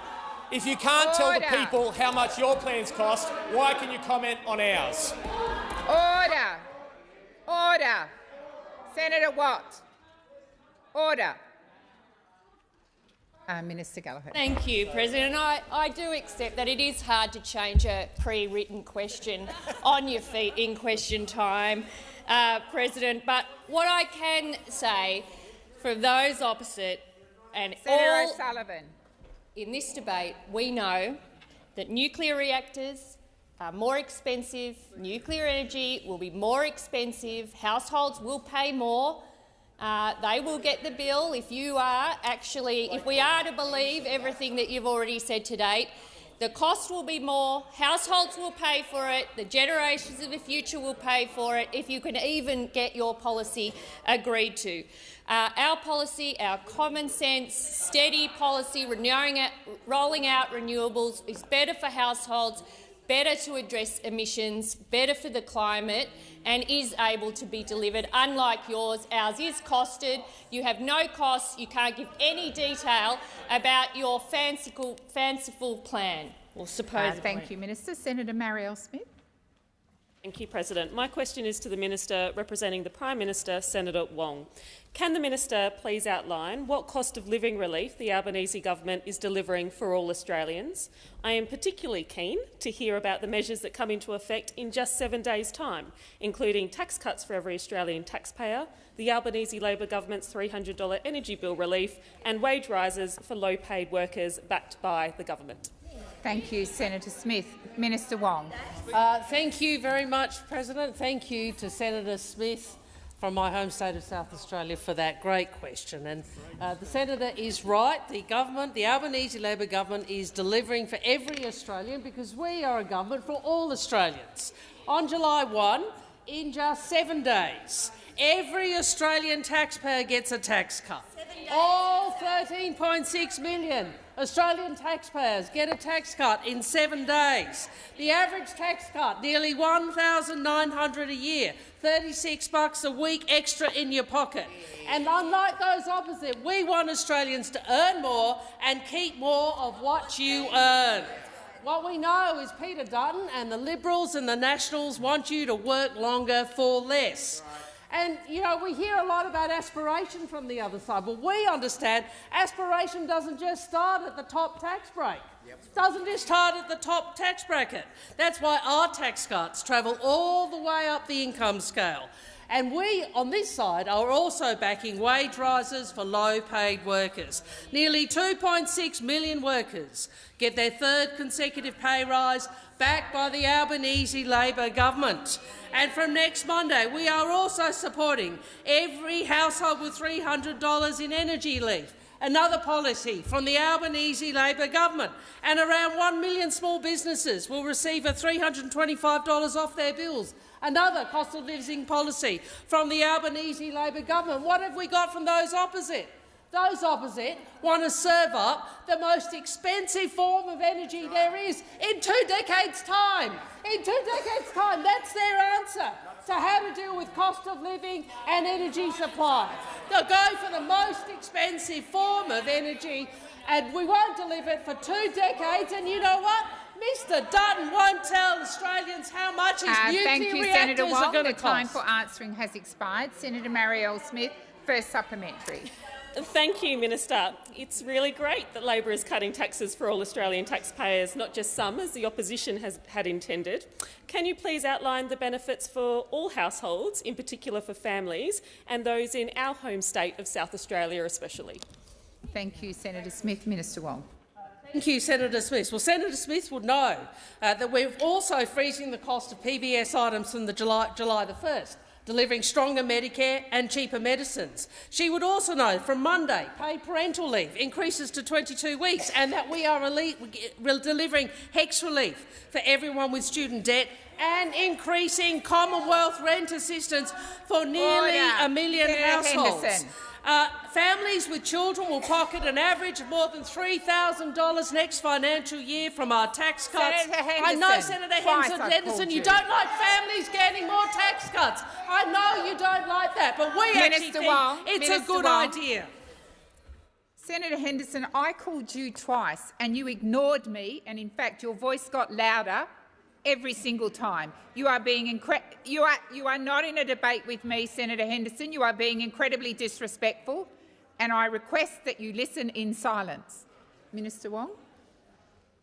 Families with children, an average of more than $3,000 next financial year. And it's not just families. No taxpayer will miss out. I can tell Senator Smith that in South Australia that's about 900,000 people, and 9 out of 10 of those South Australians will get a bigger tax cut under us. Thank you. Just a moment, Senator Smith. I draw to the attention of honourable senators the presence in the chamber of a delegation from the National Parliament of Papua New Guinea. led by the Speaker, the Honourable Job Pomat. On behalf of all senators, I wish you a particularly warm welcome to Australia and, of course, to the Senate. Senator Marielle Smith, second supplementary. President, thank you for your answer, Minister. Could you please tell the Senate more about the Albanese Labor government's power price relief and why the government is delivering renewables that will secure the clean, cheap, reliable and resilient energy system that Australians deserve? Thank you, Senator Smith. I've just welcomed the delegation. I think you might have come in at the tail end of it, Speaker, but you are most welcome here, and on behalf of all senators, I wish you a warm welcome to the Senate. Minister Wong. Thank you, and I welcome our friends from Papua New Guinea and say how much we appreciated the hospitality last week. Our government, the Albanese Labor government, is delivering power bill relief now. And we all remember how those opposite have consistently opposed power bill relief and raised concerns about who is paying for it, as Senator Henderson said, and they're still yelling about it now. I mean, it's really fascinating, isn't it? These people talk about cost of living, but when they come in here, they're not prepared to back it. And not only are they not prepared to back bill relief, they actually want to make power more expensive. They want to make power more expensive by backing a policy, a technology that will deliver the most expensive power, and worse, it will delay action for 20 years, thereby ensuring that the same fragility of supply that is as a consequence of their inaction you, Minister Wong. and their time division for continues. has expired. Senator Duniam. President, my question is to the Minister representing the Minister for Climate Change and Energy, Senator Wong, and I ask, how much have Australian household energy bills increased since the Albanese government was elected, promising a $275 power price cut?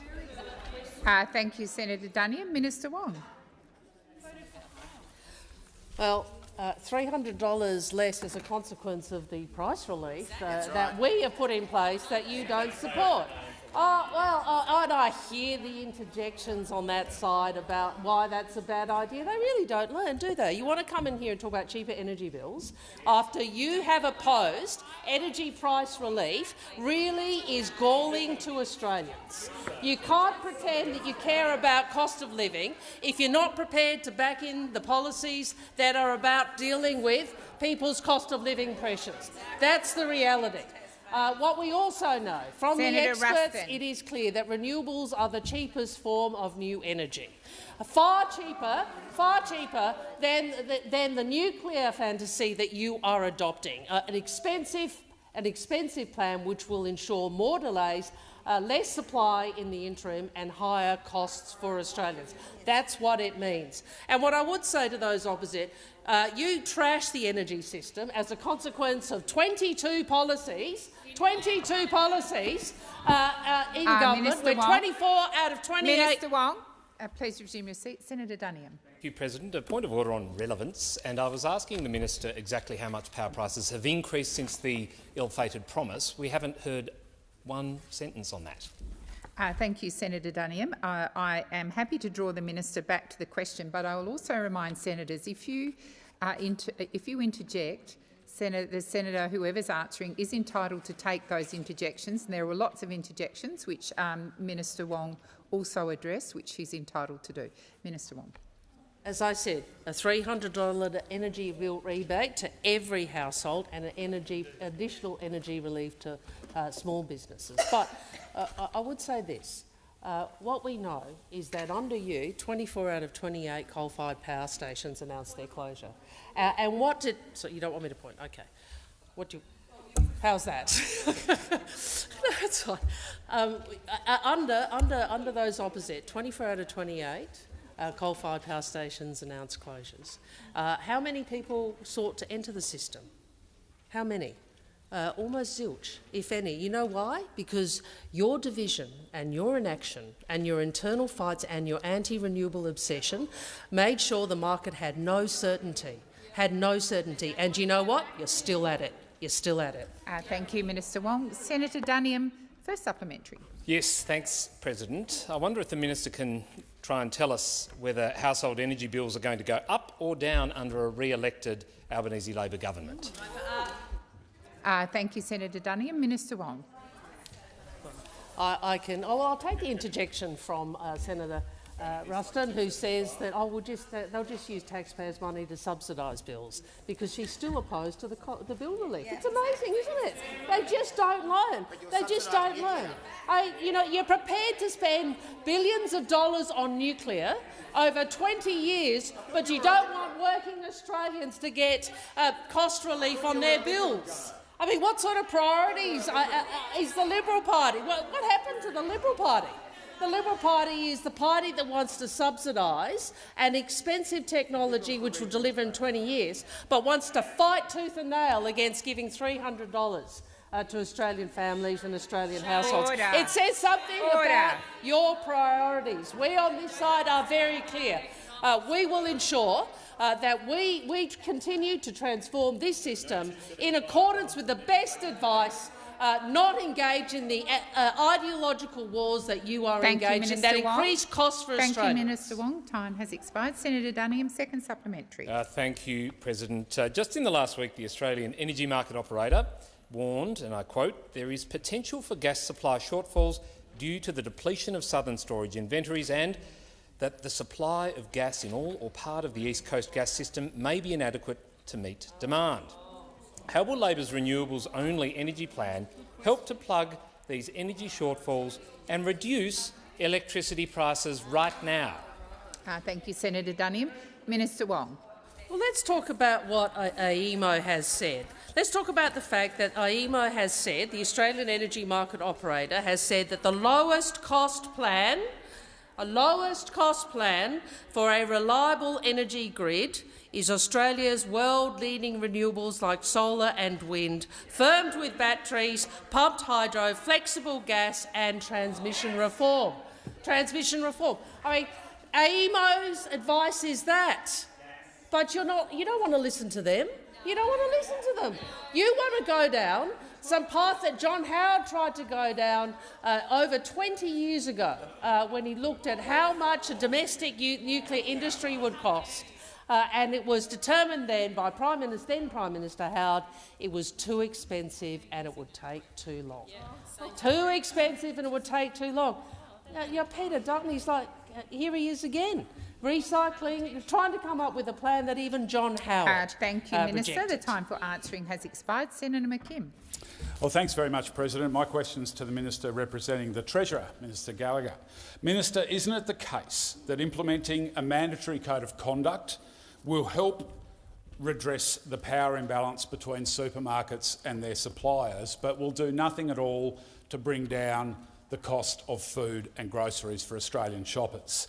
Do you agree with the Chair of the ACCC that increasing competition in Australia's supermarket sector would mean cheaper food and groceries for Australian shoppers?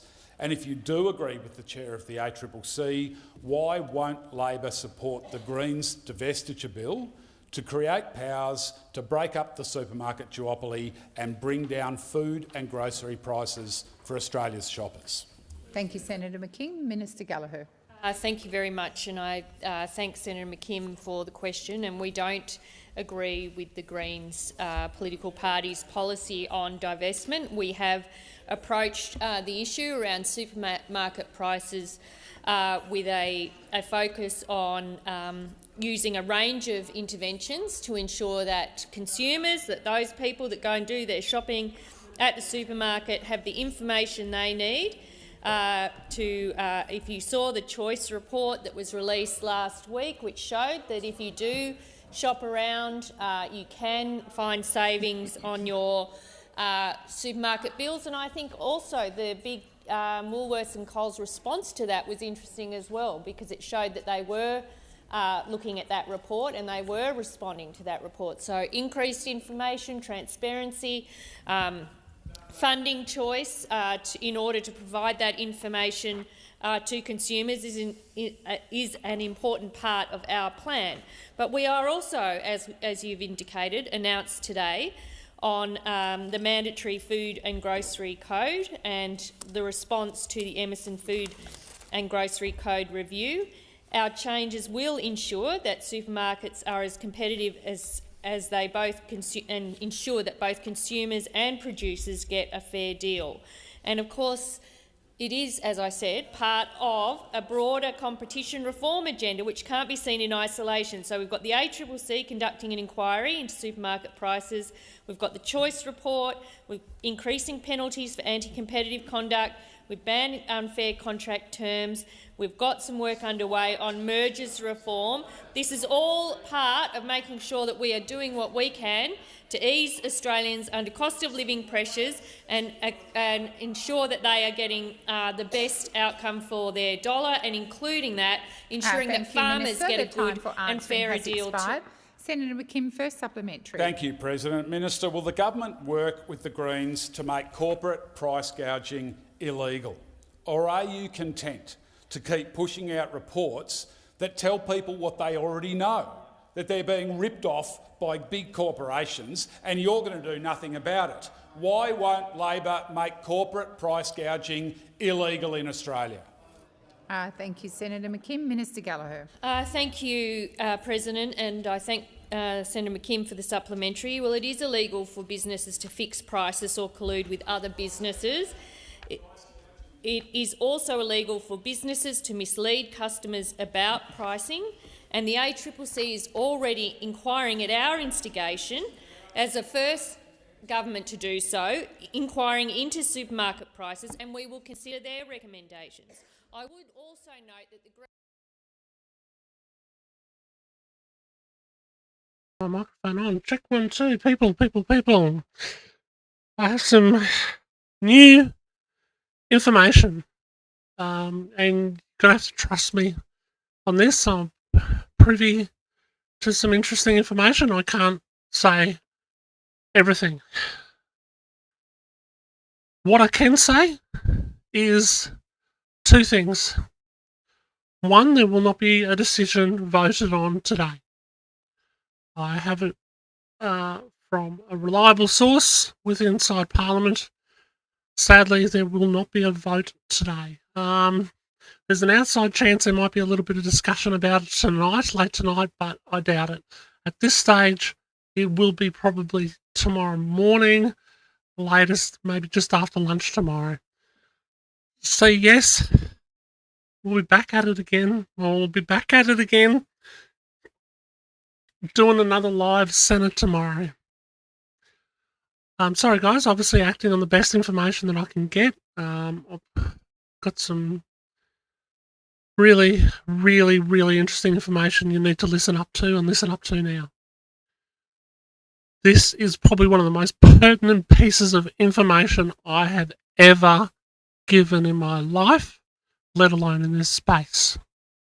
So listen up. I cannot stress, I'm not just saying this, I'm not just repeating this. You need to do this, guys. There's one chance of making this happen. We've only got one chance. We're on a thread, okay? We're on a thread right now. I need every last person they know, their former roommates, their uncles, their aunts, and everybody to contact the Greens officers today, this afternoon, now, tonight, as long as they answer the phone or don't answer the phone. I need thousands, tens of thousands. I need their phones clogged. I'm serious, guys. This is... I wish I could tell you the missing piece of information, but I can't. What I will say is we need to clog every Greens senator phone now. We need to tell them our stories. We need to tell them we're not going to vote for them at this election, this next coming election, if they vote this bill or vote for this bill and side with Labor. Okay? Seems obvious. We've been saying it for quite a few months. There's this extra snippet of information. I'll tell you when I can tomorrow. It is so important it's ridiculously important. It's the most important piece of information I can give you now, guys. We need to be non-stop running their phones hot. But you're saying, well, hang on, Pip, how can we do that if they're sitting in the Senate? Trust me, they've got staffers in all their offices, and we need to contact them non-stop. pipperslive.com/senators. pipperslive.com/senators. The full list. Look for the letters AG, meaning Australian Greens, after each name in that list. AG for Australian Greens in that list. pipperslive.com/senators. If there is nothing else that you can do in your do now, I'm telling you now, there is nothing else you can do right now than to call. We need to blow up their phones. I can't be any clearer than that, guys. That is, if you knew what I knew, you'd be saying exactly the same thing from exactly where I'm sitting. I know it seems obvious. Probably say, oh, look, I called last week. They don't care. Doesn't matter. They're a politician. Bullshit. I'm telling you now, we need to run their phones hot so they're melting in their hands. Guys, this is everything. This is the final chance. Okay? It's all I'm saying is it's a fine thread stuff, right? It's tightrope walk stuff. Win, lose or draw tomorrow, we're not going down without a fight. And this is the only last fight we've got, okay? Just, you've got to do it, okay? Please, those key people I know who have been advocating around the traps and who have got a great network around the traps, please hop in on every Facebook group, every community group, every Reddit, every thread, every strand, every Instagram post, wherever you can. You need to provide phone numbers just like we saw Steve do with Victory Vape before. We need to provide phone numbers, copy paste them off my webpage. That's fine, no problem. Send them a link to my webpage. They need to call. They need to call now, this afternoon, tonight, tomorrow morning. Might be a little bit too late, but nonetheless, try again tomorrow morning. Let's contact every senator. They need to hear our stories. They need to know we need them to vote this down. Otherwise, 96% of 90. Remember this: 96% of us adults who vape, the 96% of people who vape are adults in Australia. We will vote them down in the next election. They must hear us. They must hear us loud. They must hear us proud. They must hear our stories and how this affects us and our lives and our ability to share or not to share another day with a loved one. I'm deadly serious, guys. Thank you so much for your patience today. This has been as more frustrating maybe for me than it has been for you. I don't know. But look, regardless, we're in the here, we're in the now. And the here and the now is, I'm dead set serious, guys. If there was something I wish I could tell you, I wish I could tell you more. I can't. Just contact every Green senator now. Run their phones hot. Run them all night. Don't care if you called them last week, yesterday, or an hour ago. Call them again. We need to run their phones hot. We need to keep repeating the same stories until they get it. We need to act now. Tell everybody on every social media platform, everywhere, this is our last chance. The chance is now, not last week, not last hour, not 10 minutes ago. The chance is now. Otherwise, say goodbye to vaping as we know it in Australia. I'm Pippa Star. You're all beautiful. Stay tuned. Stay subscribed. I'll make further announcements around the social medias as to when I'll go live again tomorrow and go through all this again. Sorry, guys, but we've got one job to do. I think I've made it pretty bloody clear what to do. Thank you. Once again, I'm going to cut this stream short. Let's get it done. Let's get it done now.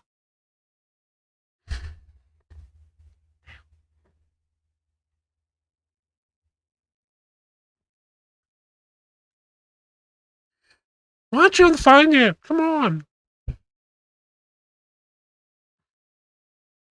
All right. Thanks, guys. See ya.